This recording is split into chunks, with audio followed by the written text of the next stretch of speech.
Lô, quỷ mạng đêm, mạng đêm. Hả? Cái gì? Sao của ông bị lập à? Lập gì? Ông có lập gì đâu. Kéo hiểu. Đấy, nó cứ lập lại đấy. What the fuck?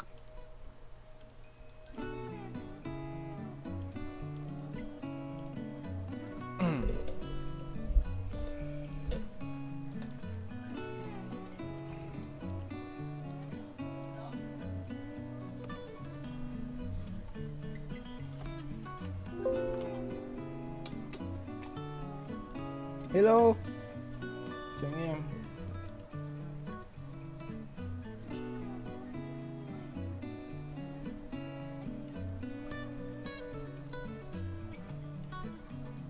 Lập mạng đây.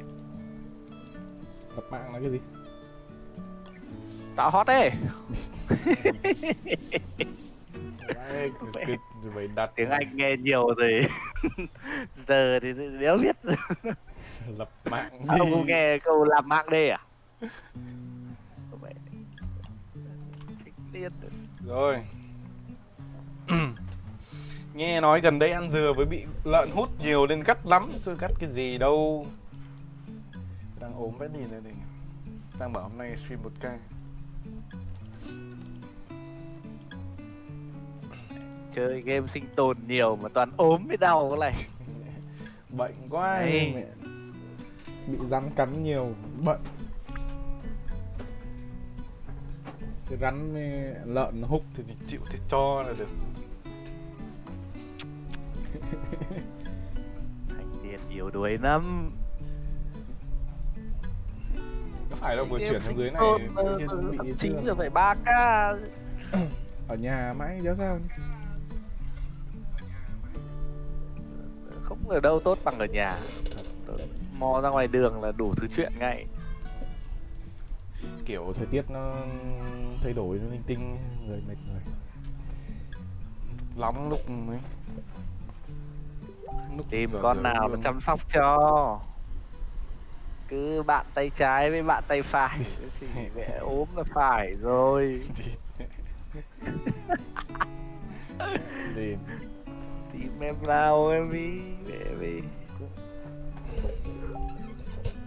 Này có thanh niên Hiếu vào nữa đây. Thanh niên Hiếu à? Thanh niên vào nào vào đây chả được. Hiếu thì Hiếu Hiếu thì bet Maxwell rồi.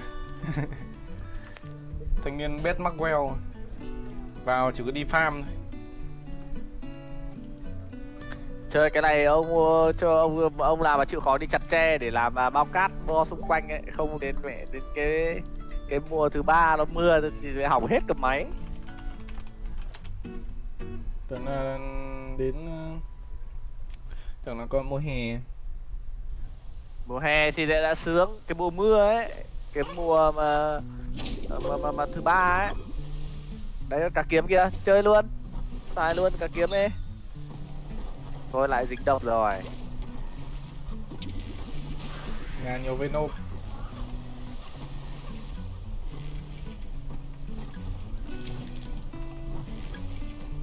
Đánh con cá kiếm chưa? Lấy cái kiếm chưa? Lấy rồi. Ờ. Làm nào lấy được cái kiếm của nó? Alo, giết nó là xong. Nhưng mà tôi nhặt được mỗi cái. Giết nó là xong. Về ông giết nó ấy. Kích chuột vào nó để dùng ấy. À, hình như là không phải. Cầm nguyên con cá kiếm này xong rồi chạy về cái máy đi. Cầm nguyên cả con đấy chạy về cái máy. Chạy về cái máy thì chế luôn thành cái kiếm xịn đấy. Về cái máy ở gần nhà ấy. Nhặt dọc biển các thứ đi mà. Ui ngựa. Ui đúng con ngựa rồi đấy. Phải giết cái con ngựa đấy để ấy đấy, để lấy bánh răng làm gì nhỉ? Làm cái đeo. Rồi, làm tủ lạnh. Làm tủ lạnh. Đúng rồi, tủ lạnh. Rồi, nhớ đấy đi. kia. Hello hello hello ông. Ôi mẹ lại vả vào đấy không. Tàu này chắc phết. Thôi bỏ mẹ rồi. Rồi rồi.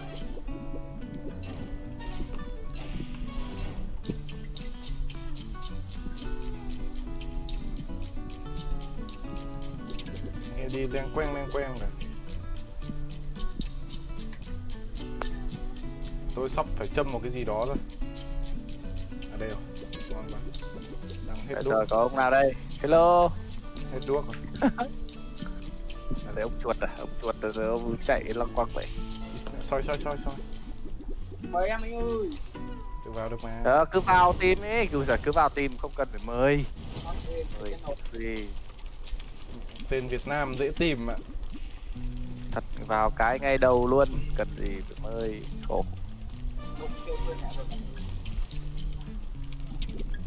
Cái máy này nó bị delay không ạ? Tổ sư delay mẹ mất một ít. Một hai tiêu thành. Thịt này. Rồi tôi tự chế được cái mũi tiêm. Ok ngay.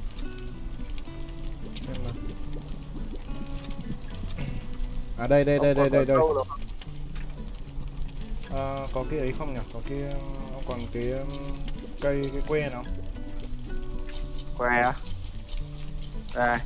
Đây bên ngoài. Thế thôi. Cho tìm không ra nhỉ? Ra để mời. Giờ đâu có thể on đâu.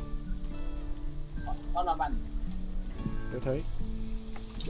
Để không ra mà lại. Spear gun. Ui, vãi đái vậy. Bắt một con sứa này. Jellyfish. Làm cái kiếm đã. Ui, mất 2 ấy rồi. Kiếm xem nào. 68 đam. Ngon vậy đấy. Thì súng bắn được đấy. Ôi đến mẹ bao nhiêu là ấy trồng ở đây đâu hết rồi.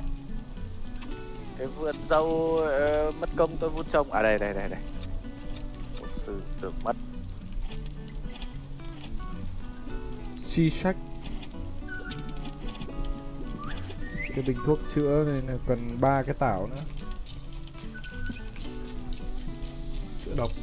Giờ nhà đầy độc rồi, nhà đầy Venom rồi, không sợ. Hello ông.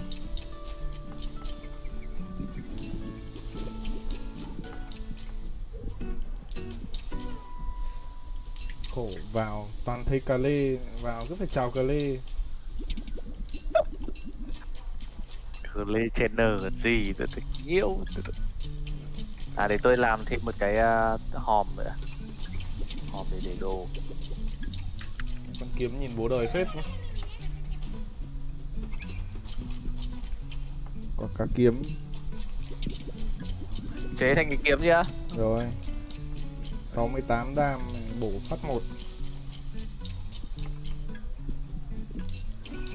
Tôi kiếm. Hello thầy Hiếu. Lại thầy Hiếu nữa kìa. Hiếu ngờ. Very good của mấy người thôi. Từ đi đấy tạo này. À chắc là tôi đi làm cái thùng ong. Làm cái thùng ong với mật đúng không ạ? Thùng ong ngon bữa rồi. Có gì tôi ra tôi đập con kia thôi.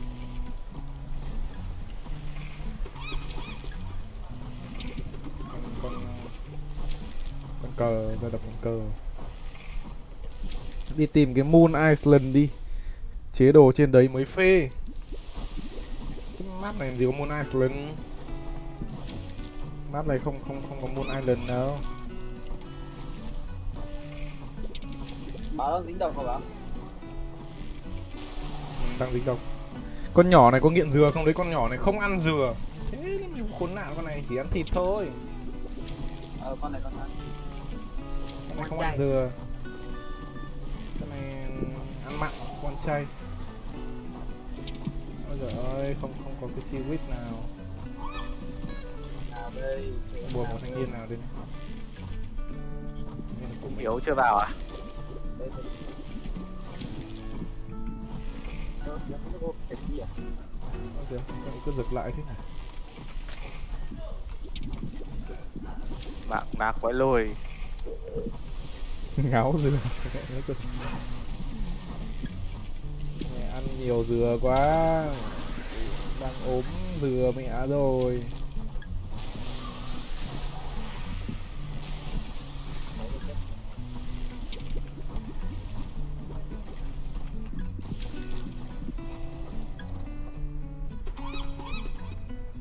Thầy Nam không ấy. Ông xem Thầy Nam mà ra đánh cái con ngựa đi.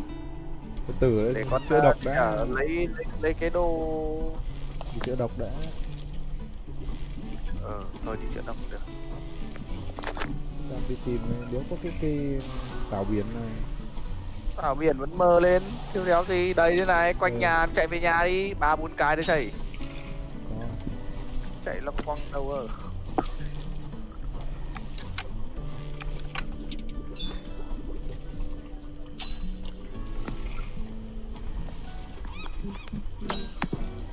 Tầm tôi đến rắn rết ra nhiều thế. Rắn rết Rồi, hết rồi. rắn rết là bù là Đi về cái. Ở đâu nhỉ? mày chết cha mày. Ôi, mày chết cha mày. Mẹ thật. Cầm quả thuyền, cầm quả kiếm nhìn bố đời vơ lơ. Ok. Đã lâu chơi quên hết rồi. Có ai nhớ đâu. Lâu không chơi. Ôi mẹ không có chết để thu nhanh ra. Không, bảo là anh em bảo để cái đấy chơi nó dễ quá. Lâu vậy. Không, mấy hôm nay không thấy ông Izuki đâu nhỉ? Ông ấy chắc là ấy rồi. Dạo này bên Nhật mẹ tình hình nó không được ổn lắm hay sao ấy. Ôi thì phải sang đây bão cát. Bão cát rồi anh em ơi. Có cái bão cát à? Đây này. Sang đây mà xem. Chỗ biển này này. Sương mù à? Không. Nhiều ạ. Sương mù. Vãi càng chưa bão cát trên biển. Đấu vãi lìn. Amazing. Ôi. Woody à? Chơi con này không chết mà này.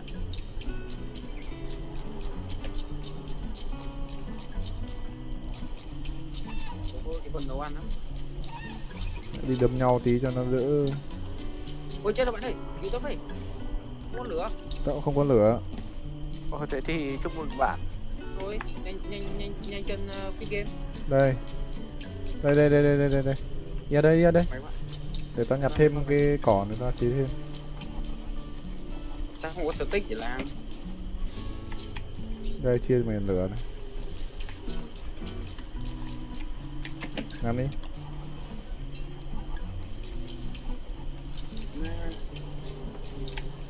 Ok. Hết mẹ rồi. Hết não rồi. Em còn vừa bị dừa rơi trúng đầu bay đá rồi. Nhặt ít sò nào. Hết sót. Nếu có sò mà nhặt. Vừa lấy chỗ. Ông chuột đây, ông đội cái mũ đấy làm đéo gì. Mũ chống nước ấy mà. Ông chống nước. Con đấy của ông tí hết não thì ra mấy cái chỗ bọn nhện đi.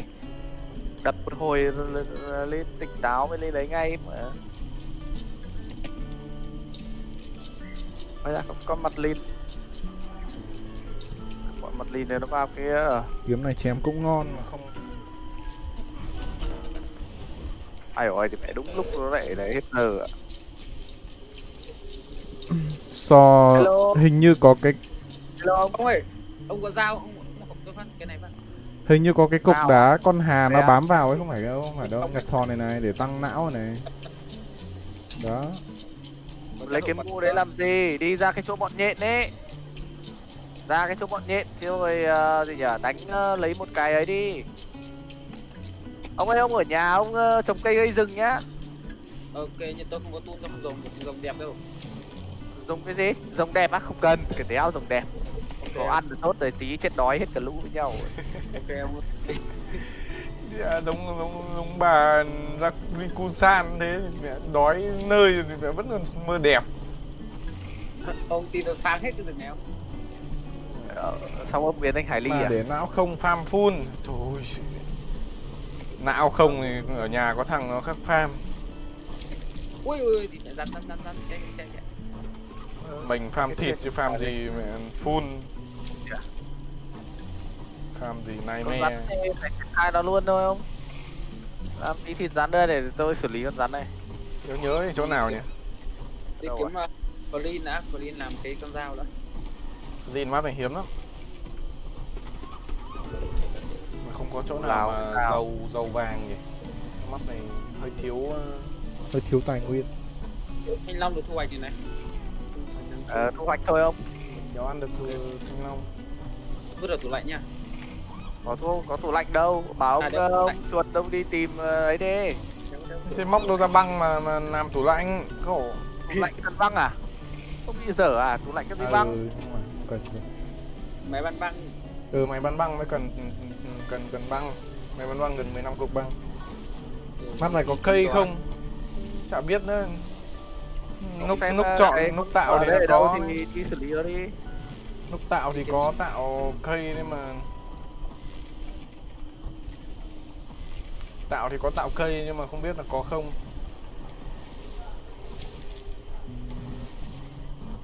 Đâu nhỉ? Quên mẹ chỗ nào rồi.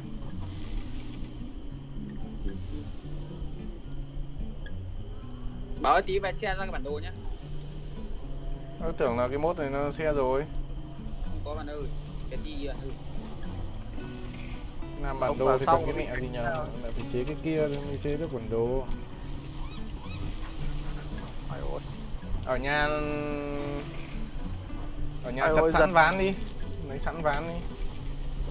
Đây, đang đi chặt. Lấy cho tao 4 cái ván. À nhưng Xe mà đang đi kiếm đang đi kiếm cần phải Flynn. có cái lau, cần phải có cái lau để làm giấy cơ. Đây, đang đi kiếm Flynn để ấy đây này. Ôi vãi lợn rồi ơi, tôi giật tôi đéo đi được nữa rồi. Tưởng con đấy thì cần gì ấy. Làm giáp cho nó ấy bạn.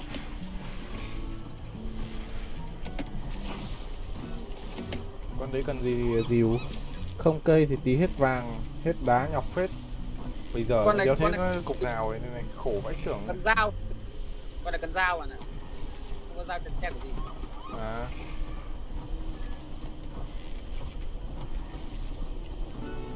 Cái buồm sắp gãy mẹ này.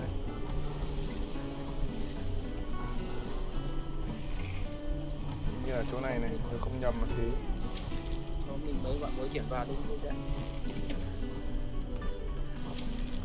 Đang ngồi nói chuyện đầy sân. Đừng dịch đầu em nhá.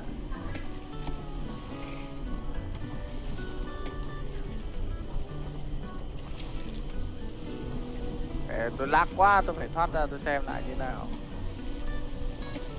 Đéo đi nổi, vẫn cái trường. À, tôi thấy ông một vạch.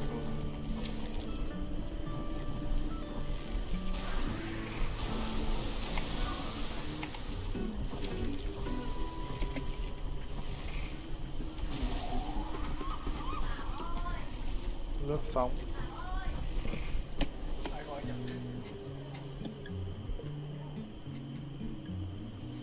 Đáng nhiên tụt xuống một vạch tôi sợ chứ. Me thì vòng tròn không thấy được cái cây ấy. Ai vừa gọi nhỉ? Đậu xinh.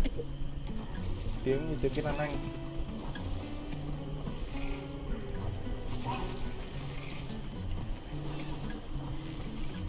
Con mặt lợn cái đồ này. Đây.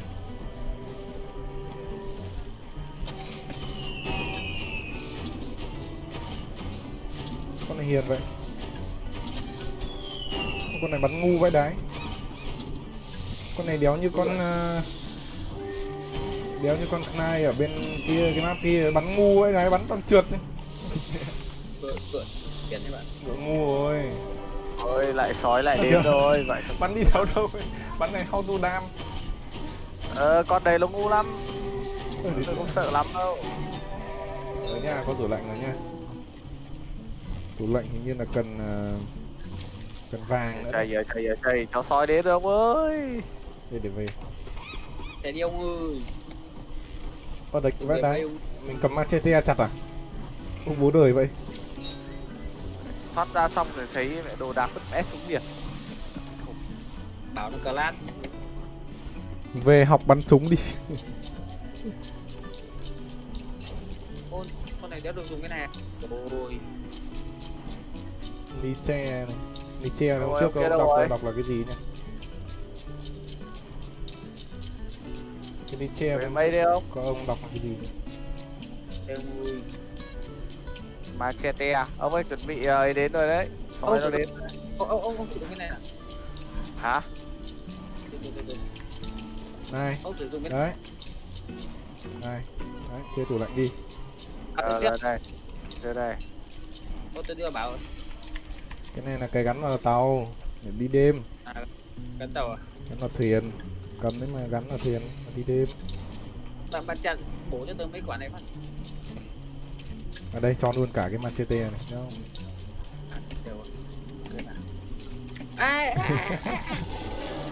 Này cho cái giáo này, này, đấy, cho cái giáo. Ca sâu lên được. Ui, giáo này chặt sướng lắm. Chặt cái một. Cho cái giáo này Hiếu, đây, lấy mà đâm. Đây. Con kia kìa. Làm cái giáp sò nữa, nhặt sò mà làm giáp. Ôi à. Đấy làm Đây bạn ơi. nhặt cái sò mà làm giáp nữa mà đấm nhau có gì. Kìa con lửa kìa. Ôi chị phải làm thế. Con mày ăn thịt quái và hóa thú đấy. Tao á? Đâu chặt nhiều cây. Chặt cây hoặc ăn thịt quái cũng được. Thế à? Ừ. Ăn thịt Hôm quái, nay hóa phải chặt thú nhiều ăn cây thử nữa. xem. Ăn thử xem nào. Ôi Đâu? sao Mất máu ấy. Rồi khóa cái đéo gì Xem có cái thanh ấy nào không ấy. Có cái thanh không? trạng thái Con nào. này phải chặt nhiều cây. không mà nè. Tưởng là bọn nó ăn ấy là hóa thú mà. Không khóa cái gì đâu. Có chuột có gạch ở đấy không? Có đá không? Vứt tôi mấy cục à? Đá này Đêm à? trăng tròn nó hoặc trăng tròn nó Đấy, có đá đấy thôi. tôi đấy bảo đêm trăng tròn nó hoặc Rồi. Tôi lấy bị rơi mất nên hỏng. Không, mất bọn cái- nó hóa chủ động được mà. Tao thấy bọn nó bảo là hóa chủ động được. Ăn thịt là hóa hay sao ấy, ăn nhiều hay sao ấy. Đấy nhá, tôi xây cái Mày nướng thử lên nào. ông ở nhà ông nấu nướng thì có cái tủ lạnh đấy nhá. rác sò ở đâu đấy bạn? Rác sò mùng nào đấy? Sò nhặt xung quanh đây. Rác sò. Chắc sò cho đánh nhau. Đây đắp sò đây tôi vứt. Thế mà chìm mẹ mất ở đây có một cái này. Chắc sò cho đánh nhau ấy. Phai ấy, Theo đang theo tôi chiến đấu ấy. đúng nè. Khoai nè. Rồi đi làm cái đấy thôi. Để tôi đi làm cái Hết vàng rồi, tình hình là hết vàng rồi, tôi đi tìm thêm vàng. Map mở thì cũng gần hết rồi còn nhớ nữa. Làm tạm cái giáp lá cũng được. làm cái giáp gỗ được. Đi dọc Giáp lên. gỗ ngon mà. Cái giáp sò là chỉ hơn được đúng một cái nó là trong Giáp gỗ ngon hơn ấy. ấy. Giáp gỗ ngon hơn. Chứ còn Được cái là nó tránh độc, được cái là tránh Giống độc. gì? Giống cái gì? Có berry này, nho này. Làm cái gì thường à? Đi sương mù trái nhìn cái đeo.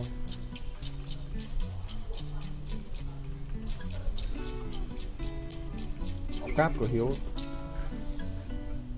Mới vào mới lâu không chơi bạn ạ. Hình áo. Sân bên này.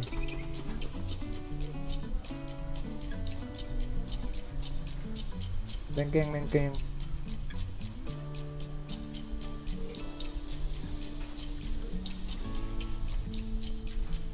6 gỗ.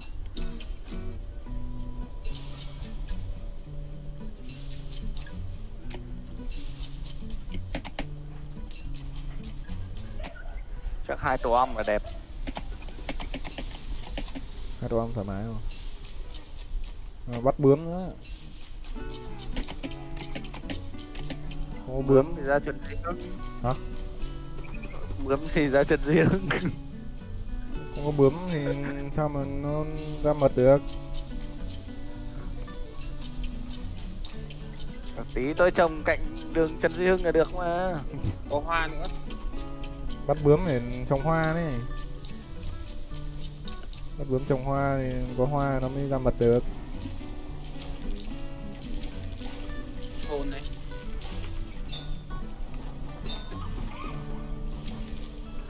Thi thoảng cứ tạch tạch cái này kéo này.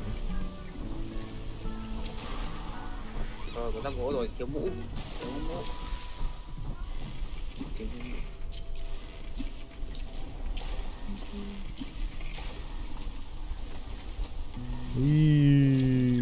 Snake skin shell. Ở đây. Đi ngược dòng mà.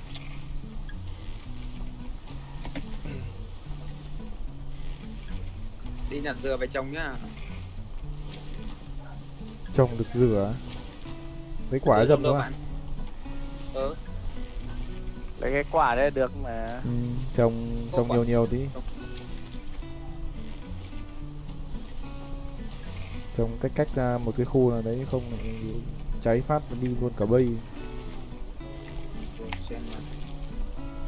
Đây, trồng chỗ Đi cây mở dừa map này nốt rồi. đây, tôi đi mở map nốt. Ui thì mẹ, dừa rơi trúng đầu. Sắp đói rồi.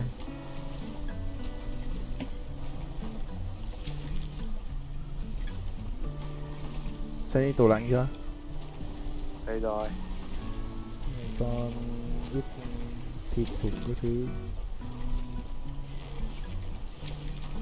Để đi săn nhiều nhiều thịt về chữ.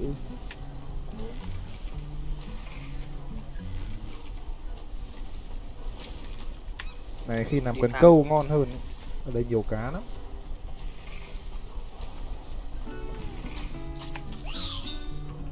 Cá đấy ăn được nhưng mà nếu mà tiết kiệm công sức thì bắt con sứa thì nhanh hơn. Ui mẹ, kiếm này kiếm cá này mẹ chặt phát chết sứa luôn. À? Chặt phát chết sứa luôn. Rắn đuổi. Con gì đấy? Con gì đuổi này? À con sói.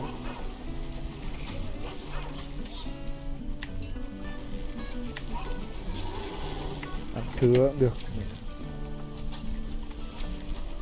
Bắt một đống sứa về nhé. Đang đánh không mất máu. Đâu rồi?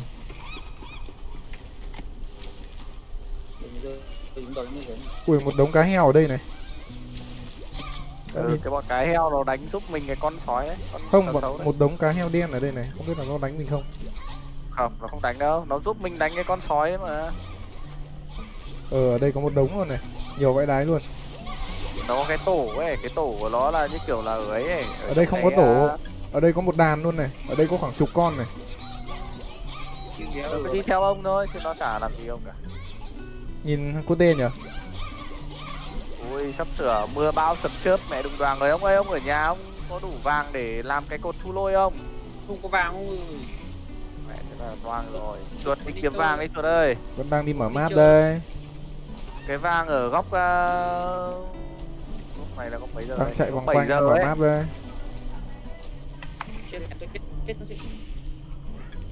Đang chạy vòng quanh mở map đây. Mà sáng bảo phát nha. Quên mất không chế thuốc. Đi, điên chuyên có cái trò thoát game lúc tối, đợi sáng người vào. Tớ hết stick tớ không chế được. Không kịp chế, ao luôn. Tự nhiên vẽ một đường như thế này.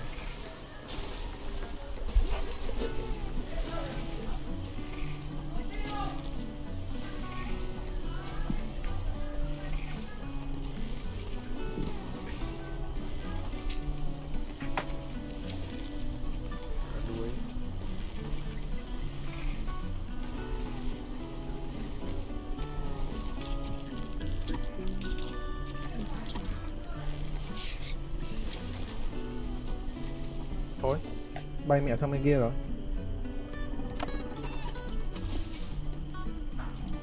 Lỡ tay.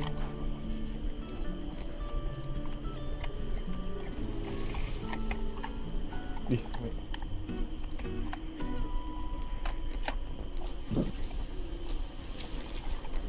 Hết não rồi. Hết sạch Đấy não rồi. cái gì nhở, cái đảo tím tím ấy. Đấy đúng rồi, đi cái đảo tím tím mà có cái đất màu tím tím lúc 7 giờ ấy, hướng 7 giờ này. À hướng đây cái này hướng 7 giờ. Hướng này xoay 180 độ được. 7 giờ. 7 giờ. Thế thì ông nhìn thấy cái đảo mà nó có nửa tím nửa cát không? Có mấy cái núi lửa. Thấy. Đấy. Ở đấy là lấy cái xẻng ấy mà xúc, có cái mạch vàng ấy, lấy xẻng xúc là được. Sáng rồi. Rồi đấy, sáng rồi đấy. Ok không? Bắt cái đèn này của mình đâu rồi nhỉ? Cái đèn này nhanh hết thế. Cái đèn bằng đuốc á? Cái đèn gắn ở thuyền ấy. Bằng đuốc cái còn gì nữa. Nó bằng đuốc mà, nó cũng như đuốc này. Nhanh hết vậy đâu. Đây chiếm đuốc mà. Tìm ở đây xong có cái đảo nó không, Map này không có hang gì à? không biết nữa. Tạo hang là có đấy nhưng mà lúc tạo là có đấy, lúc tạo là có bật hang đấy, nhưng mà không biết là có không. Ở trên cái map này không có hang. Map biển là không có hang đâu. Chơi map ROG ấy mới có được. Đây, cái con ong này. Ong nhức gì lười vậy mày? Đấy, nhất Sáng dậy mẹ không chịu đi tập đi. Ôi, mày được. Đồ lon này. ai da.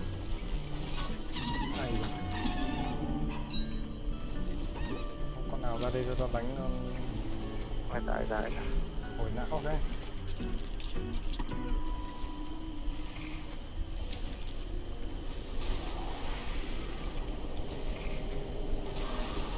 Sáu bên.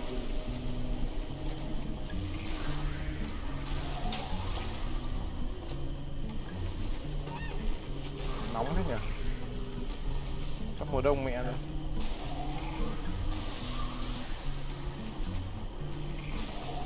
Hello anh em. Sẽ lập tức sóng này.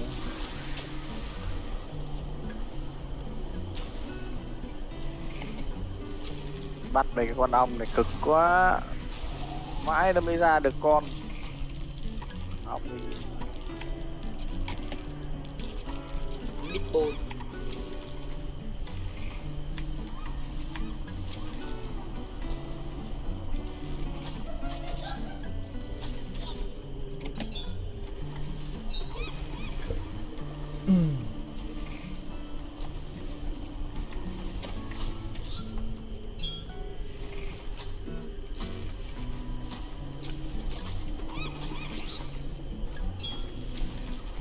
Ôi, hết não. Cái diều của cái gì thoát ra vào lại cái diều màu trắng á. Máy cầm mà chặt là thành điều kia mà. Ui, ở nhà farm dừa toàn rơi trúng đầu. Không á.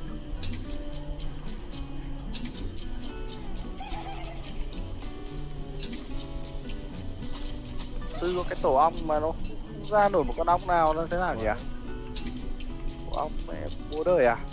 Đây rồi. Đấy, thằng não rồi. Còn chim, à có chỗ hồi sinh này.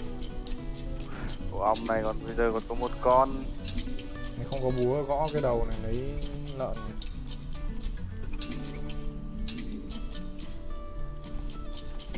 Có con chỉ này. Là con chỉ chớ. Chỉ đây.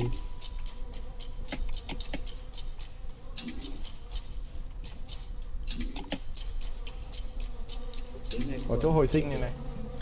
Mày thấy chưa? Hiếu có thấy tao mở mát ra không? Mở map á. Có thấy rồi. Tao rằng là tao cài ấy là cùng không. với nhau mà. Không bạn ạ. Chỉ có thấy cái vừa nếu bạn đi lúc tớ vào bắt đầu vào rồi. Cái map ở live không được. Chắc là phải chơi từ đầu thì mới được. Chắc là cùng ngon. Đây bắt đầu từ lúc vào bắt đầu đi tiệm đây là thấy đấy, những cái đường lòng này. Còn cái map này vừa mở lên tin like. Phải đi sang tận bên kia. Ui, nhiều sứa đấy. Đi đào vàng đi chỗ đâu. Đi đây. Đang đi, Tôi đang đang ở đi. nhà chụp. Này đánh khó nhỉ. Có mỗi 2 cái farm. Này trên biển đánh khó vậy đấy. Mẹ thuyền thì cứ vỡ. Cái một thế này.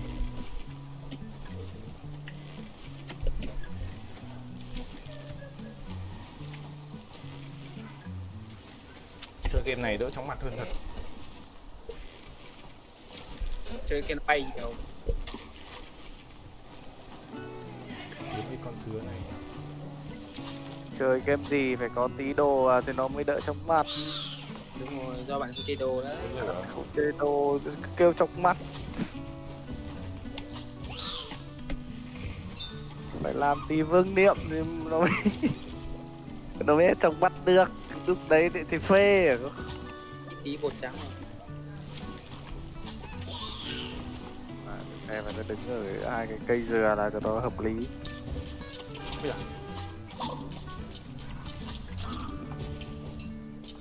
Nhặt ít nấm này nấu nhá. Anh em thao hồ một giờ ăn nhá. Tiện nhặt luôn ít lau đây. Nấm lên nhiều lắm. Tại tối rồi đấy, ông kia về nhà chưa? Rồi ông Hay ơi, là lại thoát ra? tôi có thuốc rồi ông ạ. Vừa nãy là chưa có stick. Đi, con này. Phải không chặt tí đồ. Cái cây dừa đây. Bố mày là vã chết cha mày giờ. Không tối thì bố rõ chết cha mày luôn.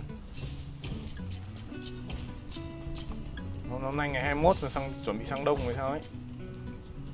Cái này không có mùa đông, nó sẽ có mùa bão. Yeah.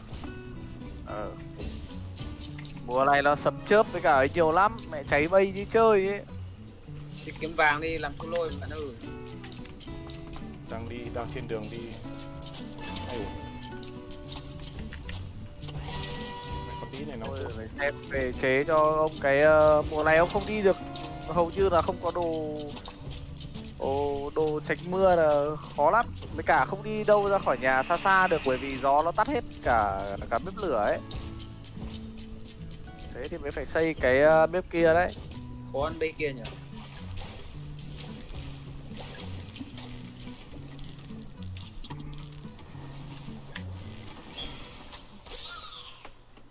Ôi, hết lửa. tí tao về tao vứt cho mày ít sứa lửa này cũng được. May quá gần nhà. Ăn sứa lửa này nhưng mà cái sứa này nó cứ lúc đỏ lúc xanh như mày, nhìn khốn nạn thật. Ê, có viên đá Đây đồ mà. Nhà mày đi ngược hướng Đây à? đồ thì lúc đỏ lúc xanh rồi mới đông đồ đấy. Đồ thật. Đồ ngon đấy. Đồ lại hơi ngon luôn. Lúc đỏ lúc xanh. Đấy cái map ở dưới của ông này hướng 7 giờ ấy, ông bật mờ lên thì là cái map lửa ấy này, chạy đến đấy đi quẩy con gì nữa à. tính độc rắn rồi bây giờ làm sao? Bây giờ phải bảo chuột nó chế cho Ở cái nhà con đấy, ở nhà còn cái Venom đấy. Viên non ở đâu đấy? Như trong dương tìm có dương không ấy, lần trước tao ném về một đống mà. Tao có này tao đánh nó ra viên non này. Lấy cái Venom đấy, nó phải ở trong cái tab survival ấy, nó có cái lọ thuốc độc đấy. Lọ thuốc chế độc đấy, lọ thuốc chữa độc đấy. ông phải đi nhặt rong biển với cả đi đào ấy 3 đấy cái nữa. rong biển, 3 cái san hô. San hô ra chỗ cái bọn cá heo ấy có đây. Tao ăn luôn viên non rồi, hết mẹ máu rồi. Vẫn lột. Bão anh ơi, gió to quá. Đấy bây giờ mẹ tối nó mưa thế này là tắt mẹ nó bếp. Bão mẹ rồi. Có cái bếp ấy đấy, có cái bếp lò mà, tôi làm mà. Chuột về thì nhặt cho ông kia một ít. Hay là để tôi về tôi nhặt đồ chữa Đây cho. còn Koran rồi, Koran có rồi nhá. Ê, Tôi cầm về. ông ơi, gió bắt cái thổi hết đồ nhà mình đi rồi. Những cái đồ vứt trên đất nó thổi bay hết rồi. Ôi cây dừa, mắc lứa ơi.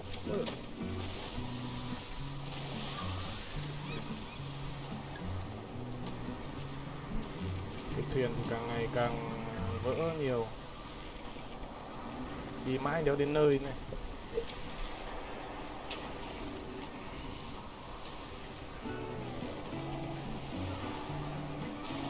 Bão đỡ lạnh Ui, khó bạn đi.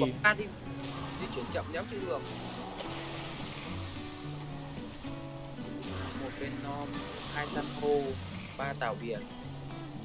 Ôi mưa rồi. Mưa mẹ.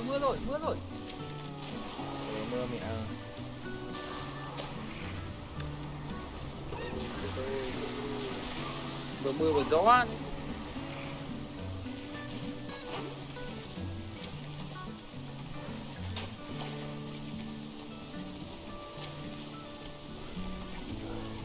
Bây giờ rơi trúng đầu là chết đấy, hết mẹ máu rồi. Ôi rơi băng ôi, mưa đá rồi. Phải cầm mưa đá. Có mưa đá đây, ông chịu khó mà nhặt đi. Nhặt cho vào tủ lạnh ông ơi. Được ôi. Nhiều mấy đá. Không mùa hè nóng lòi mắt rồi đấy. Ôi chớp này. Được chưa? Có cả gem đỏ này. Rồi. Đúng là phải đi Việt Nam rồi. Ai ôi nó giật. Ui, đá mình trôi. Nhặt đá đây. Put it man. Đây cái đi. Mưa này mất mấy ngày không? Ô tổ sư. Mấy chục ngày ấy. Xong rồi. Đi ăn cứt rồi. Ông kia còn bị độc không? Không ông ơi, Ông xem ở nhà còn cái Venom đó không nhỉ? còn nhiều lắm ông ơi. Đây, tôi đang về. Vã chết mẹ luôn, nhờ solo luôn. Tôi thích củ máu rồi. Không cái Venom sạch luôn. Có thịt rồi nhá. Tao có băng rồi nhá, 8 băng nhá. Ai ôi nó chọc vào đít tôi. Được 2 quả trứng. À, cái này phải xúc lên à? Ôi Không cuốc được à? Cái này không cuốc được à? Cả kiếm này, nó về đây. Chạy đi ông. Đây tôi chạy đây.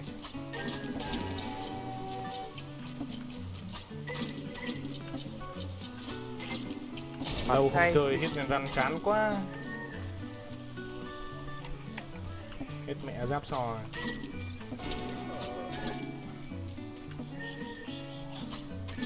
Chết mẹ rồi. Chết mẹ rồi, giờ không có flint thì làm sao mà xúc được ông ơi. Kiếm Flint cái gì nè. À đây rồi. Ôi, Ngon. ông ơi ở nhà còn ít ấy là không? Còn ít gì à? Ít san hô là không? San hô không có ông ơi. San hô tôi có 3 cái. Tàu biển đây, tôi có tảo đâu, không có san hô đâu.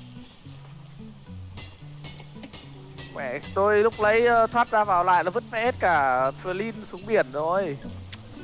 Kiếm Flint đéo chịu được. Bây giờ đéo có Flint mà dùng. Tôi cầm Tôi flint may này tôi cho. may tôi bó bố vĩnh cửu này đấy. Giờ chạy. Tiểu Tam này làm gì ấy? Dấu chân à? Mẹ mảng lát cái khó hit răn quá. Có cái một thôi.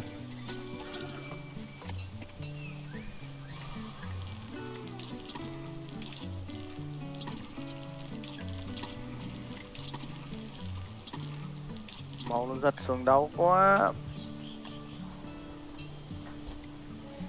Đớp ngay cái Venom vào ông ạ.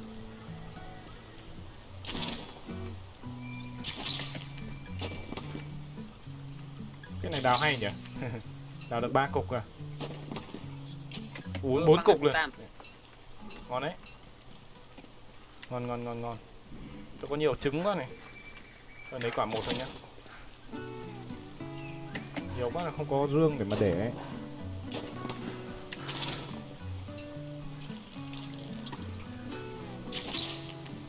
Mất hết cả mũ miếc rồi.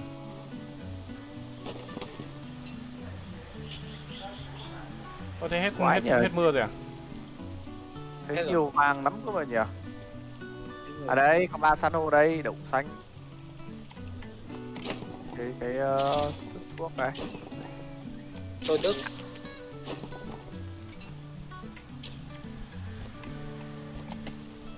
Đây rồi. Mẹ cầm đuốc đi thu hoạch berry này dễ toang đấy. Ấn nhầm phát là cháy cả Chỉ có rừng. mày mới toang thôi chứ còn Bấm chuột thì toang nhưng còn bấm cách thì không toang rồi. Này xong rồi, nhà ông trồng mấy cái cây này nhá. Đấy, Cái cây con này nhá. tôi đang trồng dừa đấy. Ôi mẹ rồi. Kìa. Cái gì? Đâu ông ơi? Đâu? Nó vừa đớp tôi một miếng. Đây này. Đấy ông tìm cái chỗ làm ngon ngon. Đấy gốc cây đấy. Ok. Đấy ông thấy cái chỗ làm ngon ngon để ông trồng thôi. map này chắc có mắc queo thì đỡ hơn được bao nhiêu ấy nhỉ? Đỡ cái công cuốc. Mới lại xúc. Đỡ Nhưng mà Flint. đéo có không có Flint để làm cái đấy bạn. Thì còn một cái thôi, là nó dùng được mãi. À, nhưng mà đệ nó đi kiểu gì nhỉ?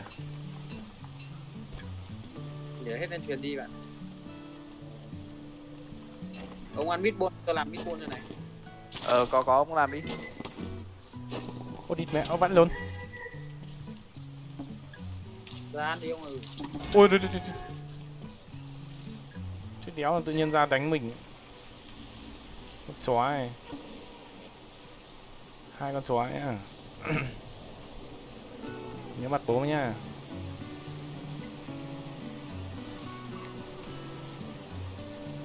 Ra đây, ra đây.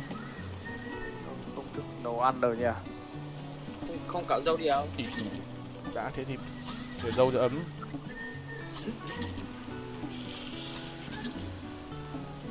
Đã thế thì bố mày xin luôn quả trứng nhá.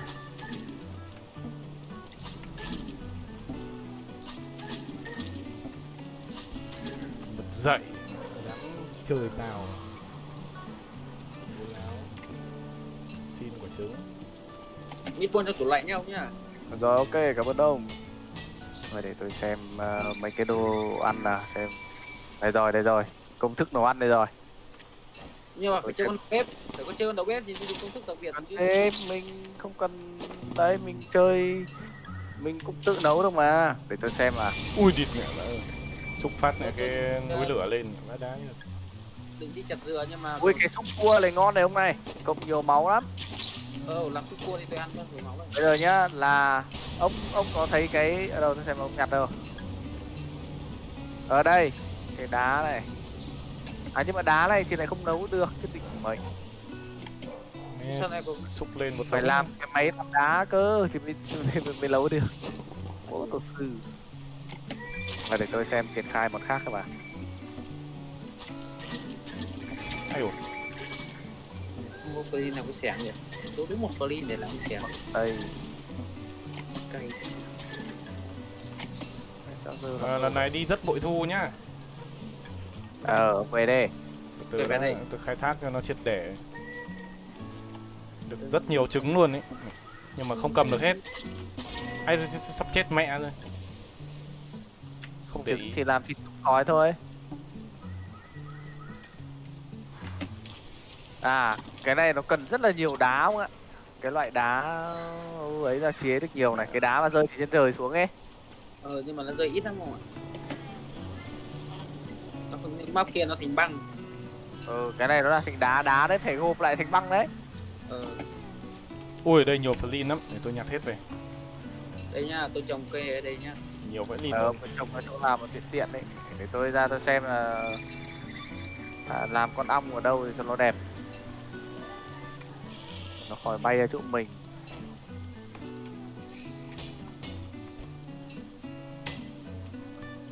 Đạch thêm ở vỡ.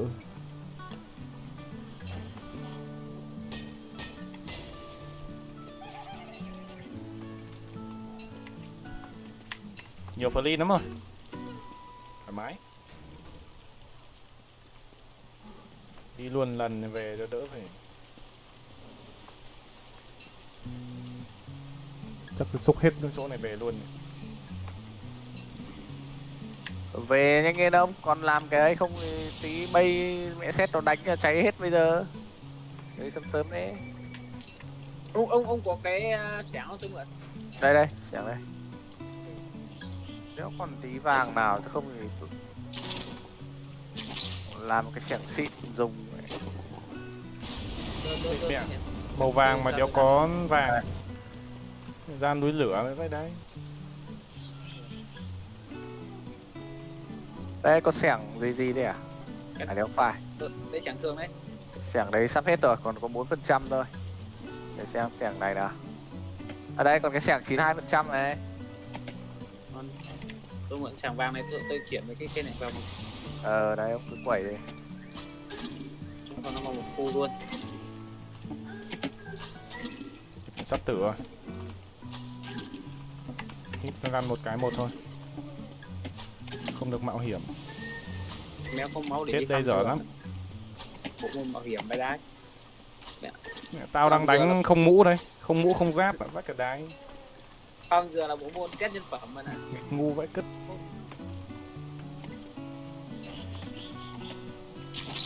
Không về đấy cho nó ấy. Khỏi chết. Ôi quả trứng.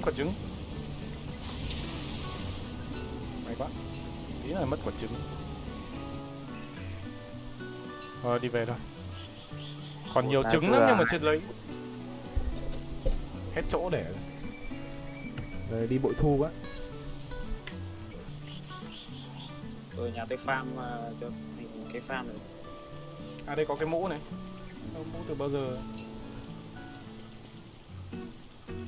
Đéo đội.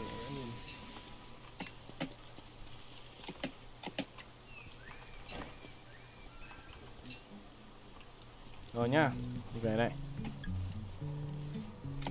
Chào các bạn chim. Tớ về đây. Game thể loại gì đây ông? Đây cũng là thể loại sinh tồn đấy.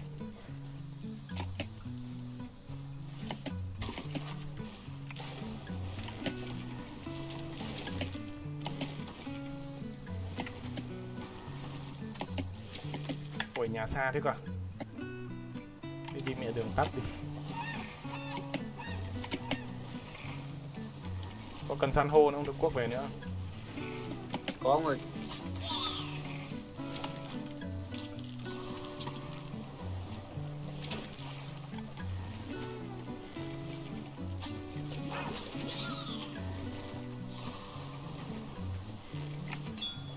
Được mẹ chè này.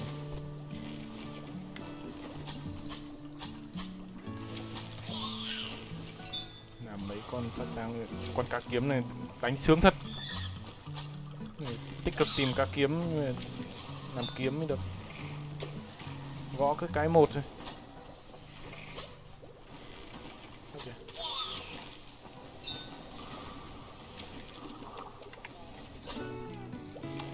Nghiên cứu xem là sứa thì làm cái món gì thì ngon. Sữa món gì cũng ngon đúng không? Ngon, quay lèo ngon. Toàn đồ biển. Ở đây xem là Ok. Ác kìa. sứa là món que thạch à? Cái món que thạch thì nghe nó lại không được vậy. Hấp dẫn lắm. Tôi đang ở giữa cái chỗ này mẹ một đống sứa luôn, nhiều vẫn nhìn luôn. Khu này Ôi, là sứa này khu thì san có. hô đây này. Sứa này chỉ có ăn không được ạ. Ăn không được phát sáng. Nhau phải nấu. Tí nữa mưa anh em chịu khó nhặt nhiều cái đá mà. Ok. Đá bên này nhiều lắm. Tôi về Hai cái đá này. tôi về tôi lấy tiếp thôi. Tôi ra tôi lấy tiếp. Đá đấy tàu thêm. Xong rồi đợi ông chuột ông ấy về thì mình chế thêm cái tủ lạnh nữa. Để anh em mình sẽ chế biến món vẹn. Nó gọi là cái gì đây? Để tôi xem nó đọc là cái đéo gì. Có Súp hâu gì đây nhỉ? À, Ở đây có cái tam giác quỷ này. Farm cái vườn sở tích này. Đi trong đêm mà đéo cần đuốc nha. Bố đời không? cua. À, nó gọi là súp cua chứ, phải cả cứt súp cua. Thế phải có cua rồi. Không, đấy cái cua là chính là cái con mà nó lại bám ở trên cái cục đá ấy. Đấy là À, cái bãi đáy chứ nhỉ. vậy. Đấy là xúc Nó hà. dịch là được thành xúc cua được. Dịch chơi bản tiếng Việt à? Tiếng Việt nó dịch Cua ngớ ngẩn lắm. À không, tôi đang xem ấy thôi chứ tôi không dùng một tiếng Việt. Xem Ôi dồi, ông này ông chồng mẹ, wiki cái nó đường dịch này. càng vớ vẩn. Không sao, bên này xem vượt stick của tôi. Thế rồi. Mẹ, mỗi được này thôi á. Này, về cho xem thành quả, ta đi farm đây này. Mấy người ta farm phải năng suất thế này chứ farm nhà. Đấy đây. Đấy nhá mẹ, về ăn ỉa ra còn cái này là cái gì đấy? Cái palm nít hốt này để làm gì? Đều để làm gì? À cái này á, cái này lúc mưa không có chỗ trú. Cho ông trú vào đâu? Này, ăn ỉa ra quần này. Thì ông lấy toàn trứng này à? Đây, thịt này, nấm mỗi cái. Sứa thôi để tôi ăn. Tôi phát sáng tôi đi farm. Ông Đây. vứt vàng vào ấy đi. Này. Để con anh Này. em có cái chỗ Đấy. ấy. Tôi lấy lại một ít flint. À cái trứng này lại đéo cho được vào ấy ạ. Vào tủ lạnh ạ. Để chảy thế. Chúng nếu để ngoài không thối đâu. Đấy thì để vào trong tủ để Mà- cho nó Đấy, ngon. vàng viết ở đây nhá. Để ngoài nó có thể có tên gà không ạ? Đi Phải ấp, làm kiểu đây này, Vì sao? cắt lít đây này. Đấy, Ok. để mà làm Thế nó là bản đồ bản viết thì làm đi. Xin cái cục thức ăn. Còn Đấy, còn, thức ăn còn đấy. đồ ăn không? Cái tủ lạnh ấy. Chưa nấu à? Có cái con ấy đây. Có mỗi meatball rồi.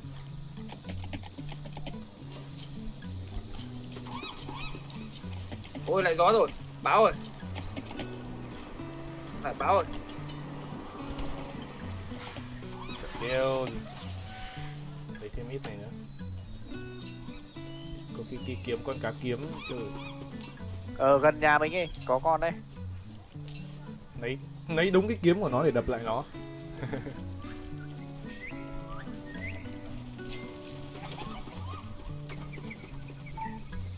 Còn vàng á? Vàng đây. Đây này, Làm gì? Ông chế vũ khí à? kiếm vũ khí. Chế xong vứt ra để tôi lấy đồ tôi chế.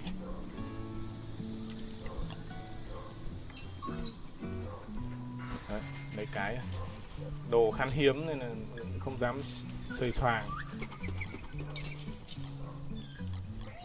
Này san hô này, ở nhà cầm nhá.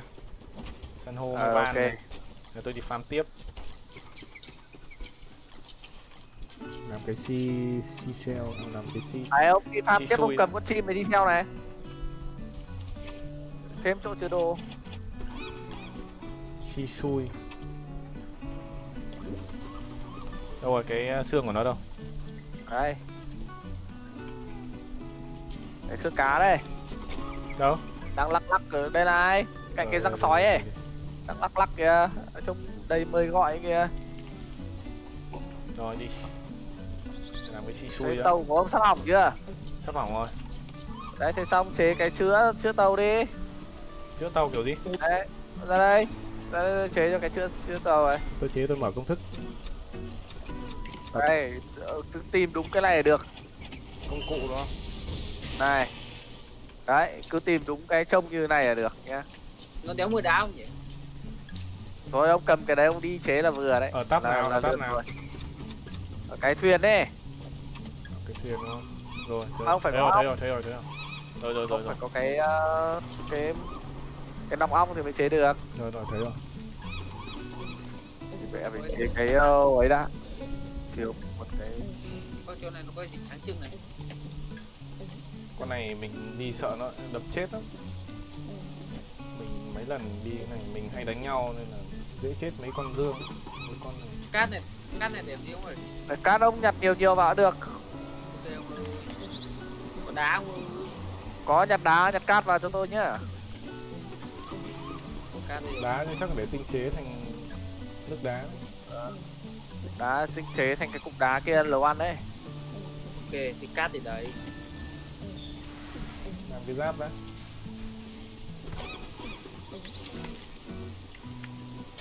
Cái này sao không gom lại được? Phải ăn lag. Một cái này sửa được chưa đầy cái thuyền. Ui mẹ đá rơi xuống nó vỡ hết rồi. Chứ không đầy được cái thuyền đấy à? Để chứng tỏ thuyền ông lặng hỏng nặng lắm rồi. Thế em quay lại tôi đưa cho cái khác. Được rồi, 400 nữa được rồi, 400 đi thoải mái. Cứ lần lấy được 100 luôn. Thuyền lại hỏng nặng phết đấy, chứ không phải đùa đâu.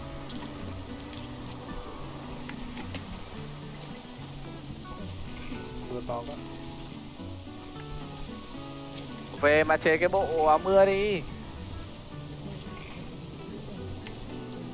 Chuột ạ. Thôi, Ông mà đi lang thang thì ông về ông chế cái bộ áo mưa ấy, từ da rắn ấy. ra Phải giảm có sớm nó nhịp. lấy cái mũ. Làm cái... Trong hòm nhiều lắm này. Ôi, ngoài này có cái ốc gì đây này. Cát vứt được vào tủ lạnh không? Ông cứ vứt vào đây, tôi chế 2 cái tủ lạnh để tha hồ mà làm. Starship là cái đéo gì nhỉ? Đâu để tôi xem nào. Thiếu cái xương. Rồi là cái cánh cây. Nghe sầm chớp. Kinh quá. Ôi, con kia phá bếp không ơi. Nó liền Không có sợ cả... đâu, sợ đâu. Sấm chớp một cái là nó tự mất mà. Nó không kịp động vào của mình đâu, anh em chịu khó nhặt đá để đem vào cất tích trữ mùa hè. Ok đều. Đặt tân được kìa. Rồi ra kia tôi nhặt tiếp. Mưa nhá. Để Lấy cái Flin về.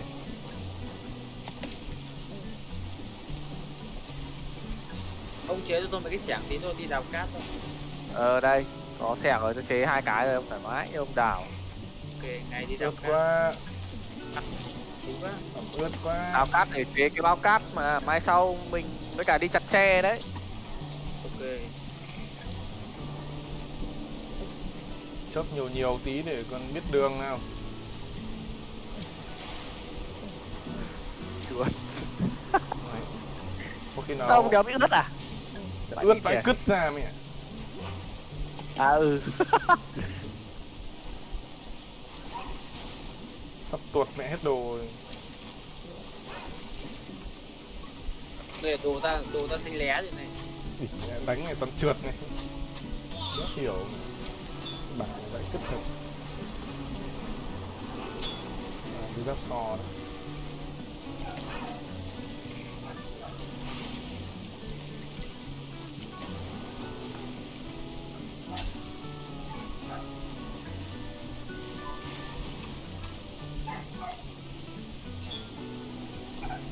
Sáng rồi. Đỡ khổ hả? Ui kìa. Đã gió to mạng lát. Tao bị giật lại, không phải, nó xếp đấy, nó xếp game ấy.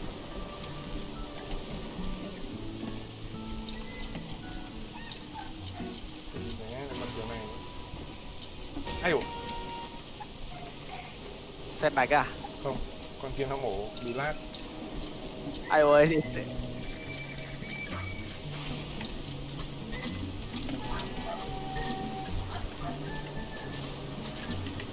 Ướt quá. Ẩm ướt quá. Con này ở bản này trâu vãi đái nhờ, con chim này ở bản này trâu vãi. Ôi mưa quá, chạy về.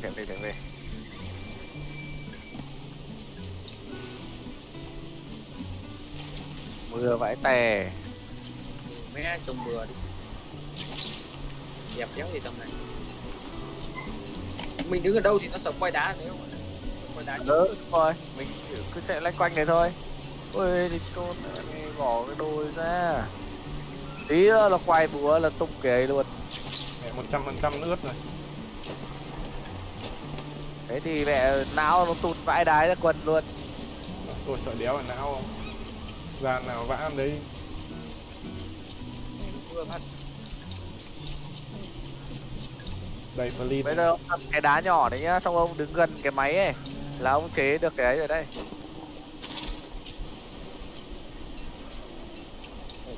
Mỗi tội màn hình nhìn nó hơi khó chịu tí thôi chứ mà. Chả sao cả. Tí nữa rụng dế bò lăng quăng. Đá rơi nhiều quá. Ui ơi, mổ này, mổ này. Muốn ra nhà nhưng mà ướt. Đây là dân chơi không sợ mưa rơi. Dân chơi chỉ sợ dừa rơi vỡ đầu. Nhưng mà nó mưa to quá rồi về. Cho con này nó cầm trứng đá đây này. Ông có cái gì đấy, cái hộp à? Mở cái hộp à? Mưa bão kinh quá. Toàn đồ cùi ấy. Có nhện đây này. Rồi, ra đây. Làm tổ nhện đem về nhá, tổ nhện 3 đây này. Quẩy nhẹ đây. Ông đứng dịch cạnh cái bếp ấy là nó cũng khô nhanh hơn đấy. Đứng làm sao cho nó vừa được hưởng cái lều mà vừa được hưởng cái bếp ấy. Hợp lý không ạ?คุณnhanh phết. Não kinh quá, não tụt ghê quá. Tôi sợ đéo thì bọn này đâu. Nếu có máu để đi farm dừa nữa, sợ nó dừa nó giật trúng đầu. Không sao, đợi tôi tí, ông sẽ có máu ngay ấy mà. Ui, nó cực kinh đấy. Đao.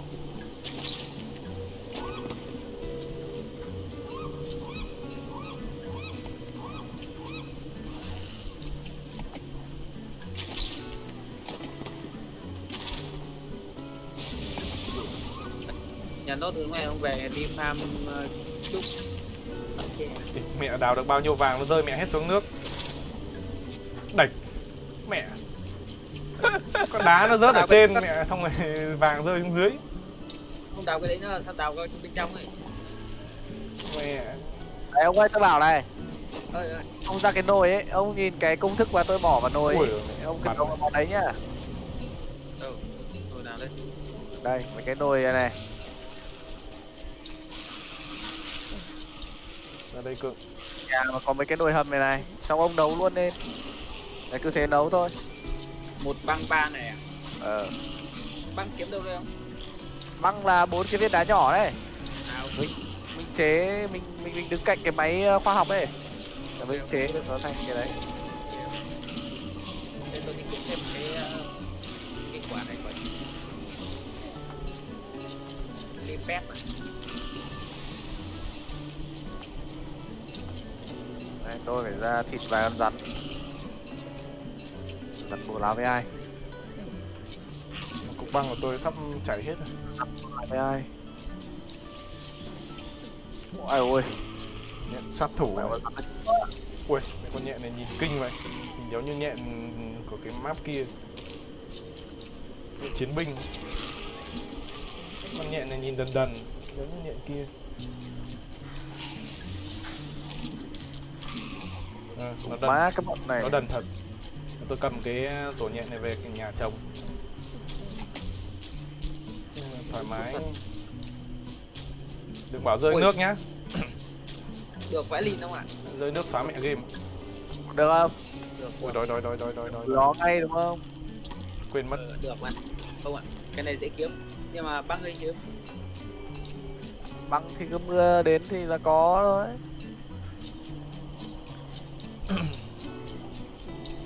Nhặt ít thì cho nó tăng não quá, khổ quá. Không, anh em mình còn phải ấy là đây, có thịt nữa. Ôi tôi. Đang đi. Để tôi xem còn cái công thức gì à? Ở đâu? Băng nào bụng nào? Refine. Băng ở cái ấy đây, ở cái nút cương, cái mũ kim kim cương. cương đấy. À, ok. Ở đây rồi. Tiếng Việt thì là tinh chế. Còn ong đây, không được. Dùng cái anh mà. Tiếng Anh là refine. Thịt to, thịt quái, hai đấy nhá, tôi hướng dẫn ông này. Ông chế một miếng thịt quái này. Ở chưa? Ông chưa cúc à? Cúc đi. Đây. Cúc hết đi. Không chưa cúc cúc hết đi. Nấu rồi cả. Tôi Đấy mới nấu nhá, cái. là một miếng thịt to này, một miếng thịt quái này, hai cái mật ong này. Đấy, là ông nấu được thành dăm là thịt quái. Có cần đá to không? Có cần đá rốc không? Đá bốc á? Chắc là có, cái nhặt về. Ông ơi ra khỏi tủ lạnh kia tôi nhắm cái Mình băng biết này vào. đỡ chật Đây, dương. thế ông nhặt tủ lạnh kia được, thiếu gì? Tủ lạnh nào cho được. Cho nó nhau. Đổ lọt. Hải sản ơi, ăn được cái ấm hết cả người. Ui. Tí về cho ông chuột được hưởng tí. Làm gì? Vứt ra tủ lạnh đi. Vứt ra tủ lạnh cho ông cho nó sướng. Ai ơi, chúng nó đuổi kia. Suốt ngày đánh nhau với bọn run như thế. Món gì đấy không? Quái. Đây là món thịt thịt này vừa tăng máu lại vừa tăng tăng độ no. Đấy, ăn phát là no luôn này. Đây này. Nhưng mà thiếu mất một mật ong, để hôm nào tôi đi tìm mật ong nữa. Cầm mật ong. Ui, Ở đây để tôi còn làm cái máy dự báo thời tiết đây. Để cho anh em đỡ khổ. Xem cần cái gì cả. nhặt hết về Làm máy thế. này về. Ông ấy làm máy mới lên đây. Chơi con này có vẻ anh em tập trung xem nhỉ, chả chat chủng gì cả. Đây này, đầy Đấy. gốc về này, nhặt hết gốc về. Thấy bảo là cần làm để bờ bủng gì đấy đúng không?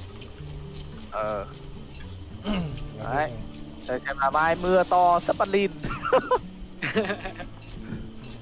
Mai mẹ mưa sắp bắt lin luôn.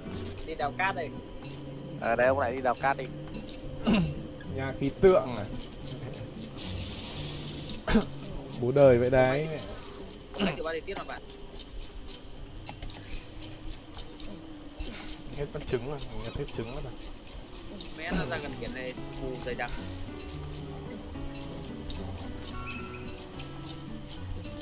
Thi thoảng có cục flin. Nhặt sạch bóng nữa này luôn. Tôi phải chế cái sửa tàu của tôi đã. Nhiều sứa quá này. Cái con sứa này khi lúc mà ông có cái đồ mà nó 100% kháng nước ấy, là chống nước ấy, thì ông chém nó không bị giật nữa. Tôi chém nó phát chết luôn, đéo bị giật đúng không Thì ông chém cái chết luôn nó thì ạ?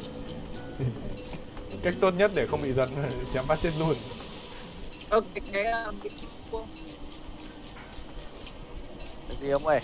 Cái vuông. Cái gì? Nghe chả rõ gì cả. Cái đi. Bằng lát thiếu. Cái cát á? À cái chai để làm đèn đấy, ông cứ nhặt về cũng được. Cái cháp thôi, cái cháp là cái vật mà. Cháp. Cái cháp á, Ừ. Cái bẫy ấy. cái cháp để bắt tới đấy, để bắt chim này. Xin cháp này, cái xin cháp này là để bắt con cá đấy, cũng được không ạ? Lấy cái chai về. Bắt cua không, bắt cua không. Cua thì không bắt được đâu, cua thì ông lấy cái bẫy bắt thỏ ấy. Không, cua nhá, cua tao bảo cách bắt. Mày đuổi nó chạy, xong rồi là mày đứng lại một cái, nó cũng đứng lại là mày chém được. Thử xem. Mày đuổi nó chạy cái, xong rồi là nó cho chạy một đoạn, xong rồi mày đứng lại. Nó cũng đứng lại thì mày chạy ra mày chém được. Cần gì đây nhá. Ví dụ như là con cua ấy, ông muốn bắt vào nhá, ông chỉ cần một miếng thịt quái là được. Không cần đuổi được Ông mà. đặt cái miếng thịt quái ra đằng sau cái bẫy của ông. Không cần phải bẫy Lại đâu. sói rồi chú ơi, lại sói rồi. Sao đấy gọi mình. Sao đây tôi không thấy nhỉ, không có nhỉ. Nó cùi mèo tớ không ạ? Thì thôi phải chấp nhận thôi. Ông có xẻng ông đào lên. Đào cát, đào cát được. Ông có xẻng ông đào lên. Đào lên từ cát. Thế thì thôi, lúc nó được con cua, lúc bị là cát mà, phải chấp nhận thôi, cái nào nào. Ông ơi, ông về đây anh em mình còn chống giặc nào. Tôi về lâu lắm. Giặc Không kịp đâu. đến nơi rồi. Có cả cá chua này, vãi cá lin. Có gì nó chia sang đây con tôi một ít mà. Ở đâu ấy đều spawn hết mà, ở đâu có người chơi nó spawn hết mà. Tỏi à? Nó chia sẻ với. Làm cái món đéo gì đấy? Tỏi thì làm món gì? Cái bẫy này nó là cái thỏ. Tỏi có mấy món ấy đấy, có mấy món để hồi não. Ôi, lịt vãi lịt. Ai ôi, nó cắn tôi đau quá. Ôi ôi. Ít ăn thôi chứ.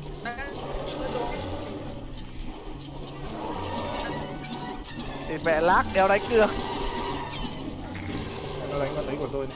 Mất Rồi dậy, đấy. Thôi, mất dậy. khó chơi vậy chứ biết làm nào. Chết thì hồi sinh ngay nhà ấy. Ôi,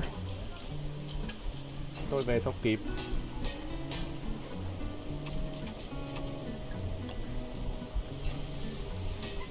ôi Đang- chịu đấm ăn xôi vậy biết làm nào.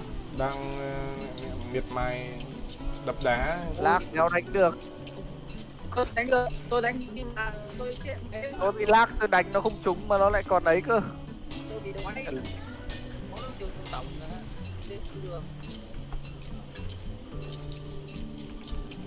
Nấu em mong đi ăn đã. Đấy kìa, anh em bắt được con cua đấy kìa. Tôi bắt. Ông xúc luôn cả nó lên à? Tôi xúc bẫy mà. Ôi đừng xúc như thế là mất luôn cái đấy đấy. Đừng xúc lên là mất luôn, nó không spawn lại. Nó không spawn lại đâu. Để lại Đây cái nhá, tôi ra đây tổ tôi bảo của nó, này, nó còn ra đây spawn tôi bảo lại. này. Em Đấy, tham ông gia thích được bắt không đây, ấy? ông Được anh em vào luôn. hai con cua nó lên một cái là nó phải đi qua cái bẫy này thì nó sập luôn. Ông vẫn dư được miếng thịt mà vẫn bắt được cua. Có mấy cái cục ở rìa này cáu vậy đấy. Bây giờ tôi làm sao căng nặng tôi. Địt mẹ, rơi mất 2/3 xuống nước. Ông biết buồn à?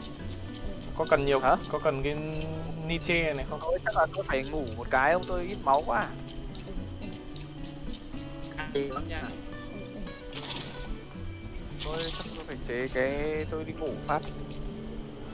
Ông lẹo.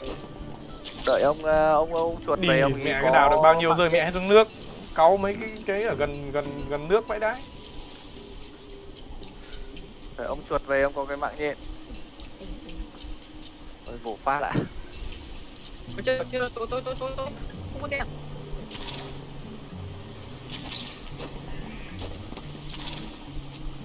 Tao cũng không có đèn rồi. Mày qua về nhà. Sao tôi ngủ trong bóng tối đéo sao này. Ui, ngủ luôn đấy được không? Ông thắp cái nước cái ấy lên. Ông phải chịu khó chặt cây đi, con của ông mẹ siêu nhân chặt cây mà ông không chịu chặt cây để về anh em đốt thì cả. Bỏ mẹ thôi. Phải chịu khó chặt cây đi để tích cái điểm ấy, có gì thì mày hóa thú lên. Có nhiều lắm. Ôi mẹ ông đốt lãng phí thế. Thế nhưng mày phải tích đầy cái điểm đấy, sau đấy là mày ăn thịt quái là nó hóa lên đấy. Rồi ok. Rồi từ từ đang đói. Tao nhớ không nhầm là thế, bọn nó bảo là ăn thịt quái là hóa được mà. Nhưng mà chắc là phải đủ cái điểm chặt cây ấy. Để tôi xem là có con cua thì nấu được cái món gì. Có vẻ như là hết rồi đấy. Tôi phang À, hết đây. vàng rồi không ạ? Não cứ giảm dần này, ông xem cái món nào. Tôi phang hết vàng rồi. Đây còn món tăng não đây. Còn chỗ nào mẹ đào được 2 vàng nữa? thịt quái, 1 thịt cá, 1 gậy. Đây, đấy nhá, tôi chỉ ông này. Một con thịt cua này, 1 cái gậy này và 2 cái thịt quái. Đấy ông vào ông xem thì ông đấu đi. Một cái ông đấu lọc quá, vãi cả cứt. Ok, 1 cá 2 quái 1. Sao bảo nó bảo 2 quái là ra đồ ăn đấy nhỉ? 2 quái ra đồ mất máu ấy. Đấy là tùy. Tùy Đấy, cứt. lấy ông đấu với cái gì. Mẹ đây tôi ông kia tí nữa ông kia ông ra ông xem. Nấu cái gì ấy, đang nấu cái gì? Ông tăng cái gì không? Nấu cái tăng não. Có một, hình như là tôi nhớ là có một cái đồ gì đó là dùng 2 thịt quái được thôi, chứ còn tất cả các đồ khác là đều 2 thịt quái là đều ấy hết. 2 thịt quái đều mất máu hết. Đâu? Đấy này thì tôi lên tôi tra mà. Mất máu trừ não. Tôi kêu vứt ra mất đi. Đấy, Cái này không sao, cái này ăn được. cái này ăn được tăng não vãi lìn chả hết được. Nhưng mà tăng ít phải lìn không ạ? Thôi chấp nhận. Bây giờ có món này tăng não mới nhiều này. Ông có chuối không? Ông đi chặt cây vào có chuối để tôi chế cho. Ok, nhưng mà chặt cây chuối rắn chuối. Và thì anh em tiêu diệt rắn. Thế thôi, đơn giản. Đây này có mấy cây củ lìn ở gần nhà này, chặt luôn đi. Để làm gì? Đây này 3 cái cây này nó đến kỳ ấy rồi. Chặt luôn thì có gì nữa. Đều có chuối. Đập phát 2 mà vẫn bị ấy ạ. Thôi gãy cả gì rồi. Tôi gãy mẹ dìu rồi. Đéo có chuối rồi, hơi nhỏ. Đây, ông đi farm nhá. Ông cứ đi farm lấy chuối đi, tôi chế cho cái đồ tăng não. Chặt cỏ dừa. Này, cầm Đây. ấy về này. Đang cầm về đây. Tôi hết sạch não rồi. Ở nhà có đồ ăn gì không? Có dẫn được bọn này về không thoải nhỉ? mái đồ ăn. Có dẫn Ông được... có mang thịt quái về không? Có thịt quái, đầy thịt quái. Thoải mái đồ ăn đâu. Có chuối không? Có chuối không? Thế thì Ô, mang trong chuối này về có đây. vàng này, thuốc đéo đây này. Cái đéo nó có cái ông Lào này. Captain Hát này. What the fuck? Có ông ấy vừa vào, có anh em vừa vào. Ôi có anh em gì nhỉ? Sao đầu này bị con nhện nó bám này? Rắn đuổi. Có cả viên thuốc này. Vãi đái thật. Chuối này. Đây vứt ra đây. Vứt chuối ra đây. Có cuộn ngủ đây này. Ok, đây để tôi nấu món con chuối cho ông. Con này con nhện không ạ? Ông này đứng gần nhện không bị nhện đuổi. Orin Vâng. soda. Alo alo, Đấy nhỉ? Alo. nghe mày. Alo ông. Đây rồi, que chuối đây rồi. Ông Dạo thích này... vượt dừa tôi không? Không lại dừa. Đây nhá, tôi bảo ông kia này. Đây này, Ôi. một quả chuối, 2 cái que. Với cả một viên đá. Đá đâu rồi? Dễ này. Đói quá. Đá đâu vậy? Tớp tạm phát. Đắt bánh ấy. Đây đá đây. Anh chùa đó rồi. Rồi ok. Đấy, Đây. thế là được.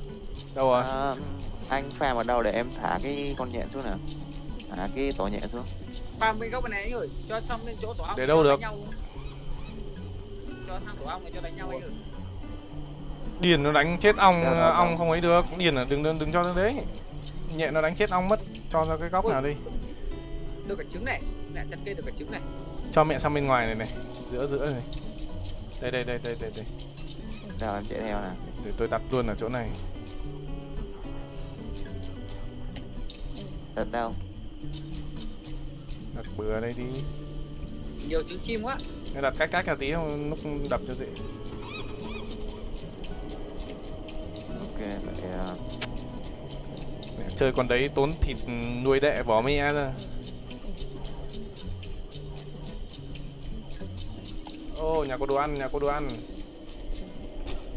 Quá, rắn đuổi. Chạy. Ông chốt vứt ấy vào đi. Vứt đây tôi nấu cho mà ăn. Vứt cái Quái gì? đâu rồi? Thịt quái đâu? Đây, Ở đâu vứt thịt quái vào đây. tránh nhá. Đây. Đây này. Ôi, trứng này. Ông chuột ăn cái chuối đi. Cho ông chuột ông cái ăn nào ông thấp lắm này. Đây, cái chuối ăn ngon đi. không? Tôi đéo cần. Tôi đánh bọn này nó lại hồi mà. Đấy thì ông ăn đây. Đây thì tôi nấu cho cái món này. 2 thịt quái này, Tôi đánh bọn này nó lại hồi mà. 1 thịt cua này, 1 cành cây này, sợ hết cành cây mà nấu ấy chứ. Cái cây nhiều lắm không ạ? Tích gì? Đây bao này. Này thì ông ăn đấy đi, ông ăn cái quả kem chuối này đi mà lên đấy. Đây tôi ăn. Đang ấy kìa. Cho tôi tăng não phát. Đây, ăn cái kem chuối đây. Con kia bị độc mẹ rồi. Nếu có ấy con nhỉ? Nếu có miếng thịt nhỏ để mình làm cái nồi hầm, nấu vào cái nồi to này hơi phí. Con đấy bị độc kệ nó, chả sao đâu mà, nó không chết được đâu. Đây không ăn cái kem chuối đi à? Chưa có. Đây. Ok ông ơi. Đừng nữa. Này. Để cất vào. Làm vài Này, cái ấy nữa vào. Đây nha, ông ơi ra vườn phân tích này và farm phân tích nhá. Đấy, đá đấy. Rồi, ok. Đá đấy hả? Đâu, đá đâu? Trong ấy đấy, trong dương ấy. Rồi, ok. Ui, sắp 200 tối đá rồi. thì Sắp tối rồi anh em ơi, sắp tối rồi. Anh em đi để ý tối. Thì mày cứ tưởng là trăng rằm cơ. Tôi đang tiền ở đây thì Tôi cần meatball thôi. Con này của tôi chỉ cần meatball thôi chứ chẳng cần cái gì cả. Đi mua lao nhỉ? Mẹ mày. Mua lao với chúng tôi à? Tiền ở đây farm stick luôn này. Làm mẹ cái nồi hầm này đớp được. Đây để con ấy này để tôi nấu cho ông chuột ăn cái món gì nhỉ? Súp cá, súp cua. Không được rồi, thiếu mẹ mất cái mật ong. Niche đây này. Meatball. Niche đấy. Đi che đầy. Tôi chỉ cần meatball thôi, nồi hầm được. Thôi ông ăn tạm cái đấy đi. Hay ấp trứng đi.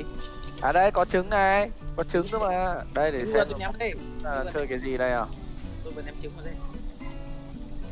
Đây, 2 quả trứng, 1 miếng thịt quái, 1 miếng thịt bất kỳ. Đấy nhá. 2 quả trứng, một Ôi, ông miếng kia, thịt ông khoái, kia. một miếng thịt bất kỳ. Ok.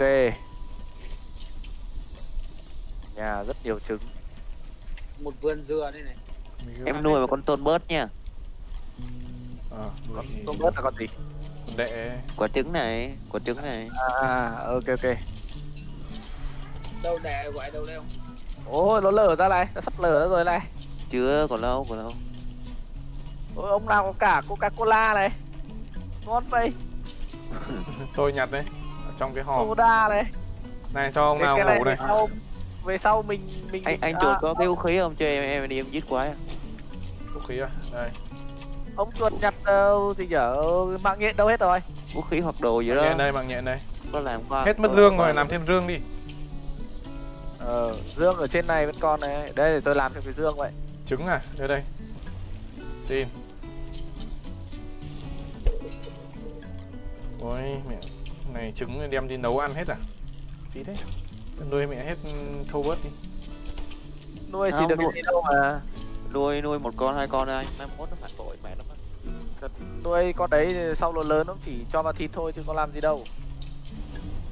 Mà nuôi tốn hạt lắm, tốn xít lắm á. Nuôi cho vui thôi. Đi trồng cây tiếp rồi, sáng đây để đi trồng cây. Đấy, may mở giường rồi này, sao không cắm nó ra ngoài này cho nó rộng rãi, lại cắm ở trong này. Cắm ở trong này mới thấy ánh sáng chứ. Cắm ra ngoài Ra ngoài tối vẫn thì thấy không mà, đâu. ở đây này, ở đây vẫn thấy mà. Ồ, Farmer. To mà. À có cái ô đây này. Em thấy có mũ tôi bố đời không? Đấy, ông ơi ông cầm cái này ông đi ông trồng cây gây rừng cho tôi cái. Ok, Thấy mũ tôi bố đời không? ra. Cái mũ đấy là đi nhanh hơn trên biển đấy. Ơ cây dừa này nó có chắn được đấy không nhỉ? Gió. Cây quanh mát. À từ từ để làm cái cuốc chim. có làm quan này. Này tôi làm cho cái cúc chim bằng vàng này. Tôi làm được rồi, tôi có. Đào Không có chưa? không có que không? Hả? Còn que không cho tôi xin que đi. Tôi cần que thôi. Que á? Ừ. Que đây. Tôi làm thế nào? Cho em cái rìu em đi farm gỗ không? Cho em cái rìu với cái xẻng. Ít ít thôi nhỉ, nó vẫn nhiều quá. Căn trôn. Có Con điều trôn tôi tay đây. tôi đây. Được rồi. Đấy ông nhặt đi. Mỗi lần nó vứt được ra cái bỏ. Đéo chia lửa được. Ấn căn trôn để tách hát ra, tách đôi. Anh chùa có cái xẻng không? Cho À em. đây. Xẻng gì? Xẻng Xẻng này. nhé. Đây. Xẻng cái sắp hỏng rồi. Ok. Ông có rìu vàng rồi gì? Có cuốc có vàng rồi. rồi gì? Đấy, tôi chế thêm cái xẻng vàng nữa. Machete vàng này. Đấy, machete vàng dành cho ông nào đam mê chặt dừa này. Đây, Ông còn cục vàng nào cho tôi ấy nốt thì tôi mở công thức cái. Cho tôi một cục vàng. đây tôi mở cục công vàng, thức. đây 3 cục đây. À, thiếu cây. Đấy rồi. Đấy cái ông gì mới nhỉ? Thấy không? Đây. Ông ấy tên là gì đấy? Chỉ còn biết mà gọi. Này, Gọi gì vậy ta? Không biết luôn nữa. Mà gọi Hoàng ông Anh. nhện đi. Hoàng Anh. Ông nhện à? gọi nhện nước nhỉ. Gọi là ông nhện ơi à? Được, nhện đi. Cho dễ. Đấy, ông cầm cái machete đi ông. Gọi tên nhân vật đi, Weber đấy. Mẹ, thanh niên mù tên nhân vật mẹ rồi. Tôi có biết tôi có chơi con đấy bao giờ đéo đâu. Vậy. À đây Đâu? đây có cây đây này. Gọi là ông nhận được rồi. Gọi ông nhện đi. Theo Tím gì đây? gọi ông Lấy cái gì? chuẩn đấy. Ý, nó lấy cây kìa, nó bay. Lại gió mùa đông bắc rồi. Đây. Nên là ấm no rồi đấy, ấm no rồi, ngon rồi. Ông nhện đây ông xem thế nào ông quẩy hết cho tôi, ông cầm cái machete vàng ông quẩy hết cho tôi mấy cái gì nhỉ, mấy cái che trúc gần nhà cái. Đâu, ở đây đấy à. Ok. Ông đi farm chút đi để tôi gỗ cho. Gỗ tôi không được. Chiều tôi bất tử mà. Tối. Chiều. Nhiều chưa? Lắp quá. Chưa tối chưa. Anh em có thiếu cái gì nữa không để đi lấy thêm này. Rắn đuổi. Vàng thôi, lại vàng. Vàng lấy hết mẹ rồi đâu. Tôi khai thác hết mẹ cái đảo vàng ấy rồi. Nếu còn gì Trong nữa đây không có rồi. vua heo, khó chơi ghê. Thôi để mở. Gió tuổi. Có heo mà. Vua heo. À vua heo, con này nó không có vua heo nhưng mà nó có vua bạch tuộc. Nhưng mà chưa tìm được thôi. Thì mua bạch tuộc như nhau cả. Thì mình cũng đổi được như vua heo mà. Ông ơi có chuối không ông ơi? Chuối thì lại mang về nấu thôi. Ngày 3 mấy là có boss đấy nhỉ? Tôi chả nhớ lắm. Cứ ngày cuối cuối con boss này nó hay lắm nhá. Con boss này là cái con boss lốc ấy. Nó là con để Ui, chế ra cái gì nhỉ? Nó có chế được cái cánh quạt đấy cho ông chạy trên biển đấy. Spear gun này, súng spear này. Vậy đấy chưa? Là có băng này, nhặt băng này anh em ơi. Đấy, nhặt băng thôi. Rắn này. Chia nhau ra nhặt băng đi để chế đồ ăn. lắc. Mẹ con ông tuyệt khỏe vãi cứt ra, chém mấy cái chết mẹ rồi. Châu bò mình người. Có 100 máu thôi. Nếu mà machete thì chém 3 cái. Dìu cái này thì chém 2 cái. Cái này ngon nhá. Đấy con cua này ngon lắm ông ạ. Mẹ chế được ít đồ mà. Me nó vừa Khó đi quá. Gió từ bay mẹ. Ai ôi. Ê, lắc còn gặp gió. Trứng luôn này. Ui rồi mẹ nhẹ trôi hết ở đây rồi. Để nhẹ gần biển gió thổi không bị đi xa. Đấy tôi chịu khó tôi Trôi. Ui, cây đổ. cây đổ. Hay nhờ, mẹ thực tế nhờ. Ôi mẹ, cái hạt giống nó cứ bay đi không ạ? Cái băng gì Nó bão mù mịt. Con cua hay Anh vậy. em cắt tối nhá, chạy về nhà nhá. Mẹ cứ nhìn con Ê, cua đi, là đi, lại đi, nhớ đi. đến con cua trong Death Mải farm này toang Stranded. đấy. về nhà thôi, về nhà thôi. Ê, đi Đi sang hướng bên này. lắc. Ê, em bị cá sấu. Ôi, Rồi may quá có thôi, cái khu này nó phát sáng. Đứng lên hết ngày vậy. Về nhà thôi. Ôi mẹ có sáng rực. Ồ, hên. Tí chết. Nhé, đến đúng lúc Mai mình anh em mình đi ôi kia ra nhặt đi, tranh thủ nhặt sóng đá lớn đủng đấy. nhặt hết đi. Lắc qua. Đấy, ông nào ông chuột ông có cái ô này mình xài tạm. Xài tạm. Con nhẹ nó cắn em cái là đi luôn á. Cái hàng dừa này nó có cản gió không? Tôi cản gió ngoài điện. Tôi xem hàng đấy. Không cản được gió đâu ạ, cái này chịu luôn, chả có gì cản được. Nó phải bớt ra gió đi để tôi dừa thôi. Ui, Ông mẹ. chuột và chơi và thấy con heo nó hiếc thì nhớ đánh nhá, để anh em xài điện. Cái gì? Để anh em còn xài cái ô khổ. À. Có cái Ông búa tôi ra đã- cái chỗ hồi sinh ấy, có ông một cái chỗ hồi sinh có 4 cái cọc, 4 cái đầu lợn ấy, đập 4 cái đầu lợn Ông này được đừng đi nhiều vội, ấy. ông về đây tôi bảo đã. Ông từ đây. Ừ. Ông đừng đi vội, ông về đã. Chạy về đi. Ngủ hết đã, hết máu Ông rồi. nhớ cái vị trí mà cái bọn phát sáng lúc nãy nhá. Ông ơi tôi bảo ông cái này cho ông đi cho dễ. Đây bọn phát sáng ở ngay gần nhà mà. Đấy ông nhớ cái đấy là được. Đúng rồi. Cái bác nào cầm cái ô đứng lại gần cho em tí coi nó có che mưa không. Không, ai cầm thì được thôi. Được không? Không được. Tao đứng ở trong kia ngủ mà không ngủ. Mẹ, ông kia thằng đấy. Ông dạy trời mưa gió bão bùng này mà lăn ra ngủ luôn. Thôi, mặt loèn này cút ra. Nó như kiểu cái mũ ấy mà ai đội thì được ấy. Nó chỉ giảm mưa thôi chứ không ấy được hết đâu. Tưởng lại lãng mạn như trong con lù. Mưa gió mà ông này mà lăn ra. Đây người ta gọi là em ngủ anh che. Cái ông già bà già đấy không đi vào. Cặp đôi bà Đây ông gọi bà là già. em ngủ anh che hả? Cho ông bà già Tinh vào. chọn. Ê, cục băng kìa, cục băng kìa. Đây để tôi làm cho ông cái này ông đi ông gắn vào đít thuyền ấy. Ê, băng nó kìa. Ui. Mới đầu cái này cái Ê, soda này tôi rất là đói. pin luôn. Tôi tí nữa xem nào. Và đây. Ui, ăn tạm rồi. Ôi chết rồi, hết mất ấy rồi. Ông nào có cỏ ông đưa vứt cho tôi ít cỏ nào. Có đây. Đây ông ơi. Có đây. Đâu đâu? Cỏ đây. Đây. Đấy rồi thôi. Ok, xong rồi vứt cái đèn ra làm gì? Tôi cần đèn đâu không khi mà cầm. Từ từ nhá. Tôi lại đi farm tiếp đây. Ok anh Em đang đợi đồ ăn.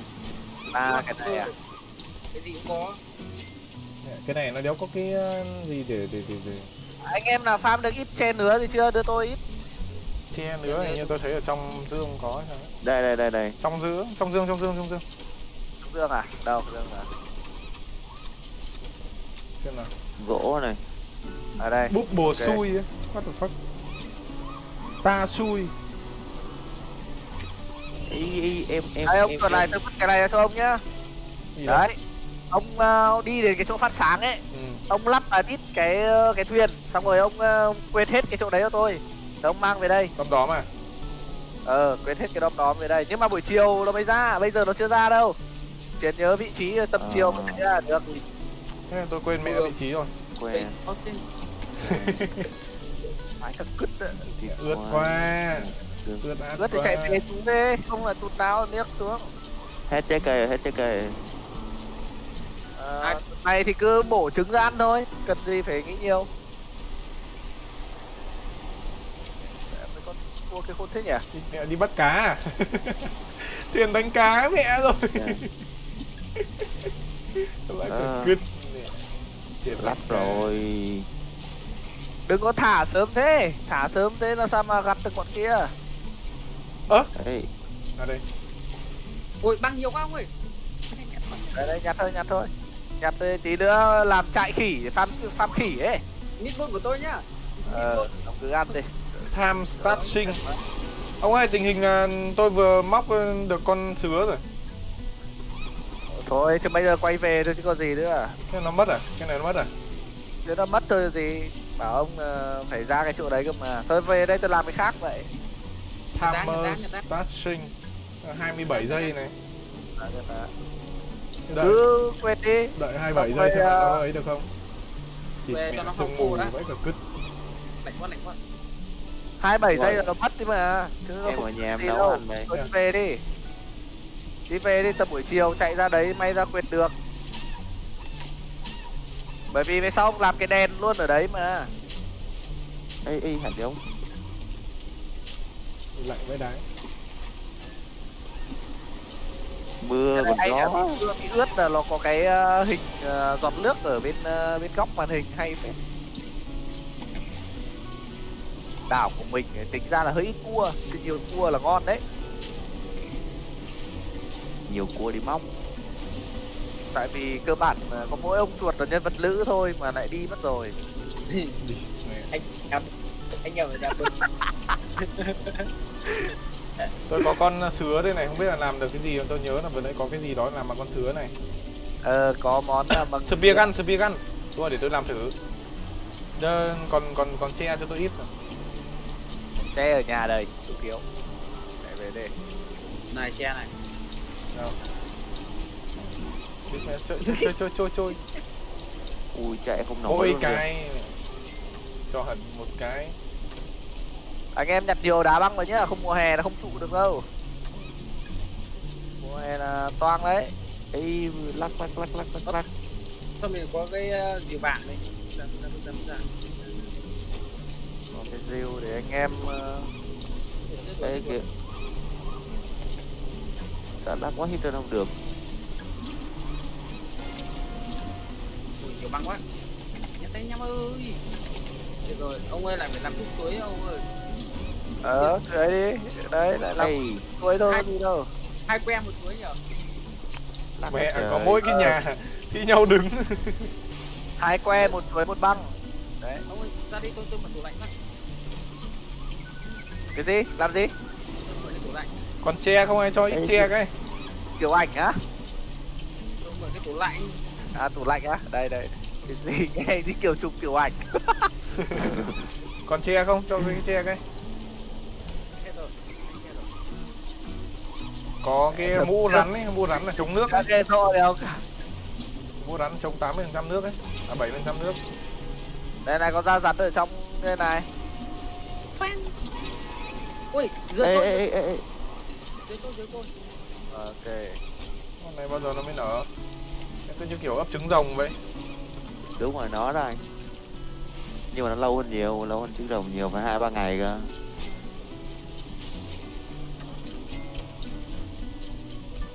Tôi anh em ơi. Đây không không còn ai còn che à? đây che đây, thiếu gì? Ông hết che rồi à? Tôi có chặt đéo đâu mà có. Ông làm vừa vừa thôi. Tôi có làm đéo Ở đâu. đây để tôi Tôi có chặt đéo Bây đâu giờ mà. ông- Đó. được chưa? Ủa có trực tiếp đâu rồi? Ở đây, Chừng đó rồi bay đi mất tiêu à? đứng đây cày. Solo. Ô, trôi. Ê, Băng nó chỉ trôi về nhà mình đúng không ạ? Này. Đâu, xin cái tủ lạnh nha, mở cái tủ lạnh qua. cái gì mưa Đây, đồ ăn cất mà có vào. gió là không làm mà vẫn có ăn. Ôi, sao tự nhiên não thất thế này nhỉ? Ướt Mưa ơi, nhiều rồi, cái thần nữa. Nó tụt nhiều quá. tôi có cái spear gun này. Hí. Hết mẹ chuối rồi. Ngon đấy. Đi đập, đi farm chuối tiếp. Đam 10. Cái này chắc là anh giật em điện. phải đi câu cá thôi. Này, Quả cho này là to. Đây, Cho anh câu em- cá ở cho đâu? anh em Câu cái cá ở này. đâu? Đấy. Đi câu cá lên thuyền, có cái thuyền đây. Xong rồi đi Rồi. đến cái chỗ câu cá thì quăng cần hướng. Con- Đây, chuột. Còn đồ ăn không? Còn đồ ăn không? Đây để em nấu luôn nè. Nấu meatball ấy. Còn meatball không? Xin meatball thôi. Ông chuột thì nấu cho ông ý một đấy đây này. Ờ, Ba thịt to, một thịt ấy, ăn phát no luôn. 3 thịt to, một thịt quái. Không meatball thôi. Ăn kia thì thừa quá. Ông thì đợi khi nào đói lắm thì hăng ăn. Ủa sao đồ ăn đâu hết rồi? Đi. Ui hết đồ ăn rồi. Mình ở Hết đồ nhà ăn là rồi. cũng đói. Đồ ăn Này, rồi. trả cái này. Trả bamboo này. Đi đây. Kéo mẹ ở nhà Vì chết vậy nói hết với là nhau. em miếng ăn núi lửa. Phải cả cứt ạ, ăn hết mẹ rồi. Thôi để đi thêm mẹ. Đấy. Ông đây ông ra có- ngoài ông làm. Có Ông cái thằng trợ trụ cấp cột nhanh nó ở cho- nhà nó cũng đói luôn đấy.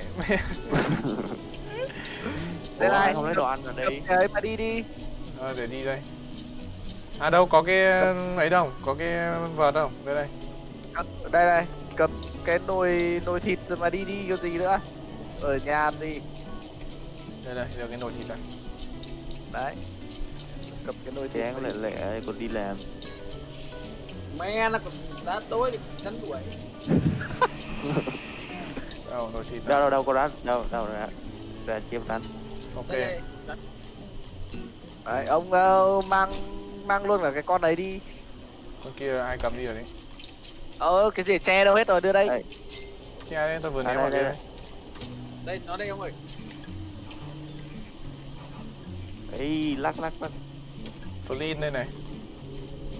Các Flint tôi lấy mấy cái thôi, 6 cái thôi. Rồi, tạnh mưa rồi. Mẹ, 8 thiệt cái. nói đến nơi. Flint để hết trong này. Đi. Đi câu cá. À anh nhẹ ơi. Anh chuột. Rồi, cái gì đây? Đấy cái con kia này, có cái con kia nè. Con gì? Cái con đi theo à. Em đang cầm tí. Thôi không cần đâu. Ông cầm con này đi theo mà chứa được nhiều đồ hơn. Không cần. Có cái rìu ông đưa gỗ để ông kia farm cũng được. Để em farm bamboo. Anh em làm bamboo đi, để không phải còn làm ấy chặt thì không thì tí nữa là nó ấy đấy, là bỏ mẹ đấy. Ở đây này, cây cối đầy đây không ai thu hoạch này. Rồi Đây, ôi. tôi về tôi thu sau. Thế à? Thu càng sớm càng tốt để nó còn ra được mùa sau không ạ?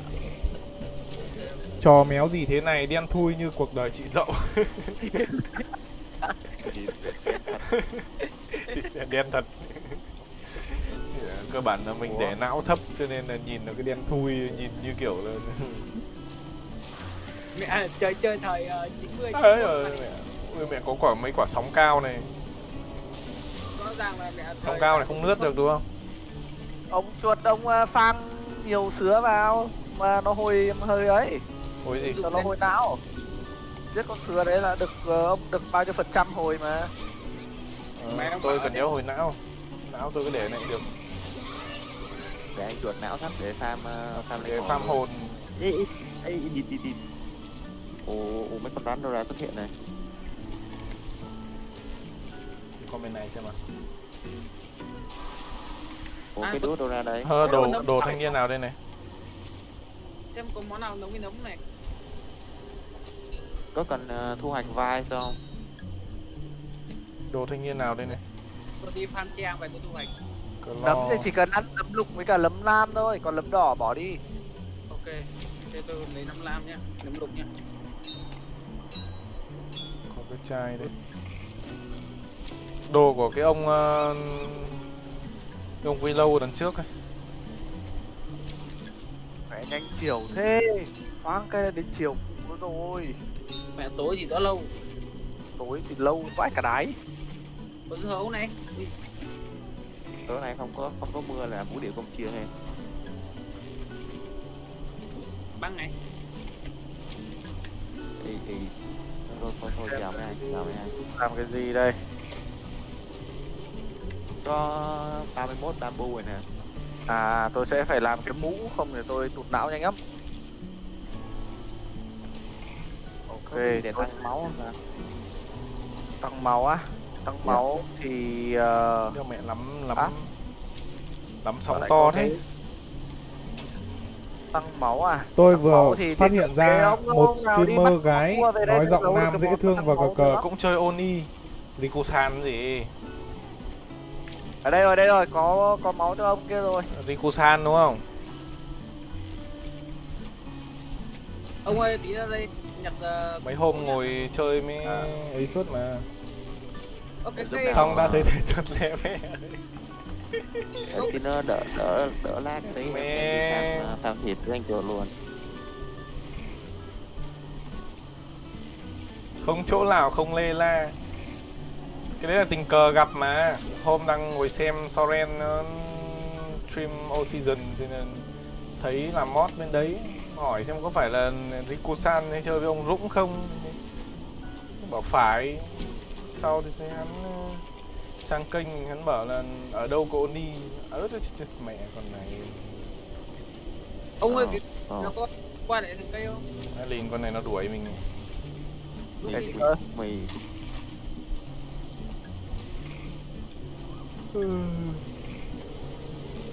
Cát này. Bố nấu.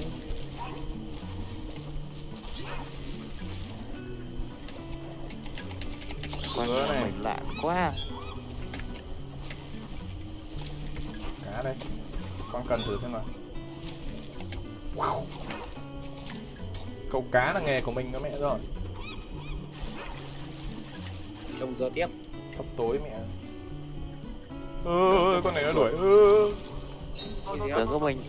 Thôi. Chạy về. Đi vệ đuốc cất hết rồi. Làm gì tao? Về nhanh. Làm đéo nào. Ui sóng. Bãi cà lìn.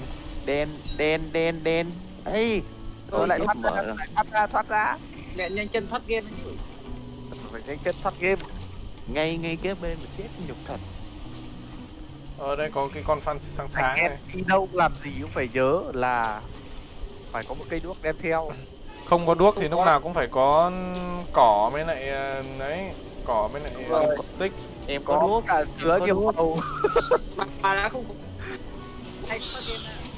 Phải để có sứa nhiều màu giống như ông Tuấn kìa, ông đi ông ấy có phải chơi sứa nhiều màu phải không? Tôi lúc nào Cái tôi vấn phải đề sứa thật. Ui con Cái đấy vấn này. đề là Chơi sứa độc với đủ đô phải không? Con đấy khỏe quá. cái vấn đề là em có đuốc nhưng mà em lại để ở chỗ con ở đây kia, để vô cái kia. Thế thì đấy là lỗi của mình rồi. Bóp rái rồi, tự mình bóp rái mình Ở đây có con cá này. Y phải ở nhà canh trông kia rồi hết. Có con cá nhá. Có con cá cả con nhá. Không sao đâu mà, tôi ngủ hình như là nó chả sao đâu ấy. ông ơi cái gốc cây này nó có Đây ánh sáng này, Lại ra sáng cho rồi. tôi đứng tôi nè. Ô, mẹ nắm sóng quá. Sóng Bây giờ to vậy không cứt. có ánh sáng đấy, ông không có cái kia thì ông làm sao ông gặt được?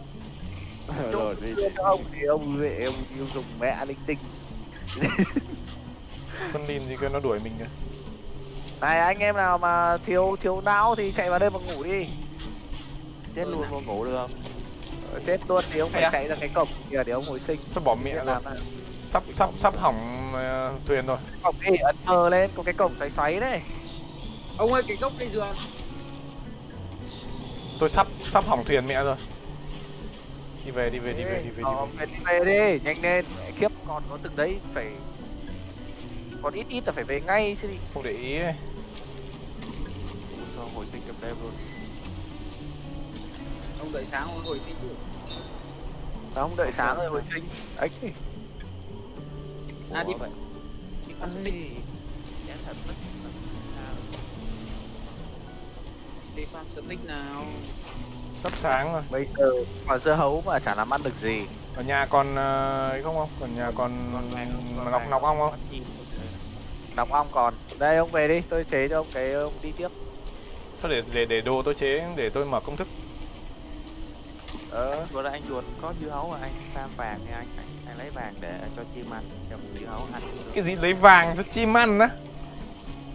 Lấy vàng làm cái chuồng cho chim ăn dưa hấu, rồi mày lấy hạt À. đậu trồng tiếp. Cái đấy cần vàng á? Làm chuồng chim cần vàng. Tưởng mà. là con vàng mà. Hết rồi bạn. Thế là thế tôi còn 2 cục này, 2 cục đủ không? Hai là đủ luôn. Anh em mới kiếm phân ở đâu để bón cái cây này? Thì ông nhảy ra. Cho bọn lợn đi, mày nhặt cho bọn lợn nó ăn đấy này. Đấy nhá. À Ở mà trong map cái- này điểm đéo có hoa cái kìa, điện ấy. phải nhặt từ hoa ấy. Cho lợn Mà ăn map- hoa, Map này Hoa. farm phân. lợn đâu bạn? Thế hôm trước ông farm phân kiểu gì đây? Đấy tôi nhặt thật nhiều hoa đấy. Con vẫn có hoa à? Còn 32 Không biết là về kịp không. Nó vẫn có Game hoa chị mà. dậu.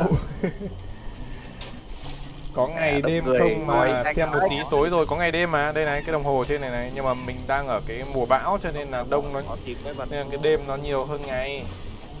Mà từ lúc sinh ra rồi chưa thoát khỏi cái cảnh hòn đảo này. Để thiếu một cái hạt Mời đấy các chứ. thầy về Quất Lâm quê em để cho chim ăn. Bamboo ở trong rương nha, em để hết bamboo trong rương nha. Rồi ok. Để tôi xem nào. Có khi là phải chạy đi nhặt ít cỏ ngoài biển thôi thì mới đủ đồ ăn chứ không. Ê có 14 cái đồ ăn trong rương á. Đợt này tôi Nhặt đi ít chả cỏ hái được thôi. cái gì cả. Ở nhà chết đói với nhau rồi. Bị thuyền Nhà sắp chết rồi. hết. Bây giờ chỉ có farm dừa với ấy mà ăn qua ngày thôi. Đâu, À đây đâu, rồi, đâu. may quá, có- Đây có- tôi mang có- thịt có- về cho.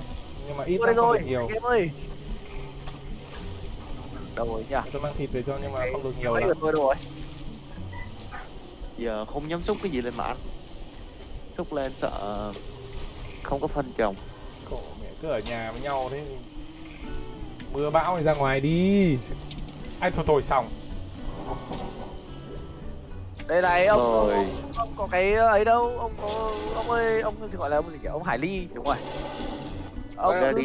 làm nhiệm vụ của tôi là cứ có cây dừa là có quả dừa là ông quăng hết cho tôi.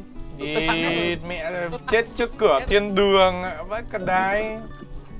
Tôi phang tôi phải không ạ? Không phải Ra là đi không cũng để bị ý lớn đấy, không để rồi. ý là va mẹ vào cái sóng cho nên nó mới Ok. Em đi lanh quanh em lượm stick với Rồi. lại grass thôi. Cày vãi đây. Vậy mùa bão là Ôi, nhiều- mùa của chị dậu. chuẩn mẹ rồi. Nhiều chuối quá. Mùa bão mà chơi nhân vật em á, mà nó còn là tinh thần thấp nữa thì thôi. Cả một màu đen luôn. Nhìn xì, nhìn cái gì cũng Đây đen. nha anh em nhá, là có hàng ăn rồi, có thức ăn rồi. Tôi vừa bắt được 3 con cua về mẹ trái Chả anh em. đéo món chịu được. kinh cua. Rơi mẹ hết đồ ra ngoài, con kia nó ra nó đéo hiểu sao tự nhiên ở đâu ra con sói, con cá sấu ra nó tập luôn cái nồi hầm của mình. Mất dậy. Hello em nha. Ra chém con chuột. Ra chém một cái xong. Kia À, ăn tao à? Ăn tao à? Có cái ta mà không biết đấy kiểu gì. Ta mình chọn cái chết. Ê cây có dừa cây có dừa anh em ơi. thôi tôi sang Em đi đi cô à? san đây dễ thương. Chết tôi không mẹ. Cút đi đâu, ra chặt cái dừa này, ra chặt cái dừa. Rico San đang chơi Human Fall Flat đây này. Tôi kết bạn Steam với hắn mà. Ờ, cái này công thức nó lại bảo là chế một cái nấm mà cơ. Gì ấy đâu rồi. À, một cái Ông Wood đi đâu? Hoài. Ông Wood đi rồi. không biết chế bừa. Ông ơi, ơi ông Ơi. tập rìu ơi. Ơi ông. Ra đây cây dừa bên góc phải. Quay lại xem thì còn gì nhặt đấy thì phải chịu thôi. Nào giờ. Cây dừa này. Giờ phải đi gom từng quả dừa mà ăn. Ồ thật sự. Vừa tôi quán thì tôi trồng hết rồi. Đây tôi đi farm dừa. đấy người ta gọi là nhà đông con.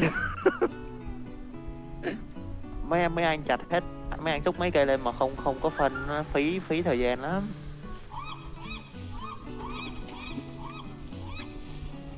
Đi xuống Rồi, em xúc cây lên để có phân mà bón cho nó, không thì lấy cái cọc thối cũng được. Cái đồ ăn thối ấy. em ăn chết thối Đồ ăn ăn mẹ béo rồi. có, đòi đồ thối. Giờ thu hoạch berry xong là vứt ra đấy đất cho nó thối lại.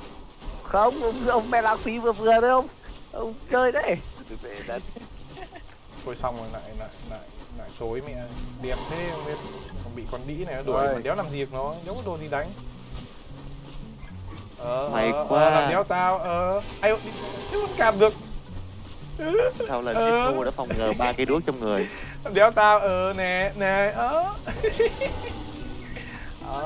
làm đéo thì tao, Anh đùa có đuốc không? Không có đuốc, chả có cái gì cả. Đây em chỗ này. Này, Không cần, có không rất cần, nhiều không cần. là tính cá. Tôi lo được. Anh em thiếu máu với cả thiếu Kỹ năng sinh tồn của tôi đã thượng thừa mẹ rồi, đéo phải lo luôn. Đâu?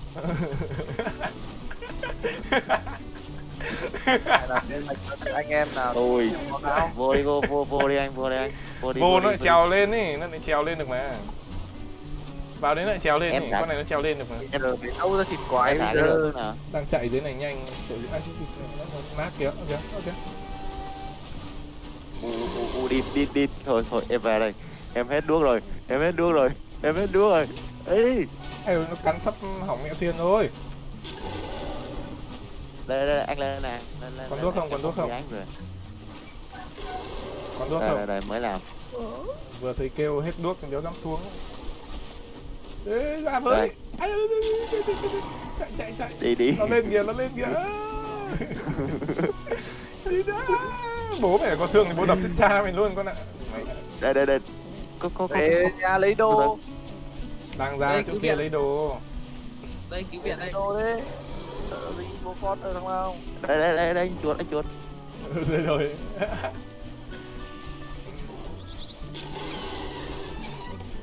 Cái spear là cái Đấy, spear mẹ. nè. Đấy chưa? Cái spear là cái spear kìa, cái spear. Đây rồi, spear đây. Ok. Kìa. Mẹ sao? Ôi vãi cớt Giờ thầy đấy. nhảy vào dạy em nó chơi luôn ạ. Ôi chết rồi, tinh thần trẻ rách rồi. Và có cái Sao em đi làm ngủ đi. việc quen đi cô San với. Ngủ đi lên. Biết thế nào thì làm gì mà thầy vã thế. Khổ Giờ đây mẹ, nha. thấy gái này bắt đầu cứ tớn cả lên. Thầy mẹ nói chuyện với gái kiểu hai hàng nước miếng. Tuôn ra. Nào sáng nhanh lên thì còn đi lấy đồ đâu. À có đồ ăn không? Sao thầy biết nói chuyện với em thầy khát thế? Có cốc cực mít này thì cho vào nấu mít bôn đớp luôn. Ê, nấu cho em trước cái gì đó rồi để em ra em đấu liền. Đây. Ăn trứng thịt quái nhá. Ê. Thôi, phải tớ đại cái gì rồi. Cái gì mà chưa được 5 phút là chị dậu xuất vậy. Có dừa. À anh em ơi. có cái spoil không để tôi làm cái kim tiêm phát mẹ. Nhìn cục đen khó Có chịu. đây. Ui. Spoil thì phí lắm. Spoil phí hơn vàng ông ơi. Có Để spoil trồng không? cây gây rừng kìa. Mẹ cứu người quan trọng hơn không ạ? Chuẩn bị mẹ. Đấy đây anh em tôi phải đi ra ngoài kia tí đây. Ở Xem nhà nào. là chết đói mất. Dừa đấy nhá. Hai nite. Giờ vẫn có. Sao phá chết ngu thì em đã chuẩn bị sẵn trong người 3 cây đuốc một lần. Đây rồi. Hai nite rồi. Chuẩn bị 3 cây đuốc mà vẫn chết á. Một cái này có ấy không? Có Gì spoil ấy. Đồ rốt. Không. Lại chả vã, các Em thầy và cứ bù. quay tay đủ 5 liền. Trời ơi, chết rồi. Chết thôi. Gặp em Đồ một ngay tháng đây. sau tự nhiên tay thầy bên phải nó to bên trái. Hello ông Beo. Ôi mẹ, lâu lắm rồi giờ mới thấy mặt đây. Toàn mẹ các cái youtuber nổi tiếng ấy. Toàn những cái youtuber tỷ view. Toàn các youtuber có tiếng cả.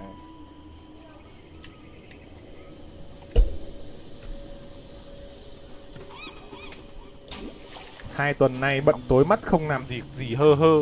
Mẹ, xạo chó lười quẻ thần. Ở chỗ đây có con cá kiếm này, chỗ đây. Tôi đéo Đấy, quan tâm. đấy, mẹ, dừa giờ- dừa giờ dừa tôi dừa cần- khu này nhiều dừa. Tôi cần đồ của tôi á. À Dừa, tôi quên mất là tôi có cái mũ chuột chuỗi mà đéo giờ dùng mẹ. Dừa dừa dừa trên này ông ơi, dừa trên này nhiều lắm này, dừa dừa dừa này. Trên góc trên cùng của cái đảo này. Ok ông ơi. Giờ anh em chia nhau. Trên này, trên này, trên này. Tôi đang đi farm cây kia để trồng. Hai có đồ sở thuyền không? Về làm cái đồ sở thuyền. Em đang đợi mấy cây nó bị gió thổi Sao đứt hết. bamboo pad này hỏng hết rồi này. Đào lên trồng Symbol không kia, không có phân. symbol here phát. Hả? Cái symbol. Cô đem lên chân tròn, đem lên chân tròn, đem lên chân tròn. Đồ trống tròn kìa. Có heo, tìm heo, phát thịt nào. Móc đâu ra heo.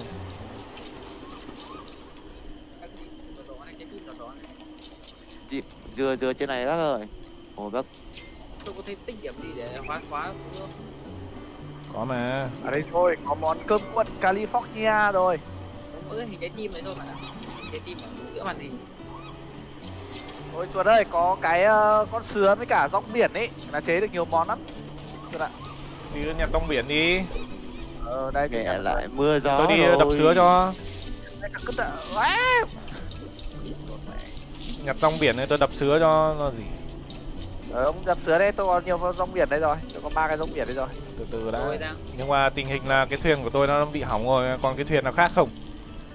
À đây bên À, dưới này còn này. Được rồi. Nhưng mà phải chế cái đâu, lấy thuyền của tôi mà đi. Nhanh tối quá. À đây có cái claw đây này. Ai cầm thì không nó rớt mất. À đây cả ấy này, chế lồng chim đi. Đấy. Đây này, thuyền viết ông chuột viết chế cái đồ sửa tàu chưa? Rồi Ê, rồi ê, rồi con kia, xem con công kia, thức con cũng kia. được mà. 2 tấm ván này, 2 tấm ván, 2 ấy. Đây thôi chế Ồ, mẹ ồ, cho nhanh ông cầm đi mà ấy. Đéo, lâu làm thời gian. Ê, nó trôi. Vàng này. Này, ông chuột cầm cái này đi mà sửa tàu này, lấy cái tàu của tôi mà đi. Lấy tàu của mẹ thuyền chiến mà đi. ui Đây, tôi đéo chơi cái trò câu cá này. Đéo ai chơi cái trò nhảm nhí đấy. Đừng heo, làm nhí gì? Câu cá bây giờ là cả một môn nghệ thuật. Rồi lại anh không xem Cường Bảy Núi rồi. Giờ thì cứ đấm nhau thì gì mẹ. Cường béo à? Đó, cắt grab của mình sang màu vàng hết rồi này.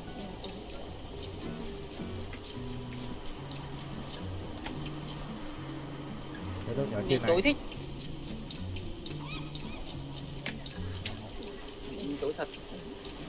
Thôi phải ăn, phải bắt chim sống qua ngày vậy anh em ạ. Bắt Đấy, chim chứ cả chắc bắt sống chim. được. Thằng chim rồi ông ơi. Đủ nó. Nếu vã quá thì giết luôn cái con đi theo mình á. Sao con nào bị thành chim vậy? Ông bị thành chim à? Thằng chim thì ăn thua gì? Thằng chim chạy nhanh. Chạy nhanh thôi. Chạy nhanh đến tắc cùng đi bạn. May cho ông đấy. Nó mỗi Tôi chạy nhanh vừa thôi. mới giương súng lên đấy. Thì- Cả thằng trâu nó hút ra cả bản đồ.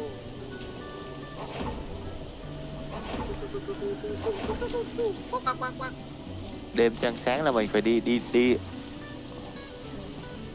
ra biển. Em nấu được cái món đéo gì đây? Mấy vật phải đái. À đây. Ê, bác Woody ở trên này nhiều dừa lắm này. Ông ơi, tôi đánh con này nó đéo làm được gì mà. 75 độ lo. Ô. Gió thổi. Đổ dưa, đổ dưa, đổ dưa. Vẫn Ui, đâu có thịt quái nào à? Không còn miếng thịt quái nào à?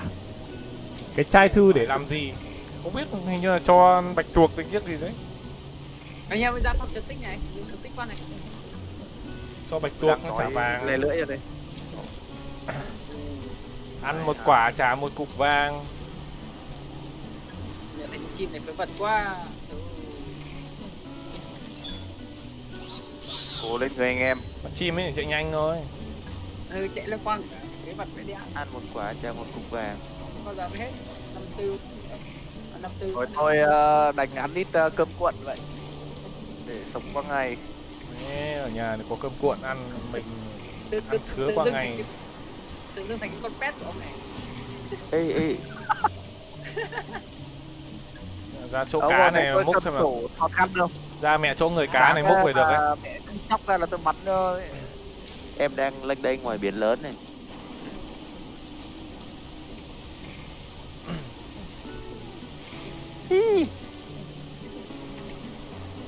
Ở đây còn cái hòm này. Lại.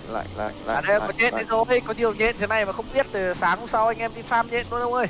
Bạn đấy mà tôi thành chuột chuỗi thì mẹ tôi hút tôi cũng ấy. Thế bao giờ không dự định. Đấy, Mẹ nhân phẩm đéo là ra con này. phải sứa này mà đập. Ui, ếch nó Em lên này. 100 nước rồi, 100 nước rồi. Chạy vào đây. À gần hết rồi. Cái ngày Chết. Sao đây? Ờ. Ê. Ôi thôi. rồi mày quá. Đúng rồi. Đi ngủ đấy, ăn rồi đi ngủ đi cho nó hồi máu với cả hồi ấy. Ông ơi, có gì tôi đớp à? Đớp à? Đây, đồ ăn đây. Ok. Ông làm tặng mấy cái meatball đi ông. Coi Đâu sừng. có thịt quái đâu mà làm meatball. Rồi, nó không meatball. Con đi này. Để tôi lấy chân ếch với lại cá về cho mà làm đồ ăn. Rồi, có meatball đi rồi. Anh em chỉ cần meatball thôi. Em đói rồi. Đây anh em đợi tí. Khó đi quá. Mày quá lấy được cái gì? Anh em đi farm ít thịt quái về đây anh em. Khổ. Ông nhẹ cái farm được nhẹ kìa. Không, em đánh nhện không được. Đánh nhện nó cũng cắn lại à. Tôi phải chiến thôi, chiến nó luôn vào ngày thôi. Thế thì chế cháp đi để đi bắt nhẹ. Chế cháp. Chế cháp bắt nhẹ thôi. Ôi, được cái lông chim mới nhục rồi. Đây, tôi bắt theo 2 tổ nhện về nhà nhá. Tao hồ thịt ăn. Ôi, được 2 cái lông chim. Mẹ. Ê, nhiều đông quá. Ông kia bị đuổi chạy sẽ đất sẽ cát. Cháp ra mà chạy. Đây có meatball này này, có ai ăn thì ăn đi anh em. Có. Sao lại lép game rồi. Kéo là bắn toàn lông chim đấy. Thôi em ao đây lúc nào ổn hơn thì em vô. Đầu. Tinh thần cũng ít, tinh thần cũng nếu có, máu cũng hết luôn rồi.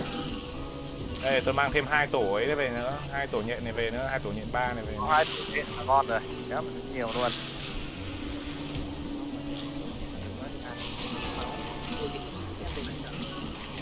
Bắt. Ôi đây rồi, Ủa, còn đây mình có đứng meatball solo rồi. mình luôn. Ơi, có meatball đây rồi anh em ơi. Đi rồi. Nhà anh em có vẻ ăn uống ác quá nhỉ. Anh em đang mở party đây, ông chuột đéo về. Đéo Ô, thèm. em không về. Anh em còn đang mở party đây. Thịt chim ăn hoài không hết đây. Từ. Ô, trôi. Ok. Ui, thịt mẹ vãi luôn rồi. Nhiều dừa quá này. Dạ. Để mang đi trồng. Ông chuột ông mang cho tôi nhiều sứa về đây nhá. Sứa để chế cái súng ấy. Sữa đấy phải móc, không có đâu. À đây à? Không sao hết. Về đây Anh bọn em. tôi. Về đây bọn tôi móc cho. Đi mẹ vãi luôn, khó quá. Ổn chưa em vào. Vẫn đang Ôi, mưa hết nhá. mẹ rồi, thôi hết súng rồi anh em ạ. Meatball hết rồi. Hết rồi á, thấy football rồi á. Về về đi thăm nhà để cái chat đi thăm nhà. Không, Để tại chat bây thăm giờ nhà. em vô là máu em còn một giọt luôn. Một giọt, tinh thần còn một giọt, can còn một giọt. Thú mãi mà. Ông kia vào tôi cho Meatball này. Ôi nhiều đá quá.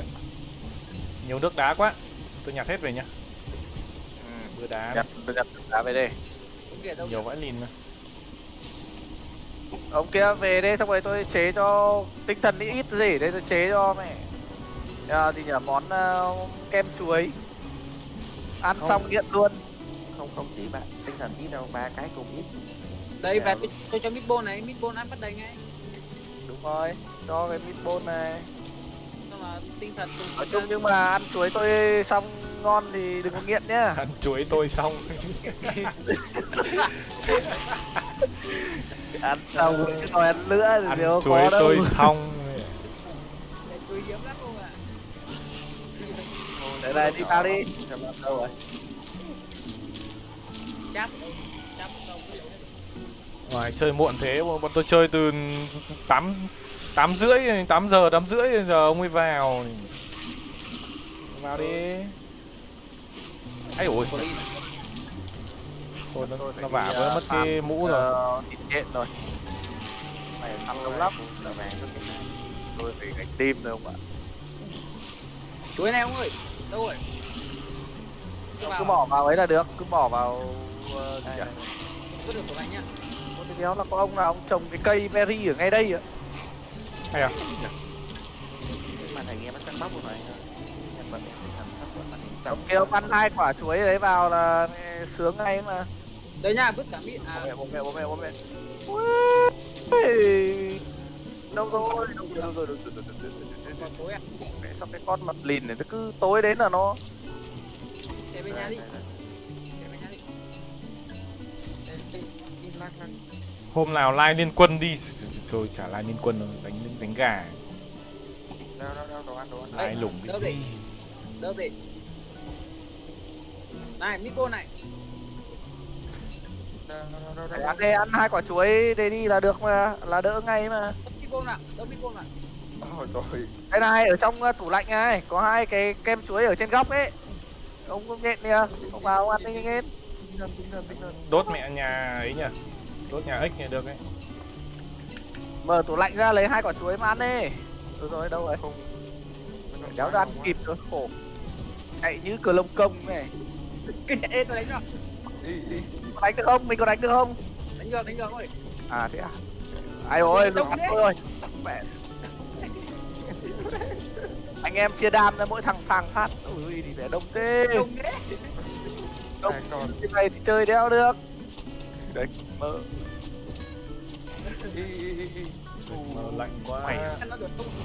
Ông đấy là nó đuổi ông. Mày làm sao? Mỗi thằng một con thôi. Mỗi anh em một con. Rồi đi rồi. Thôi xong rồi, ông kia mẹ ra đi tìm đường cứu nước mẹ rồi. Anh em cứu như thế không ăn được. Ôi Bù đẹp láo ngon thế. Ông đánh con mò ấy. Bù lào này. Mày làm sao? Rồi, xong rồi. Thôi ông này đợi chiều đi, ông này đợi chiều. Đây này tôi bảo lúc mà vào trong cái tủ lạnh này ăn Ông 2 chạy. cái ấy nó tăng về vệ 66 starity thì lại không ăn. Chuối vừa to vừa con. Cái này còn Nhiều vừa thịt dài. lắm rồi nhá. Ghê. Nhiều thịt Thì lắm không rồi chán. nhá. Rất nhiều thịt rồi. Ôi. Nhưng mà đang bị rồi, ướt đây, nên đây, đang đây. sưởi cái đã. Đang có dừa phải không? Thì ông đuổi cái tay đi kìa, không là nó. Ê. Tôi đi farm dừa đã. Em rửa tay à. Băng nó sắp hỏng hết rồi. Này ông ơi. Ui ôi, dừa kìa. Vãi đai. Băng nó chảy hết rồi. Tạnh mưa rồi, hoan hô. Giật cục quá. Sửa cho nó hết đấy đã. Khổ mày. À, ơi ông giặt hết mẹ thôi. Sửa cho nó hết nước cái đã. Đấy được. Điều kiện tắm no của kem mình là tôi phải chịu. Nào ông kia ra cổng của tôi soi đèn như này. Đi. Sao chưa gì mà đã hết cả tre chả cả trúc rồi. Mai anh em đi farm tre trúc thôi. Sáng dậy đi farm tre trúc thôi. Để tôi đi săn nhện tí. Ok ok. Cam che cả 3-4 cái mà bắt 4 cái mà. Che trồng đi nhưng mà không có phân của bón. Mẹ. Rồi, giảm rồi, ngon rồi. Green mushroom này mãi chưa thấy hồi nhỉ. Đấy chặt dưa tiếp. Đây nom này. Spoil đây nào, được 2 cái spoil này. Ở đây cũng có nhiều spoil phết. Cái green này mùa chiều nó mới ra đúng không? Chiều nó mới ngóc đầu đấy. Nhặt hoa này về làm spoil được này. Ông nhặt nhiều hoa vào. Mình đang có Hoặc là ông phải tìm một cái đào khỉ ấy. Anh em mình đánh xong rồi nó lém cứt vào người ấy, xong rồi né ra. Chứ không là bị nó dính vào người là nguy hiểm lắm. Đây nha, ra Người chỗ trừ dừa. não thôi mà. Sao đâu? Đâu nhỉ? Khí đây này. Đâu rồi? Ném đi. Tôi lấy được cứt của nó rồi. Ui trong này thấy mẹ nó để cả game tím này, đập mẹ nhà ra giờ. Đừng ông ơi. Cứ để farm đã, khi nào anh em mình đủ ăn uống ngon lành rồi thì anh em mình hẵng chơi. đợi mạng em tốt rồi em hit lên. Rốt này. Đủ làm sao à? Đủ mấy Tôi ổn rồi ông ạ. Thoải mái Đủ rồi. mấy. Phải có đồ ăn ngay chứ gì đâu mà. 17 cục thịt ấy đây này. Mang về anh em ở nhà chết đói ông ơi. Đang có 17 carry này. 17 thịt quái. Cái bọn này sao nó keyboard đấy nhỉ? Nó cho được ra có một cục thịt ạ, giết hết một tổ nhện ra được một cục thịt.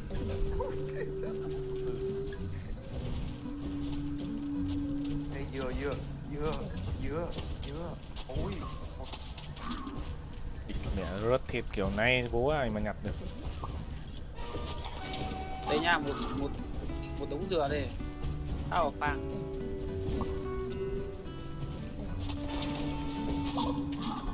Kiểu đéo nó cũng đá mình được cái. Ôi mẹ, thịt đéo nào mà thịt ít lắm không ạ? Thịt gì? Săn 2 tổ nhện được 2 cục thịt. Đây tôi cầm về cho 17 cục Kiểu này. là- Có cái rửa đâu rồi, cái rửa đâu rồi. Hôm đấy vào chiều rồi đến lấy luôn nấm về. Cái rửa để farm bamboo rồi đó. Ở nhà còn rốt không? Cho tôi 2 cục rớt thôi.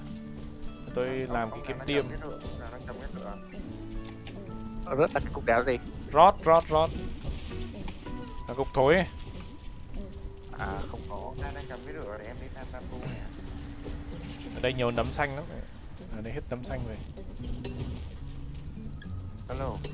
Hello.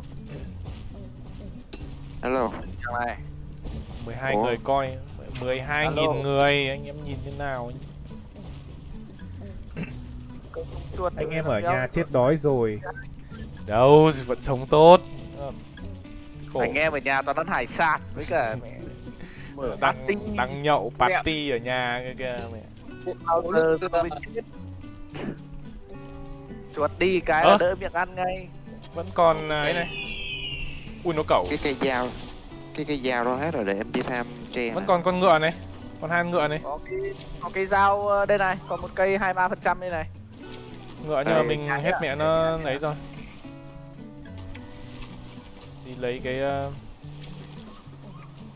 Rồi bây giờ đã có thịt nhưng mà ở đây với mày quá vẫn còn ít. Ủa, em nhớ có cây dao vàng mà ta. Đấy có cái Đã dao trưởng vàng nó không bắn. biết đâu mà. bắn pháo. Về luyện tập lại khả năng bắn pháo đi mẹ. Bắn thế này chúng thì đeo được. Bắn này mùa quýt.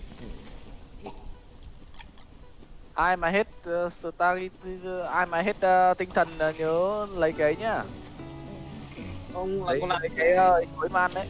ông cho tôi xin cái meatball ông ơi. Đấy meatball ở trong hòm ấy. Ok. Tôi đang Ui ở đây nhiều. Cáu nhỉ. Cáu thực sự. Được một con cua này. Ui, có miếng thịt cua. Ui được. mấy cái gốc dừa này nó không spoil lại nhiều. Có phân à? Đâu rồi? Meatball đây rồi. À, không.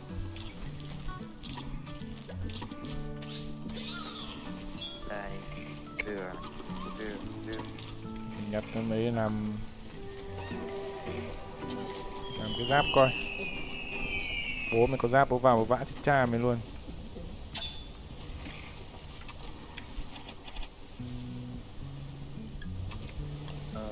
Kia là cái gì nhỉ?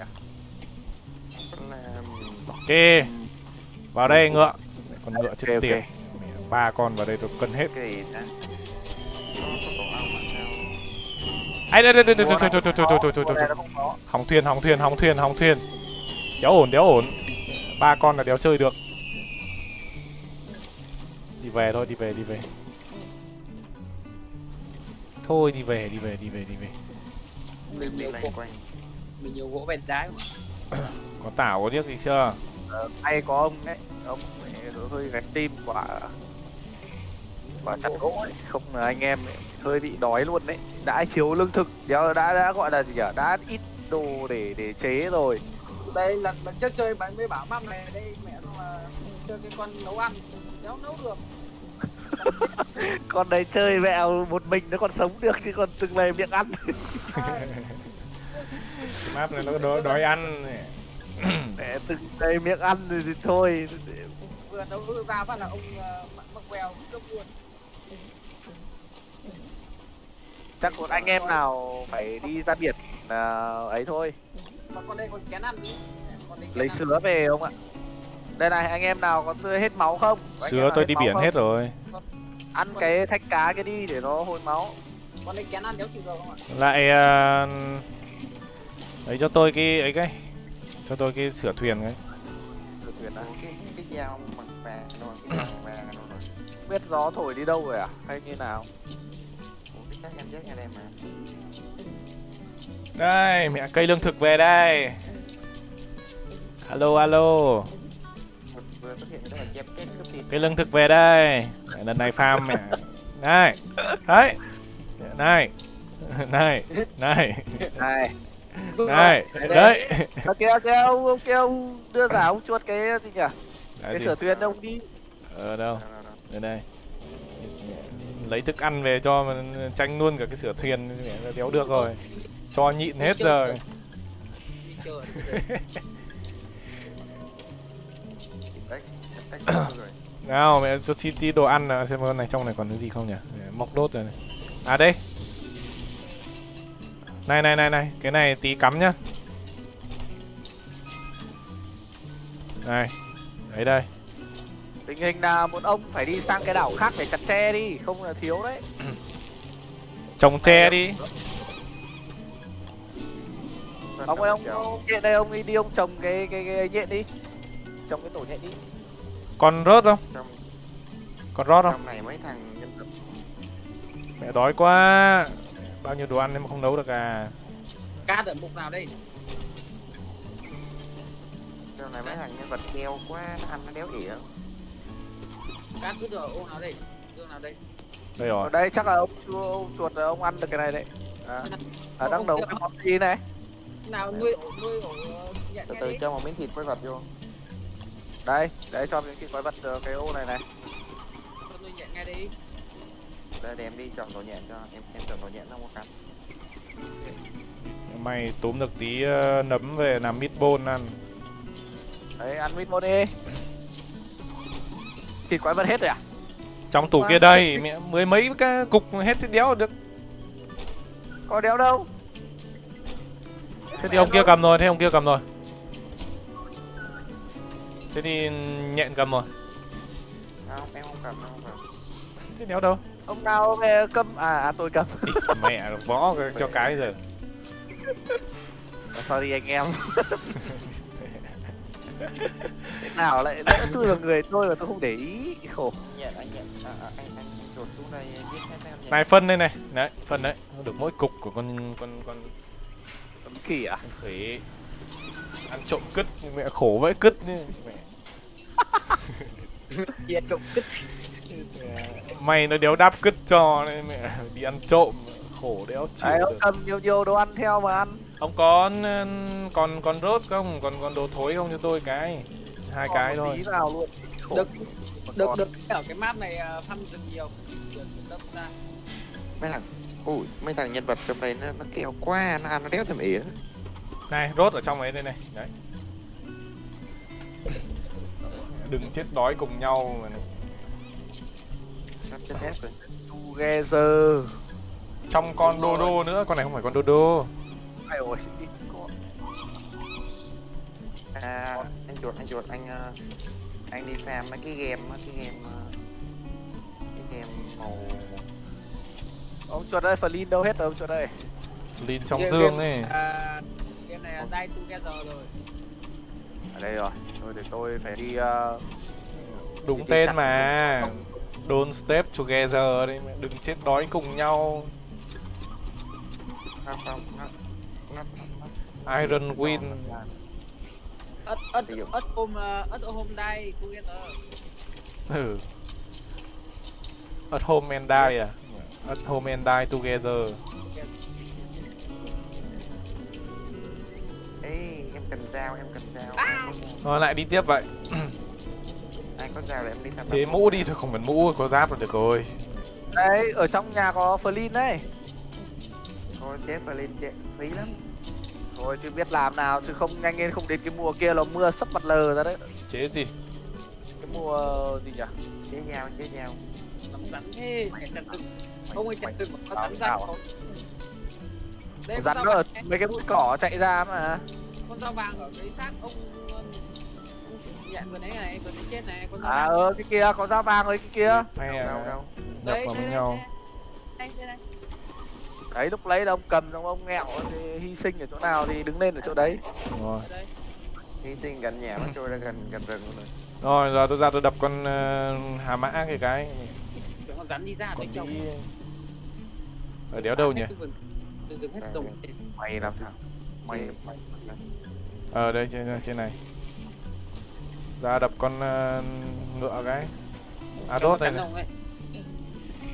Ai ơi. Mẹ, giờ thấy rốt cũng phải nhặt nhá. À có tăm này. Ok. Mày các ông thấy vườn cây được không? Mẹ Thấy được đấy ông ạ. thấy cứt thấy ghiếc đéo được bỏ đâu. Mẹ, đói vãi cả cứt. Không phải tiết kiệm nhé, chứ không phải Cứt là phải tiết kiệm nha mẹ, đéo phải mẹ phung phí đâu nhá. Đéo mẹ đuổi cái tăm này được có 2 lượt này.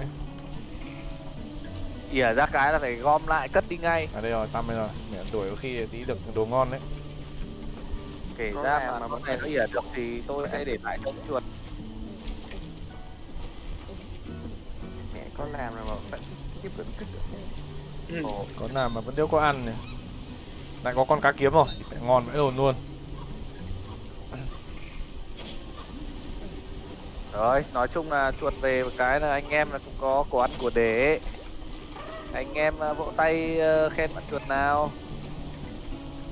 Gánh mẹ luôn. Ok, cái này để tôi phải chế cái Nào để cái tao bao cứu cát con đấy. Cái bao cát đâu nhỉ? ôi thôi nó lại xịt độc mình rồi. Ui, đi Megalodon. Chạy đi. Mùa này không đánh được nó đâu. Ui, chuối về. Mẹ con boss ạ, vãi cả cứt boss mùa hay sao ấy chứ. Đúng rồi. Đi. Chạy đi là được. Sao tối om thế?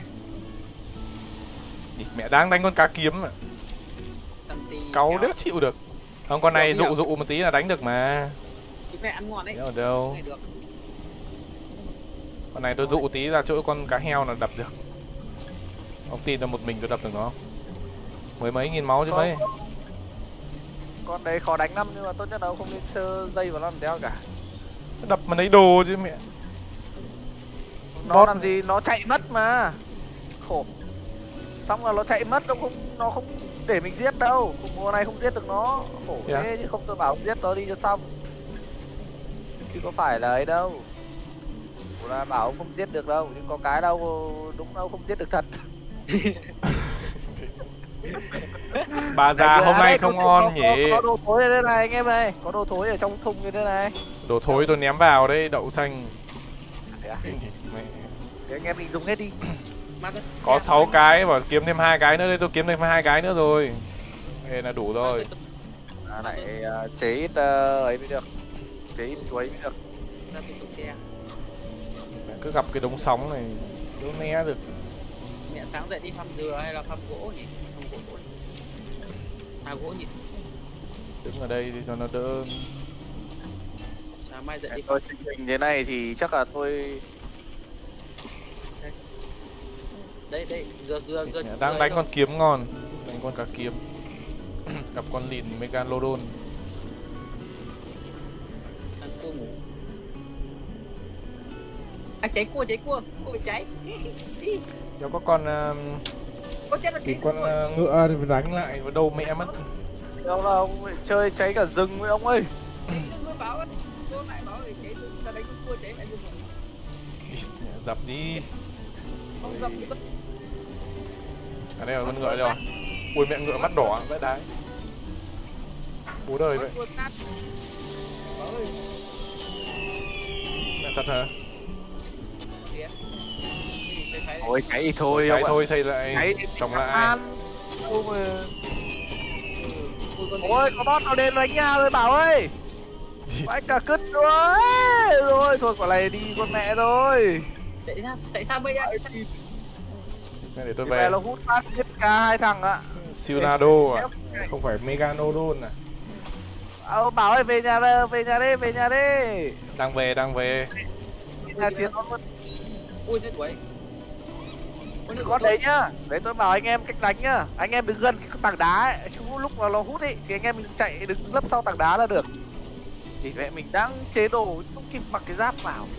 nó đang đuổi tôi không ạ, nó đang đuổi tôi cũng tăng. Không. Đang cho em. Nhưng mà mẹ cháy mẹ hết mẹ ăn theo cái rừng thì gây rừng cay yếu chịu. Cái đấy là tự tay bóp rái, không trách ai được. Ồ thì làm cái khác. Sắp vỡ mẹ thuyền. Ôi rồi về nó cháy xác cả đồ của tôi ạ. Đi ở chảy thế chứ đi. Vẽ ly đúng không ạ? Ui, Mẹ Hiếu là chuyên gia đốt bay. Cháy nhà. cái nhà.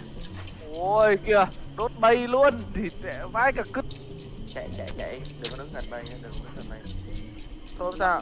Đây, chạy đây, ra lấp sau tảng đá như này này. Đâu nó đâu. Sao? ui nó tôi nhịp mẹ hút Rồi nó sao? hút cái đáy là hút được ạ. Nó đâu?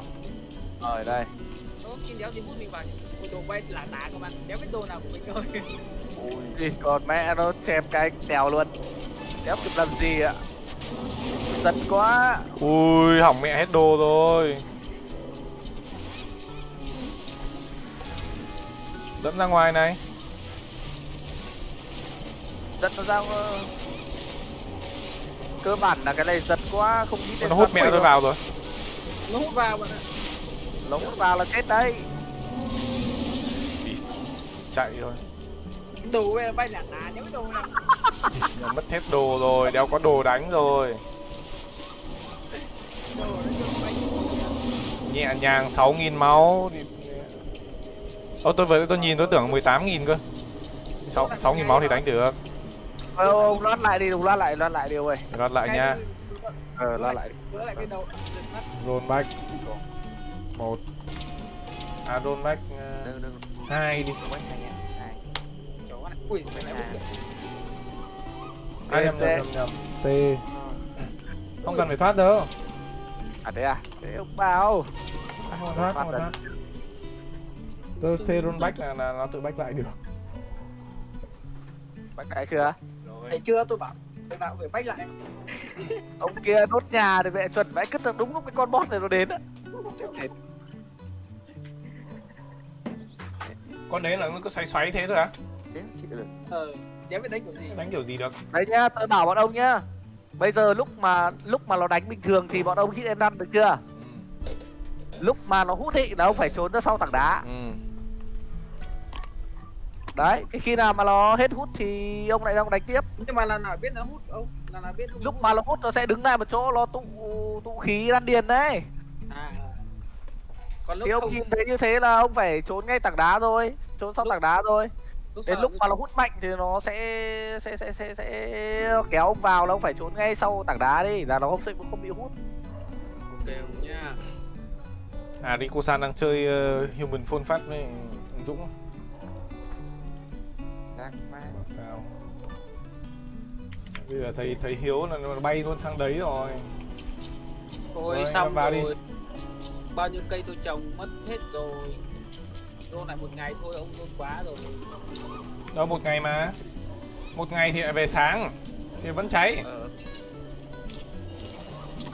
Rồi lại đi trồng lại vậy. Thôi đi trồng lại đi. Biết làm. Thôi em bỏ nhà em ra đi là em đi tìm đất trời mới này. Ông chuột đây, ông đừng có đi đâu, ở nhà ông đánh boss đi ông ơi. Ừ. Lác lắm, mẹ tôi đâu đánh được đâu. Khổ thân tôi không. Ai bảo làm chiến binh cơ. Biết vậy em làm cái đây luôn. Còn vàng không thì tôi chế cho mỗi người một cái mũ. Không cần chế em đang em đi. Cần mũ đâu. Còn mẹ quả bị rơi đổ tái hại vãi đai. Rồi chế gấp cái áo vậy. Lại đi một cây dừng lại cây rừng của mình thôi. Thấy vừa đấy ở đây có Ồ, cả wow. trong nhện đi. Né bay ra. Không, ngày 35 nó mới ra mà. Hết ngày hôm nay nó mới ra. Cứ chuẩn bị đi. Đồ đạc máu me các thứ. Còn rớt không thì cho tôi ít rớt để tôi căng cái máu lên cái. Rớt ông lấy ở trong nhà ấy, có cần hai cái rớt thôi mà, chứ cần nhiều đâu. Làm gì có. Nhà làm gì có. Cái thối ở trong ấy đây. Ở trong hòm ấy. Đâu? Đi giết xem mấy con nhện. Tránh trừ. Tụ khí đan điền. Mà mình có hang không nhớ không có. Cắt như thế. Đâu để tìm xem nào. Đéo có đâu. Có thì tôi đéo phải ra ngoài tôi tìm. Lúc đấy tôi thấy đâu ấy. Đây, ở trong cái hòm quả trứng này này. Mẹ, mắt bị chán. Cái này là của tôi ném vào mà, tôi đã bảo cái này của tôi ném vào. 6 cái này mới 2 cái nữa mới đủ. 8 cái à? Đi thúc Tôi lại Khổ tưởng là thân tôi. cần có 2 cái, khổ. Tôi tưởng cần có 2 cái thôi. thu mít côn. Sao anh? Thu cái berry không? Đây cho cục ấy này, cho cục đất, cho cục cứt này. Đấy. Chả 8 cái cơ à? Ôi giời, cầm có tí phẳng vẫn ơ. 2 cái nữa, vừa rồi vẫn ra ngoài kia nhặt được 2 cái nữa rồi nhưng mà thôi chỉ ở Có nhà đánh ở boss. nhà hôm đi. Để tí nữa đánh Còn boss đi. còn ấy không? Anh em Còn vàng khác không? đi, đừng ở gần bay của mình nữa, anh em đi ra chỗ khác đi. Còn vàng không hay làm ít giáp sò đi, tranh thủ làm ít giáp sò đi anh em ơi. Bị độc. Em bị độc. Độc thì hơi toang đấy nhá. Độc thì Ây tự chế da. lấy. Có Chế cái cái san gì hô cơ? ấy, san hô với cái độc với venom ở trong hòm ấy, có cái nọc độc. Cơ ở bản trong hòm. bây giờ độc thì còn nhưng mà hết cái ấy rồi. Bạn đừng với em trồng cây cho mà anh làm gì gắt thế anh. Thôi để em làm thêm đồ ăn cũng được. Lắm rắn quá. Chặt rừng của nó ra nhiều quá. Nó ra thì mình thiên nó này. Vã nó luôn mặc giáp sò mà vã.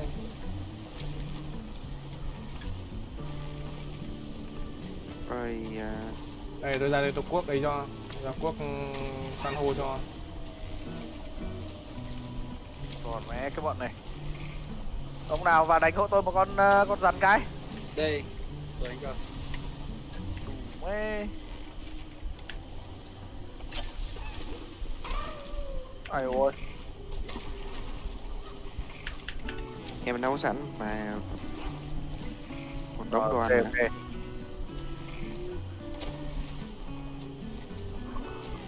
Cái chân đéo là rắn lắm thật đấy. Mẹ trong rừng này lắm rắn lắm. Rừng không có rắn gọi là rừng. Đâu cái rừng tôi sợ rừng của tôi rừng trồng. Mày ông chuột ông cho mình cái thương xịn.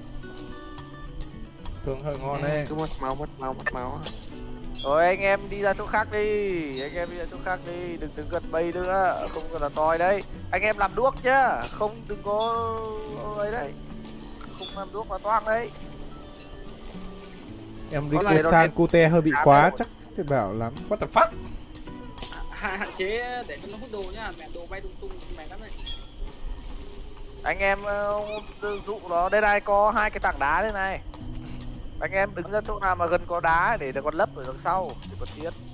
Vẫn Đâu đang đâu tối. đâu, anh em đâu rồi? Chưa tối, chưa Đây, anh tối. em ra bờ biển này mà chiến đấu này. Đang cuốc san hô trong kia chế độc đây. Đâu anh em ra chỗ biển đây, ra chỗ kia. Ừ. Anh em cầm đuốc theo. Cho chị Đang nhiều ra đây. lắm rồi. Đang về đây. Có cái đuốc xịn xịn kia mà nó không ấy được à? Đấy, anh em cứ đứng ở đây này cho nó khỏi ra bẫy của mình.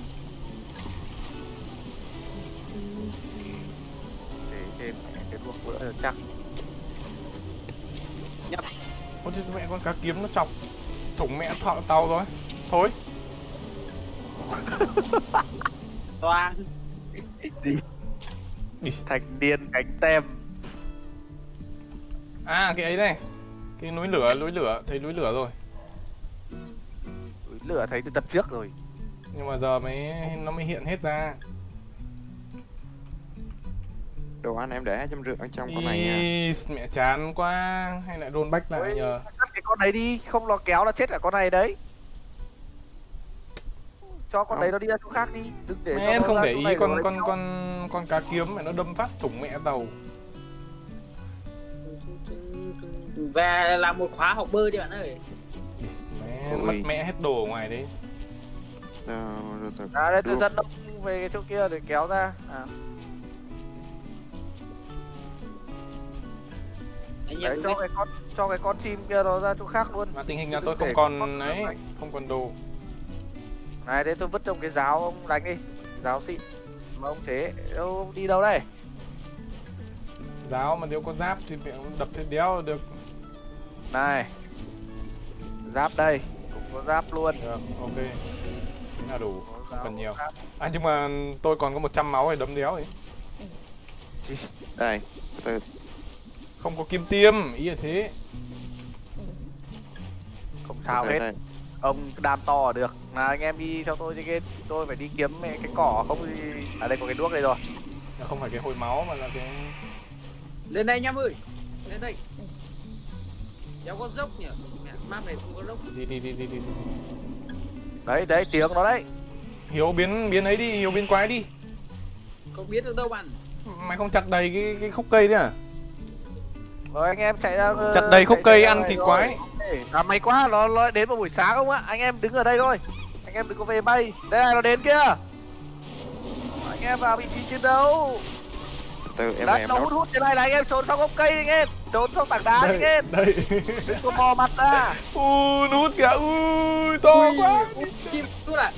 Chim kia không chim nhỉ. Ôi đánh Rồi nó, ok. đấm nó. Vào pha con bỏ mẹ đấy. Chết mẹ đi. Bố mày bạn. Em đứng ngoài cổ vũ rồi nha. Nhờ cái Tôi nào. pha tôi đau quá. Chạy đi. Nó hút thì anh em xong rồi đánh. À, nó hút. Chạy đi, nó hút. À không phải. Ở đây nó hút trên này đi. Nó hút. Xong rồi lại trốn ngay. Nó hút. Ê, Ôi thôi. Mẹ vãi cả cứt. đấy đéo ăn thua rồi. Ôi ôi thì mẹ nó Rồi. lác hình tôi đéo thơ được. Để còn. Thì mẹ tôi lại còn bị con này nó Thôi thế lại loát lại đi. loát lại ngày thôi, loát lại ngày hôm nay thôi. Loát lại ngày hôm nay đi. Rollback Chán 1. lắm. Đã chuẩn bị thế đéo là vẫn bị nó hút là thế đéo lao. Mẹ. À. Về nhà nấu đồ ăn đã, xong rồi mình ra làm gì làm sao anh ơi. Quái quá. Không cần, mẹ đập được mà, chẳng qua là mẹ tự nhiên ấy đéo né kịp. Hút Ở cụ nhà vào. mẹ đi. Khổ. Xây tường đồ đi anh. Xây khu tường để trốn á. Này không có K2 à? Thôi gì K2. Không biết là có Muộn cái rồi. trốn vào cái tường không nhưng mà nó sẽ ra nó Này phá mất cái tường. tôi nghĩ Thì K2 bình hôm thường mình cứ vô tường mình trốn, còn Mấy lúc hôm nào nay đánh thì K2 mình nhiều xa ấy, cái đâm tường ra ra. là đầu hơi nhức đầu. Đấy nhá, tôi bảo nhá, trước lúc mà nó kịp Mai cả hai tiếp nhá. sao lại có cả thì mẹ nó tuyết rơi mùa hè này ông ơi. Ôi chết rồi này. mẹ tôi còn chưa vào mà. Đây được rồi. Em cũng chưa vào. Anh em không cần tuyết rơi này. Đây nó đến đây rồi. Đây nhá, tôi bảo nhá. Ôi nó trốn rồi. Nó... À đây Đây rồi. Nó hút rồi. Nấp Nó nấp hút nấp. đây, tôi bảo nhá, khi mà nó hút như thế này này thì anh em có thể vào đánh nó được 1-2 cái. Em Xong bị rồi độc. đấy, bây giờ nó hút như thế này là anh em là phải chạy ra này. Nhưng mà như thế Đấy. chạy không kịp đâu. Chạy kịp anh, với điều kiện là anh em phải đứng gần cái tảng đá, hiểu không? Hit and run. Đấm xịt rồi. Để em tập cho anh em đấm em. xịt rồi. em- Mày đi con mèo nó đập tôi, Lan nó chết luôn rồi. Đập Lan vãi đài á. Ôi, chán quá. Ai ổi, đấm xa đấy. Đấy, nó lag như vậy, tôi đéo nó đập tôi. Mèo mẹ. Nó vận khí đan điền. Đã điên rồi, chạy. Chạy Đéo ra đằng chạy sau cái kịp. tảng đá ấy. Chạy ra đằng sau tảng đá ấy. Thôi mất luôn cả giáp rồi. Nó đánh mấy cái là Rơi mẹ ấy rồi, rơi mẹ cái spear rồi, đây là spear rồi. Thôi, nó đập luôn spear rồi. này đéo ăn thua rồi, anh em ra chi viện đi. Đây, Anh em đây, đéo đồ mỗi mình tôi đập. Cứ thôi đi roll lại đi. đây. Roll lại. Reroll 2 ngày 1 ngày thôi, ngày để- đánh lại là được. một ngày thôi. Anh em phải tập trung vào đập thì mới được. Một mình tôi đập thì đéo là được. Bây giờ anh em chia ca ra, một người đứng cầm chân, còn còn mấy người kia về ăn uống lo say, xong rồi ra đánh. Tôi vừa đã. Xong rồi để cho ông cầm chân chạy về ăn uống. Thôi, không cần nhá. Thế bây giờ như này, Một người chỉ chịu trách nhiệm là đi chặt gỗ và làm giáp gỗ. Thế là được. Hiếu thì chặt nhanh thì đi làm giáp gỗ đi. Em để em xây tường cho, em xây tường cho. Thì mày sẽ chịu trách nhiệm là làm giáp gỗ để tao chạy về tao lấy, hiểu chưa? Được. Đấy, Để em xây chỉ tường cần nha. một người làm giáp gỗ thôi. Còn đâu là tôi đánh được. Nhục mỗi cái đoạn là mẹ đéo có gì nhỉ? Khó chịu chắc là cái đoạn. Ông Wilson ông về trước đi, về lấy ấy trước đi. Để em xây, về ăn- để em ăn xây đầy tường máu nha, trước em đi. đang bị độc. Về ăn đầy máu trước đi. Đấy, ông chuột ở bờ biển chống chọi trước nhá. Ừ. Để tôi chạy Ăn- về ăn ăn cái máu đi. thịt mẹ em.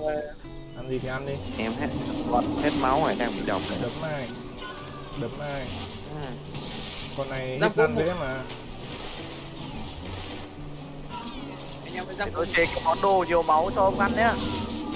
Đấy rồi, có món 60 máu ấy rồi. Quả này tận tay thì giờ chúng nó luôn đấy. Nó hút. Nằm đéo tao. giáp gỗ đây nhá. Nằm đéo Xong tao. đấy là- gỗ này. Nằm đéo tao. Tôi Đấm lấy tao thừng á. quá. Lên thừng. Đấm tao á. Tình hình tốt không này? Hay là vẫn bị dã phát? Không sao, ông còn bao nhiêu máu? Còn 38 máu. Đây, tôi sẽ có một cái món tăng cho ông 60 máu lên một lúc luôn. Ôi đói anh. Ui, nó hút. Nằm đéo tao. Em đang bị độc. Ông ơi chết tôi đi môn luôn. Nằm đéo tao. Đây. Ok. Tôi ăn tạm gì nhờ, ăn tạm trứng đi. Ô, địt mẹ. Thế ở trong tôi ấy. Hết giáp rồi. Discord mẹ. Chạy về đi, chết rồi à? Chết rồi. Xong về nhà Cái để. nhà đầy giáp này. Không để ý, nó hết mẹ giáp rồi. Thì tao bảo là Nó đến đây. chạy ra mà. Giáp đầy nhá. Tình hình là bây giờ máu thì còn có 50 máu thôi. 50 máu Đấy, tối ông nào vào đa. ăn thịt đi. Thôi được rồi, 50 máu tối đa cũng đấm. Sợ đéo rồi. Đây ra lấy giáp này. Đấy, ra đây lấy giáp đi. Hết mẹ cả spear rồi. Ai có dây thừng không ném cái dây thừng. Bia đây, có bia độc đây này. Được, cái gì cũng được, đưa đây. Đưa hết này. Ai có dây thừng. Đây, này, báo. Ra cho kim chị này. Đưa đây. Rồi. Đi. Ông vứt cái bia độc ra đây cho tôi để tôi ra đánh cung. Đây, đấy. Nó đâu rồi nhỉ? Đây, Đây, nó đang hút đây này. Phải không nhỉ? nó đang hút đấy. Nó hút vào mặt là vỡ mồm ấy. Đâu nhỉ? Nó chạy đéo đâu rồi ông ạ? Nó khinh ông, nó chạy mẹ mất rồi. Con boss này bây giờ để chế cái đấy. Để chế cái cánh quạt đấy. Thì phải lấy đánh cái đồ chứ mẹ. Ôi chết rồi, rồi có gì mất rồi. Đéo đâu rồi. Bye bye nó rồi. Giờ đi tìm ngược nó lại nó à? Giờ đi tìm làm sao được nó chạy nhanh lắm. Mình biết nó ở đâu tìm. Chắc chỉ quanh đảo ấy. Con mặt lìn đấy nó lại đi được cái khổ. Vẫn là bão mà đi mây về gió mẹ. Thôi chắc phải roll lại vậy. Hiếu chế ráp lâu quá mẹ. Viện trợ hơi lâu. Tôi vứt đầy đấy bạn. 2 cái đấy rồi. Lại có ông nữa vào chơi này. Ở đây thanh niên ấy đây rồi. Thanh niên ông già đúng không? Thanh niên ông già đây rồi, nhìn mặt cô bé đáng thương gì. Thôi ông roll lại một ngày đi. Thôi roll lại nhá, roll lại sáng nhá. Roll back 1. Xong rồi vào ông kia ông chế mic côn cho tôi luôn nhá. Cho tôi một cái mic côn để tôi làm. Chẳng lẽ dùng lệnh gọi đồ bây giờ gọi mẹ hết giáp về. Trời, Tôi đeo có chơi kim lại tiêm. còn đáng rồi còn đòi ấy nữa. Tôi đeo có kim tiêm nên là máu hơi ít. Không solo được. Hit and run thì cũng nhiều phát vẫn bị nó đấm, tay nó dài. 10 phát Ông thì vẫn chỉ bị đánh đấm 2 hai phát. cái thôi. Thì ông Chỉ cứ trả 2 hơi cái, căng nhiều lúc máu. con lag anh chạy không kịp mà. Nó vẫn với được cái tay Tôi nó bảo dài này, mà. con này ấy, không phải là ông xông vào hit and run nó đánh nó chính đâu. Khi mà nó tụ khí thì mình xông vào mình đấm nó được khoảng 2-3 cái xong mình chạy luôn, ông hiểu không? Ừ. Chứ không phải là mình đánh nhau solo với nó. Nó lại tụ khí đan điền. Nó kia báo. Đó Báo. rồi. Nó tụ khí rồi. Nó tụ khí đan điền rồi. Hiếu chế nhá, ấy nhanh đi. Hiếu chế nhanh đi. Đấy, tôi chạy về tôi chế thịt cho ông kia đã. Không, ông ăn tạm dừa đi, nói vãi lìn. Ông kia không ăn được dừa à?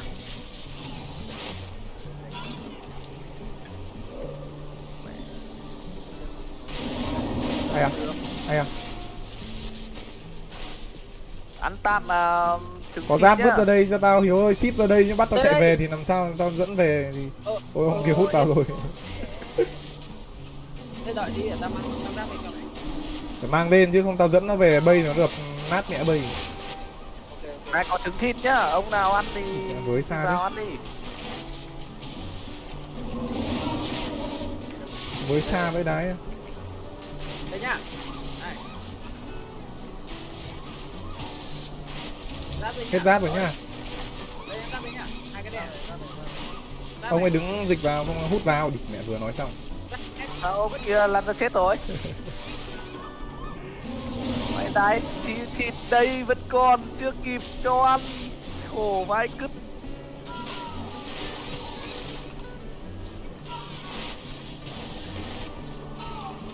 Lấy giáp cho Bảo ơi. Thấy giáp rồi này. Ôi nó hút mẹ vào rồi. Đây bay đi mà này. Đợi nó nhả ra rồi chiến đấu. Mày qua. Ôi có giáp rồi. Nó nhả giáp rồi. Ông hút gan kia teo rồi. Đây tôi mang ông bảo còn máu không? Còn tôi vẫn đấm được. Có giáp mà tôi đấm được. Ông nào có quả không? Không có quả. À không có cái thường không làm giáp được không ạ? Thì tự đi kiếm đấy là chẳng lẽ tao đi kiếm cho mày. Được rồi, tôi chỉ đứng ở ngoài thôi, đợi nó tụ khí đan điền là tôi xông vào tôi đánh hôi cùng với ông Bảo. Mẹ Rồi là em chạy hết. Hít răng được mà. Tôi còn 17 máu. Đấy đúng rồi, đây chỗ này xông vào phang nó này. Đi tiểu gái luôn Rồi, rồi. đứng sau luôn cái tảng đá này. Đi gái Đấy. luôn. Đấy, chết mẹ tôi rồi. Đây ông thì đéo là đây, tôi đứng đây có sao đâu. Đây ông nhìn tôi. Đéo có hòn đá. Ai ơi đi phe nó đánh tôi. Đang định chạy về để lấy đồ hồi máu. Đấy, cả cứt. Bảo nó có máu không thì lại bảo có, khổ vãi cứt ra. Còn 30 mấy máu Chị. này. chán đéo chịu được. Khổ đéo tả được. Nó hút hết mẹ đi rồi.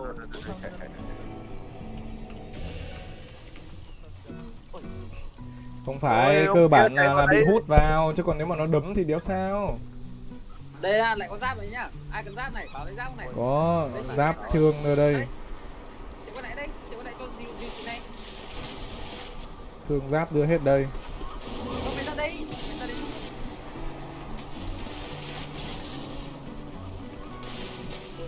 Tắt bộ tình thì đúng này. Đây ai, đúng rồi, vào phang nó đi. Giáp đâu? Đứng ở chỗ tôi ấy, ông Bảo ấy. Ui giời. Ôi, nó hút mẹ vào rồi. Đéo đâu. Đã thôi, rôn lại. Đeo trên Ôi ôi, nó cho đồ ra biển hết rồi. Vãi đi. Thế đéo nào nó hút mình xuyên qua cả cái tảng Không đá. kịp chạy, không kịp chạy chứ không phải là hút luôn, không phải hút xuyên. Hải đéo chịu được. Bảo chạy đi ra có mới ném đồ nhưng mà chờ đấy không hút chứ. Đi, Nó ném đồ lỗi quá, quả vừa lấy là đang chạy về thì nó hút thì mày đéo có đòn đá nào né. Đang bảo đổi ca để về lấy máu mẹ. Bây giờ phải cho ông nào chơi cái con sức mạnh mà ăn nhiều ấy, nó to. Sức mạnh mà nếu biết ấy thì nó hút vào nó vả cái một. Bác trưởng hỏi nó hút chưa mới bảo Hả? thế. Ông No Man's Sky là ai kìa? Thanh niên nào No Man's Sky kìa? Rồi giáp đâu Hiếu ơi. Nó vào rồi đấy. Đang chế. Chưa chế. Hay giờ nó vào. Bây giờ mới về chế. Thì cả là tôi làm cái đuổi nhanh, đuổi cái cổ này lâu vậy đã. Ui nó xoáy. Đây tôi chạy về tôi nấu ăn đã. Khổ. Còn tôi về tôi làm giáp. Ông kia không chơi nữa rồi à? Ơ sao không ngủ được kìa? Sao không ngủ được kìa? Ngủ quá. Ngủ thì vào cái đều. Không ngủ được này. Thế ông có buồn ngủ không? Không, tôi đầy não. Ông thêm máu có đây không? Ra. À, Không. cái này chắc là do ông nói hay là gì đấy hả? Không phải.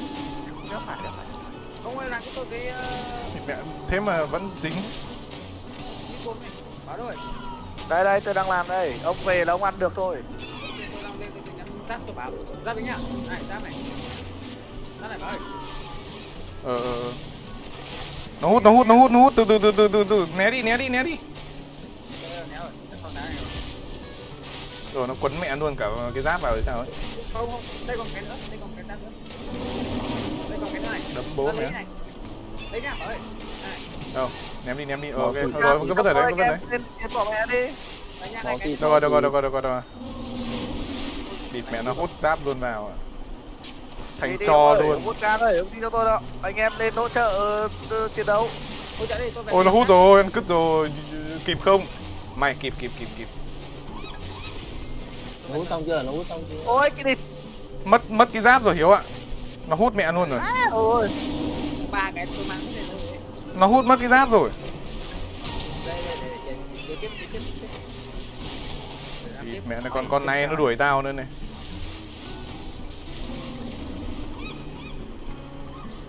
Ôi nó lên cơn động kinh rồi, sao nó chạy à? Ôi, nó đánh ai ấy? Ui nó đang hút đấy. Nó đang hút đấy anh em cẩn thận. Vớ vẩn nó tối là tôi chết nên đéo có đuốc cơ. Hiếu có đuốc cấp cho tao cái. Đây, đuốc nhiều lắm. Đuốc. Dạ nó lại à? Hiếu chỉ cần làm hậu cần là ok. Đây. Trả lại tôi gỗ. Các dũng sĩ tiền tuyến này đang dũng sĩ chiến đấu. Anh dũng chiến ai địt mẹ. Đây rồi.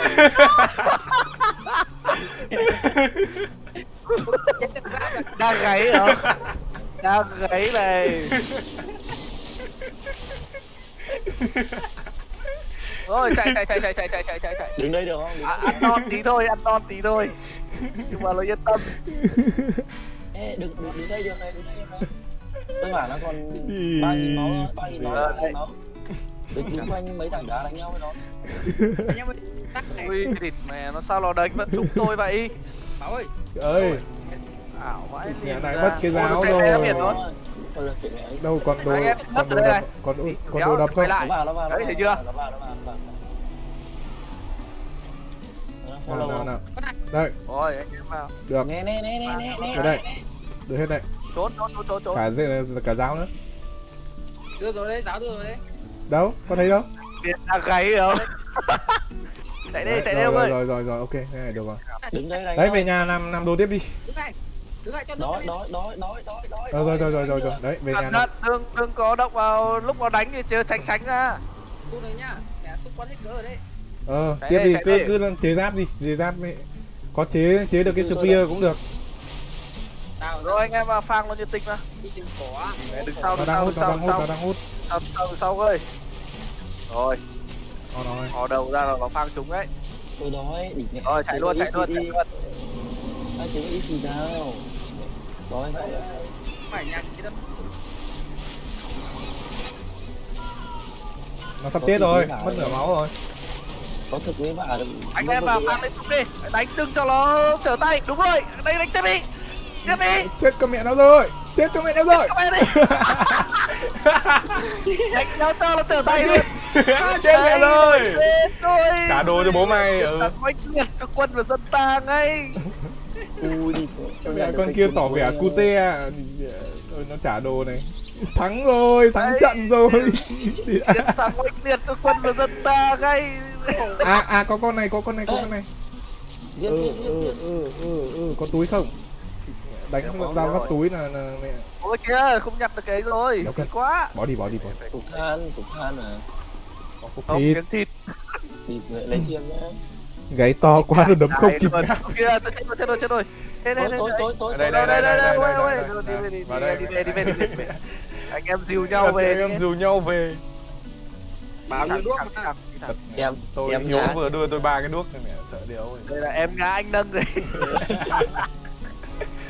Flin này, nó trả Flin đây này. 11 xít này. Được 20 mấy cái Flin luôn, thoải mái Flin luôn này, ngon vậy đấy. Có cái cục nào ấy nào không? Cục nào? 11 Chiến thắng nó phải gọi là đi vào lịch sử. Magic Shield. Tôi có cái Magic Shield không ấy? Không biết để làm gì đây.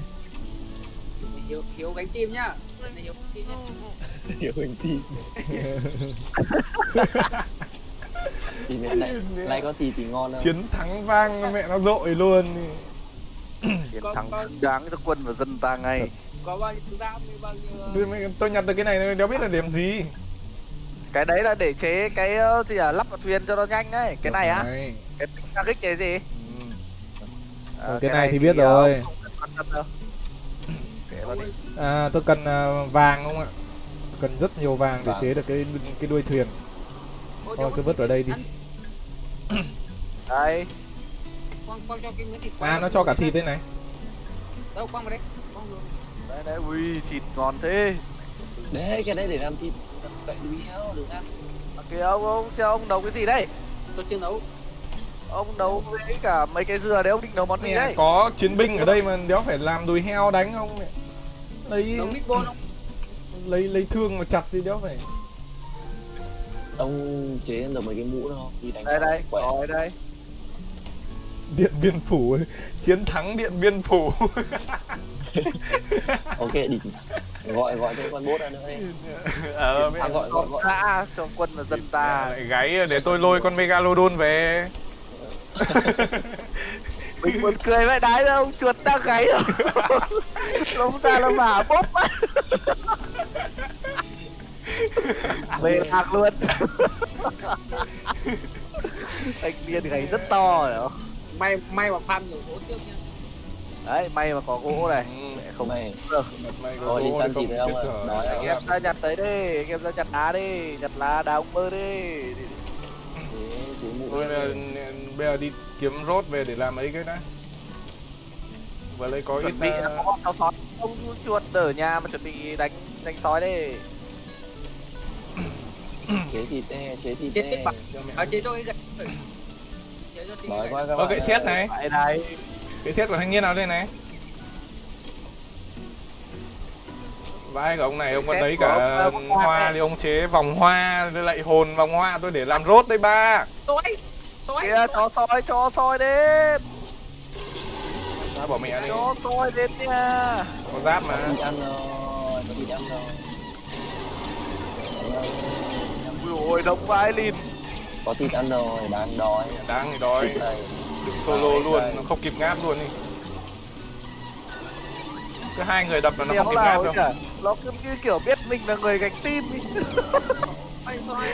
Tiếp nó chỉ đuổi theo tôi. Quay đi. Kìa. Quay lại đây. Rồi.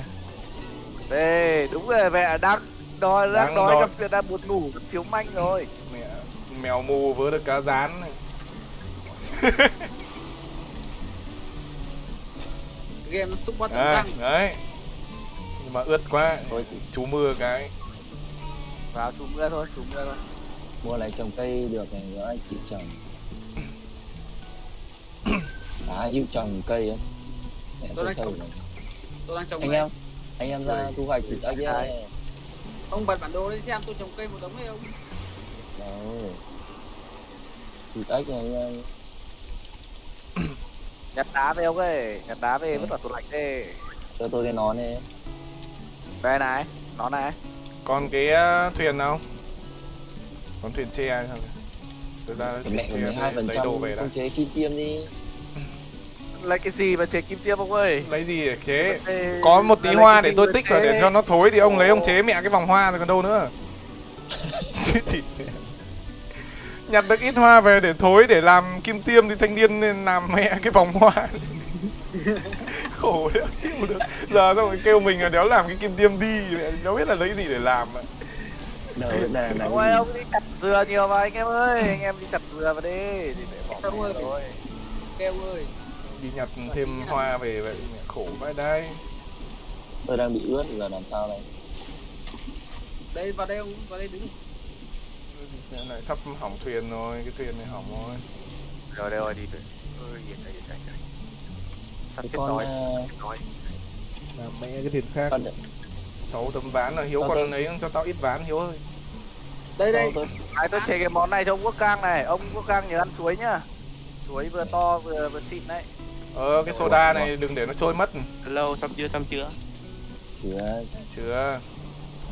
Vừa chiến thắng Điện Biên Phủ xong.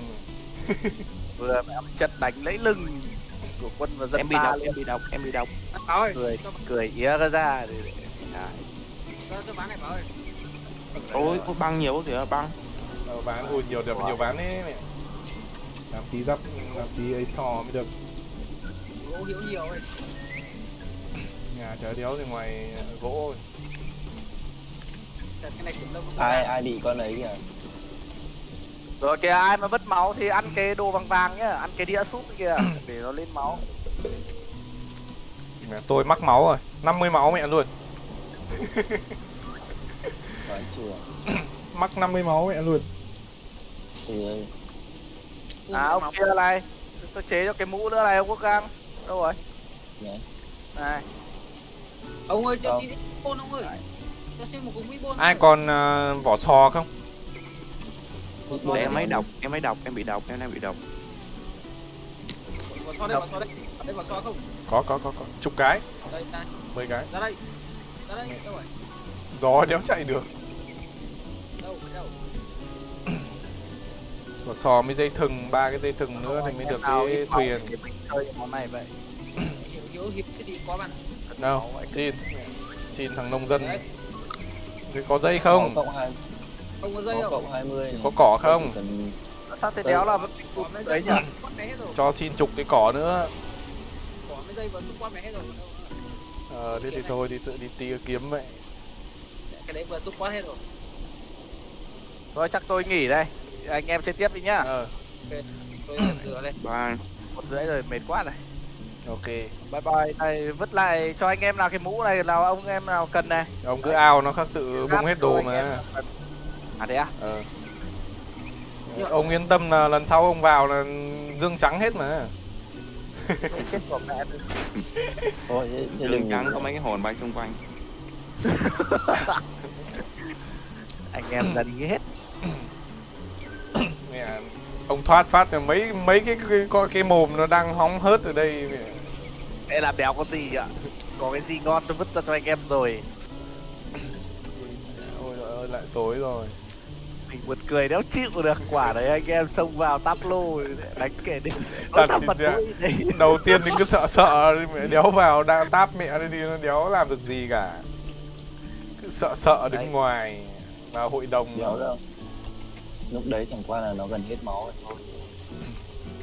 Hội đồng nó bị choáng mà. Ai bị cái con kia đánh kìa. Ê, Tôi lúc nào tôi chả hết não. Tôi kéo Em vào bị gió. độc. Đấy, chạy vào đây để tôi thịt nó ra. Thì đó đó. Thịt đâu mất rồi. Ở đi này có cái quả chuối ai ăn hết của mình. Thịt quái đâu hết rồi. Thịt quái nhiều. Đây đây nhưng có không- meatball trong đó, có meatball trong ấy à. Có meatball trong lương kìa. Anh em chịu khó đi chặt dừa nhiều vào. Dừa tôi đầy ông ơi. Chặt dừa nhiều vào, lúc đấy bọn nó vừa cung cấp cho bao thịt quái đấy, anh em có thể sống thoải mái được. Nhưng mà phải bảo ông chuột đấy, ông ra ngoài ông bắt nhiều sứa về, anh em mình sống lâu được. Ai nấu cho ít Đây. meatball nào? Đây. Cái bơn trong tủ kia hả? Đấy. Rồi, ok. Đấy, dừa đây, ngon. Đồ vàng rất đầy kia Đây, kìa. mày có tiền này. Để Đây, tôi nhà nấu đây. nhá. Nhà Tôi đây. lập nhá. Một người ở nhà nấu đi, tôi đi farm đấy cho. Để em đi thêm thêm tre. Một người farm tre, một người farm gỗ kìa. Tôi đi farm gỗ, farm dừa đây. Nào để đi tìm đồ về cứu ông kia bị độc kia. Kìa, đi ra farm. Đấy kìa, mở tủ nó đừng ấy. Ai không? Đấy. Ăn đi.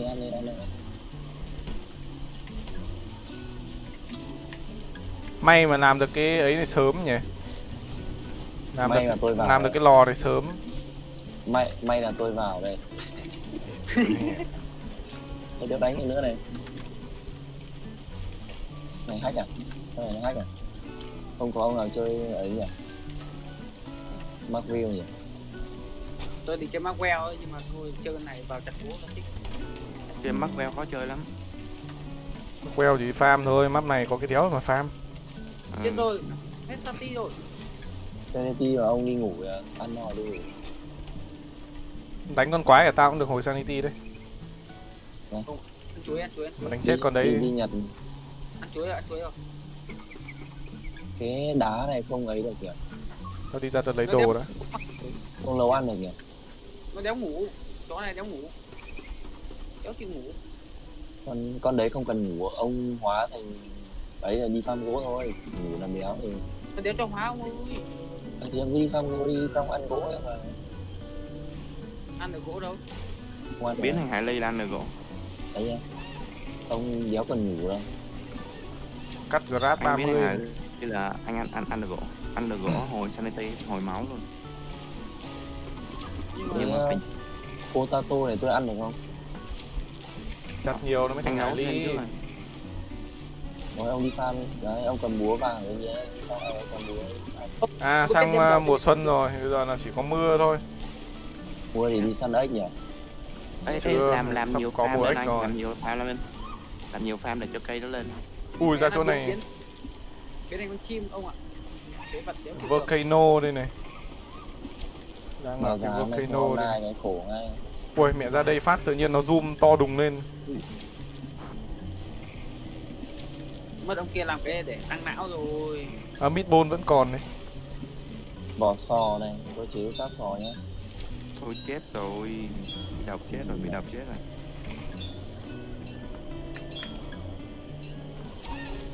Anh này bị độc chết rồi.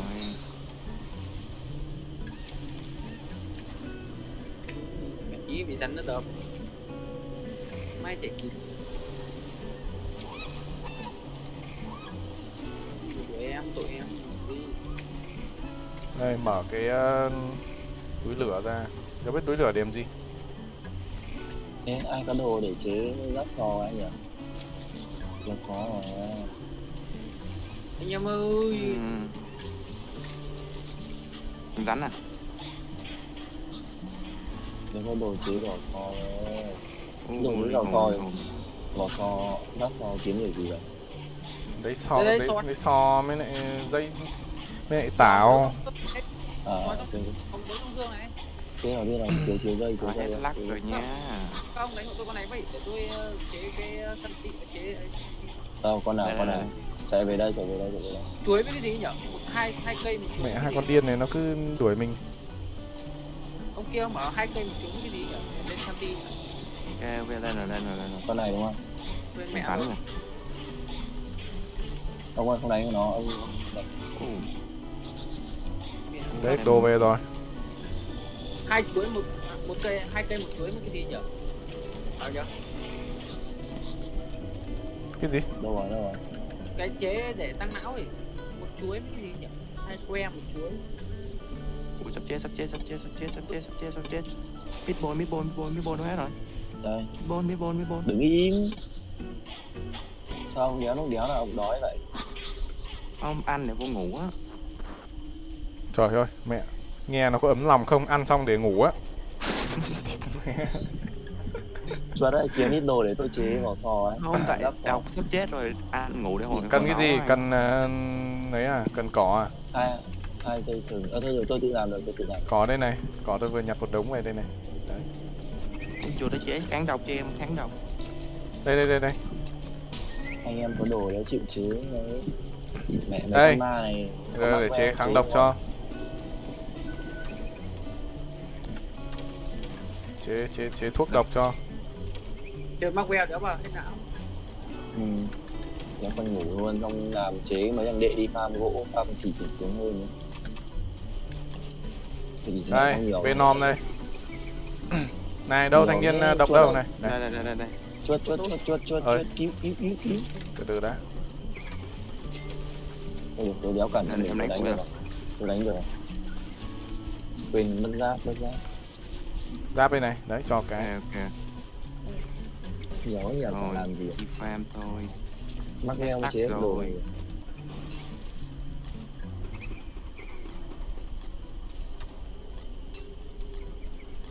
Sắp xếp lại đồ cái. Đang tìm công thức để nấu ăn. Lên Google sách cái ra mà. Nấu cái gì anh? Nấu đồ hầm mọi thứ. Tôi nấu cái chuối chiên ấy. Ồ, cái này không biết. Chuối chiên phô mai à? Cái chuối ấy, cái gì mà hai que với một chuối một cái gì ấy, quên làm với ông cái bảo. Cái củ Đá. một đá ở một băng. Một đá. Chuyên gia nấu ăn thì đéo hỏi. Hết băng mẹ rồi. Ông chuột đã đưa tôi cái... Cái gì? Thôi được, không cần. Sao lại ra cái băng mất? Ông đi farm thịt nếu quả trứng thì làm đéo thì ăn nấu ăn mẹ đi. Lên bàn. Trứng ếch này. Thế có món cải tím với bắp ngô này nấu món gì? Chuột, Cái gì? củ cải tím với bắp ngô ấy. Ông muốn nấu cái gì? Ví dụ Món gì ngon ấy. Ôi, mẹ lại tối. ý là ông muốn nấu cái Ông có đốt lửa lên, đốt lửa. Tôi đéo có thịt. Đéo có thịt, đéo đánh được. Anh em vào đánh hộ anh à. Ok. Còn 6 năm máu thôi. Mẹ suốt ngày chỉ farm cái đống bóng ma này. Đéo tác dụng gì. đi ra ngoài nó mới sống được. Tôi phải đi Ông tiếp có đây. chú không? Mấy hôm nay không ngủ được à? Tôi đéo ngủ được, tôi đéo cho tôi ngủ được. Ngủ. Coi ngủ. Ngủ đi. Vô ngủ đi. Nó không cho ngủ. Tinh thần thấp quá à. Ông ấy đấy ngủ đêm. Có Tôi ăn xung bảo quanh. ông muốn ngủ ấy, bây giờ là ông phải đi farm ấy. Nhặt vỏ sò để ông lên não mà. Còn nhớ thì ngủ đi. Nhặt hoa nhặt vỏ sò được mà. Nhặt vỏ sò là lên não còn gì. Ông đi farm luôn. Được. Đi sang cái map nào nhỉ? Map nào có nhiều vỏ sò để hết đấy, cái vật này. Vứt vé đi. Rồi em hết lắc rồi. Hết lắc là bật móc cánh tem nữa rồi. Ông Nguyễn Việt Tuấn đâu rồi anh? Khoảng nửa tháng nay không thấy ông ấy đâu rồi.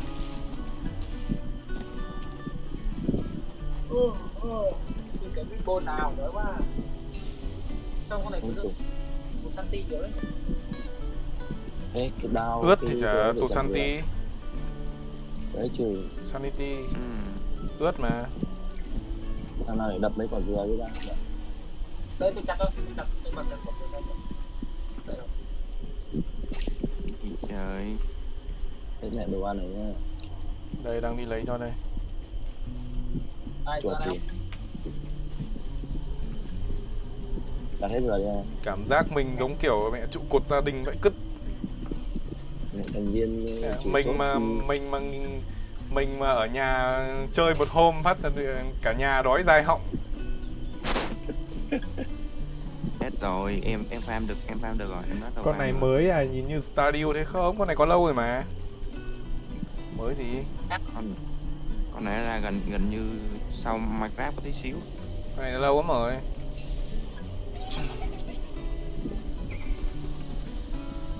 Con này nổi tiếng phết đấy, con này nhiều người chơi phết. Cái lối chơi hay của nó. Cái bản normal của nó là có cốt truyện đó anh.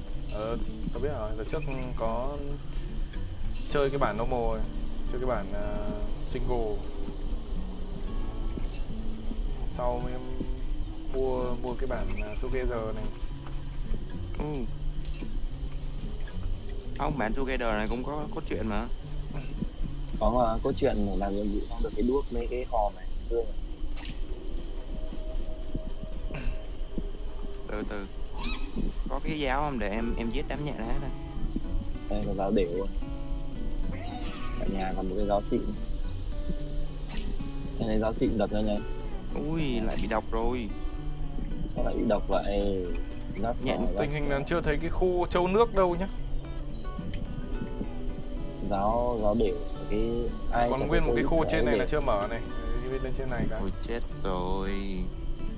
ông chết thì ông hồi sinh lại thì giáo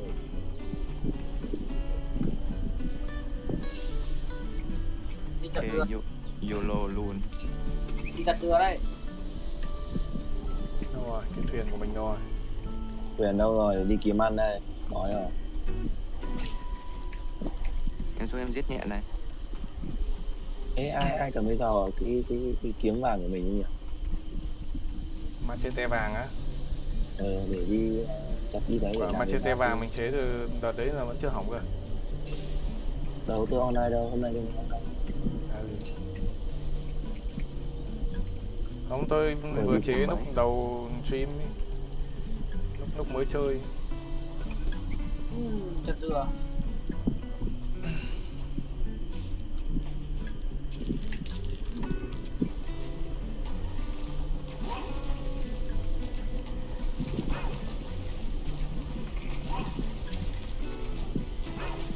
Sắp chết rồi. Lại sắp chết rồi, phải chưa? Thì trước khi chết nó xây một đống vẫy xung quanh nhà nhện.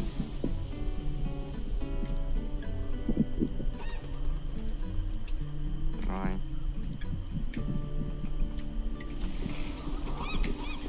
Đi bên này đi. Lại mất não nhưng mà thôi cứ đi. Đi đường này thì có mất não. Đỉa hay sao nhìn kinh thế không? Đỉa đó. Cái chết rồi. Không sao, em còn có 7 máu mà. Màu vàng ở đâu nhỉ? Đi đường này vàng hơi rồi. xa nhỉ. Cắm xuống đây xong đi dọc cái bờ này xem. Chắc chắn là phải có đảo chứ, sao có vậy? đảo châu nước mà. Có cái con châu nước ấy. Đảo vàng ở đâu xa vậy? Đảo vàng Không khai còn thác hết thuyền. rồi. Rồi, Dừa chim vọng ăn tiếp. rồi.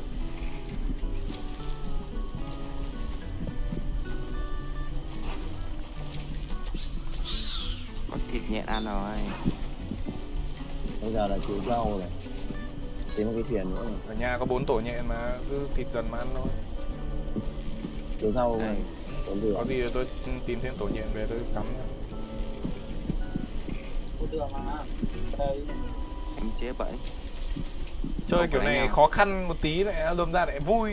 Nếu như chơi cái map thường thì cái map thường này nó thừa thốn quá, đâm ra này Nó nhàn quá. nó nhàn quá. 3 giây từ. Chơi cái này lúc nào cũng phải tập trung cao độ. Dây thừng nhà thế nào? Hay còn hỏi dây thừng làm nào. Tết 3 cái cỏ vào. Đâu uống được ở đây. Cái file ấy. Ăn Đó, vô thêm vàng kim này cương Mấy á. nay không ARK Đúng nữa, không? hôm nay định chơi ARK nhưng mà có ông không chơi, không có ông đang bận nên là thôi. Nimestone ở đâu ra? Mai xem là có ấy thì ARK tiếp. Vẫn chơi mà, vẫn chơi mà, chẳng qua là không online thôi, không stream thôi. Ừ, có sò đâu hết ta. Tôi stream khi mà đủ team thôi. Rồi. Thế ARK đến đâu rồi? Thế ai cầm khẩu súng? AK giờ bố đời lắm rồi, giờ nhà toàn dòng lửa thôi. Dòng của tôi nó như nào rồi? Dòng ông thì tôi cho tự xử thôi. Làm cái thiền này. Dòng ông thì Chưa. dòng ông thì vẫn ở đấy, làm gì đâu. Các con nguyên một khu bẫy giữ chỗ nhện này. Bọn tôi săn một đống trứng rồng lửa về cho mấy ông. Mỗi con toàn 4 mấy 5 mấy. Cái buồm. Rồi phải cái. Tôi mất hơi nhiều rồng Này. rồi. Mất bao nhiêu con rồng rồi. Này thì lối đánh du kích. Mình em không mặc giáp không đánh nhau luôn.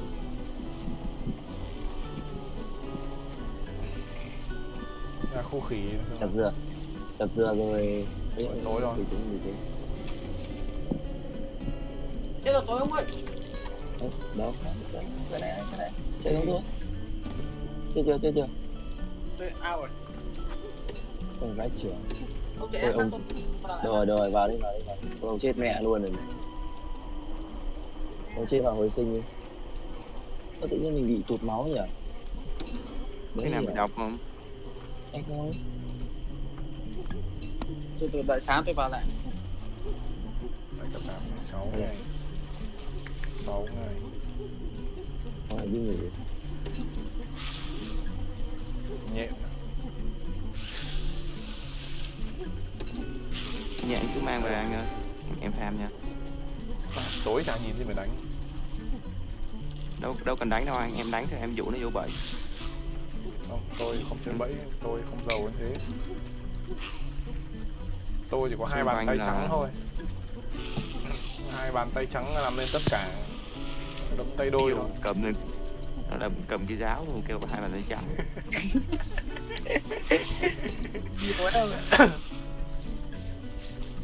Không cả rắn hay sao ấy mẹ.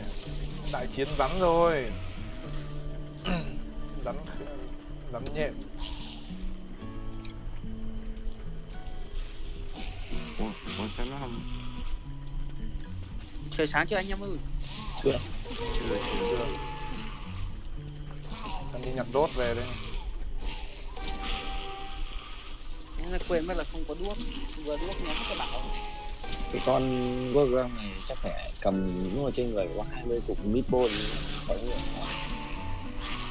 Đi ra cái bếp cái anh kiểu muốn chết. Sáng rồi, mẹ bọn nhện này mày chuẩn bị chết đi con. Đây có tận hơn 14 miếng thịt đây. Anh em có vợt rồi bắt bướm về cũng được này, bắt bướm về nuôi cũng được này. Vợt bướm về trồng hoa nó spawn. Bắt bướm này cần gì nhỉ? Cần cái vợt thôi, cần tơ nhện. Phải có cái làm bên bếp nữa. Ở đây có cái vợt này. Đây. Mấy con nhện chiến binh này. Con khỉ nó chạy theo nó ăn trộm đồ kìa. Con khỉ nó nguy hiểm lắm nha.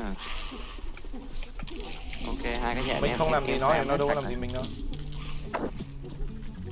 Mình bảo đây Nhưng mà là nó trộm đồ mình, Ông kia vào đi. Đồ ông bên này này. Là chưa? Đấy, cho mình nhặt. Có dừa không? Đây tôi phang hết rồi. 2 cái tổ nhện em fan triệt để luôn rồi. Tôi cầm ít thịt đi rồi đi xuống kia lấy vàng về. Trong farm tôi còn nhiều cây dừa lắm này. Don't step đi bạn. Đồn xếp. Cho em hỏi là PC mà mua nguyên bộ hay là tự build thì cái nào ngon hơn? Tôi không biết gì về công nghệ với cả hay bán nguyên dàn có 7 đến 8 triệu thì Có nên mua không? 7 đến 8 triệu còn tùy theo nhu cầu của anh em. Con mẹ nó tự build nó ngon hơn chứ bạn hỏi tôi buồn cười. Đúng rồi. Tự build thì chắc chắn là sẽ ngon hơn. Tiền. Bạn có 200-300 triệu thì bạn build một cái máy nó được ngon hơn cái máy. Tự build thì chắc chắn là sẽ ngon hơn. Nó ra khỏi 8 triệu. Là Nó đơn giản thôi, nấu cơm ở nhà thì rẻ hơn và ngon hơn. Chuẩn, còn như nó nấu rồi. Kia người ta build sẵn, người ta lắp cho mình thì nó phải. Anh Cái em này ơi. cái PC đồng bộ ấy thì thường nó chỉ thích hợp cho thiếu gì Dao dao đéo có dao Đây giao đây. thích hợp cho văn phòng thôi, cho công ty các thứ ấy, nó dùng lâu dài. Mình chơi game Giao đây. tự build lấy. Đâu ai cần giao đâu. Tôi cần dao. Đây. Ông pha mấy cái bụi cỏ ấy. Ôi dao đá. Ông pha mấy cái bụi cỏ nhá, xong rồi để làm cái nhát sò ấy, đỡ bị con ấy nó đánh. Con rắn độc nó cắn ấy. Nãy tôi vứt cái đèn ở thuyền này. Để xuống farm nhện tiếp. Ui lắc sao lắc rồi. Lắc mạng rồi. Lắc mạng rồi. Mày đấy. Ôi toàn. Tao. Rồi đi nó vào. You have a lot connection to server. Tao cũng thế. Đi. Vào lại đi. Tôi cũng thế bạn ạ. Vào lại anh chuột rồi. Hay là đây đang vào lại đây. Hay là Clay bảo trì rồi. Rồi mà Chip còn chả biết con nào ngon, con nào dở thì build kiểu gì. Cứ chọn cái đầu nó số to thì nó lớn ngon. Ông ơi cứ y 9900k là được. Cái đầu số càng to thì càng ngon. Nhìn cái đầu nó ấy. Titan X 2020 được. Giờ tới 2080 nữa. Đấy trong Titan luôn. giờ tùy theo nhu cầu bạn lên mạng bạn tìm, xong rồi nó sẽ sọt ra một đống cái chip sổ xuống thì bạn tìm thế bạn mua bạn lắp thôi. thường bây Quan giờ trọng là cái bước lắp thôi. 8 triệu cho là dùng Tư vấn thật cho anh em thì là build những cái con chip đời mới ấy, thì nó sẽ ngon. Đời mới là những cái con mà nó có cái đầu số to ấy, 8.000, 9.000 với lại 10.000 ấy. Đấy là những cái con chip đời mới thì hiệu suất nó ngon mà giá nó cũng phù hợp. Chứ mấy con chip Ủa mà anh cũ chuột thì học ngành gì ạ? mình học phần mềm, Anh học trường gì? công nghệ thông tin, Ở đâu? Thái Nguyên. Anh học công nghệ thông tin ở thành phố Hồ Chí Minh. Ôi ơi, ngành gì? đầu trời cuối Dạ, đất mạng. mẹ rồi. Mạng máy tính. Mạng máy tính à? Ôi tôi đéo qua mua mạng máy tính không ạ? Thấy bữa bán dàn chip i3 hay có i5 gì đấy mà không rõ nữa, màn 27 hay 20 mà nó bán cả dàn đấy 7 đến 8 triệu thôi thì chiến game được không? Ơi, Còn xem trong cái bộ đấy nó còn có cạc gì nữa. Chuột vào chưa? Đang launching server. nếu như mà bạn mua một cái máy về á là cái giá trị mua chip, bạn mua phần mua từng linh kiện về bạn lắp là nó sẽ rẻ hơn tận 20 đến 30%. Không quan trọng là máy gì nha, không quan trọng là bao nhiêu tiền. Ví dụ i3 hay i5 thì anh em còn phải xem cái đuôi của nó nữa, chứ không phải là cứ thấy i3 i3 i5. giờ ai dùng i3 giờ ra dùng i5 lên. Không, i3 i5 thì hoặc là có Ryzen. i5 rồi main gì này i5 rồi vào rồi nhá. chip rồi xài nguồn gì, Ryzen cũng được.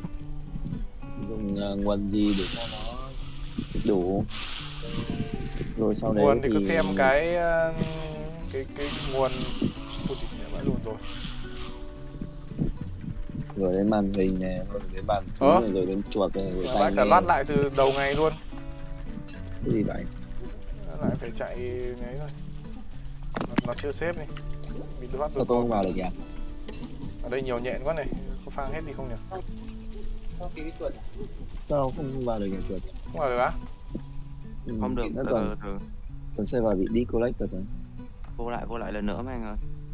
Main chip RAM chip main. Vào thử xem nào được không? RAM chip main, CPU, GPU, FPU. Cái này cái gì? Cái schematic gì?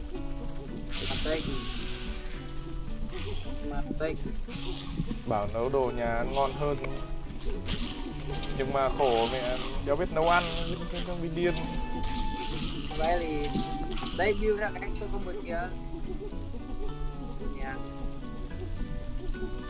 Chip xe ông Không được rồi. Được rồi, vào cái 1/6 ấy. Cùng với 1/6 ấy.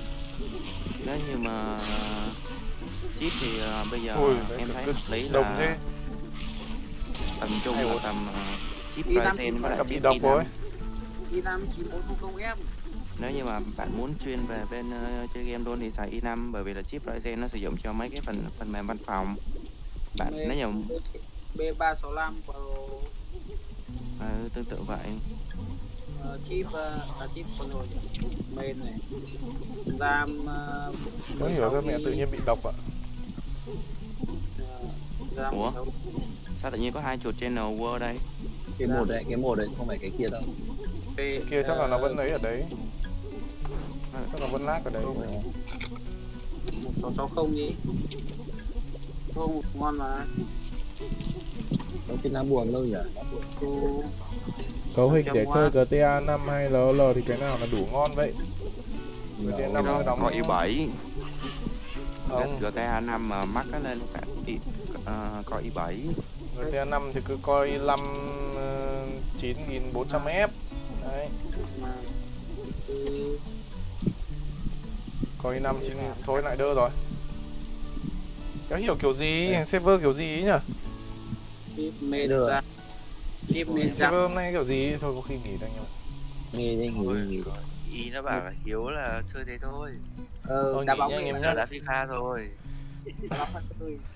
GTA 5 thì RAM 8GB là chiến được rồi. RAM 8GB chip thực ra thì là i3 9001 là chiến được rồi bạn. i3 9100 với lại thêm con card 050 Ti nữa là chiến ok. Còn nếu không mà có muốn chơi từ nó muốn nói chung là muốn dùng lâu dài một chút thì có thể nâng lên tầm i5 9400 F với lại 1060. 1660 luôn. 1660 cũng được, 1660 thì nó sẽ ổn định hơn. Ít nhất là anh em chơi đến 3-4 năm nữa, thậm chí là 5 năm nữa thì nó vẫn chưa lỗi thời, vẫn chiến được tốt tất cả các loại game. Hầu như là các loại game đỉnh đám là chiến được. Thôi, nghỉ nha anh em nhá. Nay xin phép là thôi. Mấy hôm nay 2k nhiều quá, hơi đau đầu. Ê, chuột lên ấy chưa? Lên trường nhỉ? Đến rồi, Đi học rồi à? chưa học. Vẫn ở Chung phòng. ơi show game chung. Ok đấy. Cuối tuần thì chơi đôn xếp này, chơi cuối tuần nó vui. Ừ. Kiểu bởi vì ngày hôm nay là mọi người đi làm ấy. Anh chuột gì ta? Anh chuột coi thử cái trò kia không? Cho gì? Trò Dead Cell để em chơi thử anh coi. Mấy ông ai chơi qua trò Atlan chưa? Dead Cell. Atlan là biết cái trò Atlan à? Game cấp điểm này, từ ALK ra ấy. Ui, game ấy vui vậy. Gì đâu. Chuột tải game ấy về like cho chưa? Game gì? Đào vàng. Với cả đầu vàng. Pikachu. Pikachu, Pokemon. Chơi Pikachu cho nhàn và Đây, tìm. mang lên Steam coi. Thôi, bye bye anh em nhá. Mời đi Trung ơi. Đâu Trung Đấy, ngon bây anh. giờ tôi mới vào. Phải đái tôi vào mẹ rồi. Anh chuột lên Steam coi rồi. Tôi vừa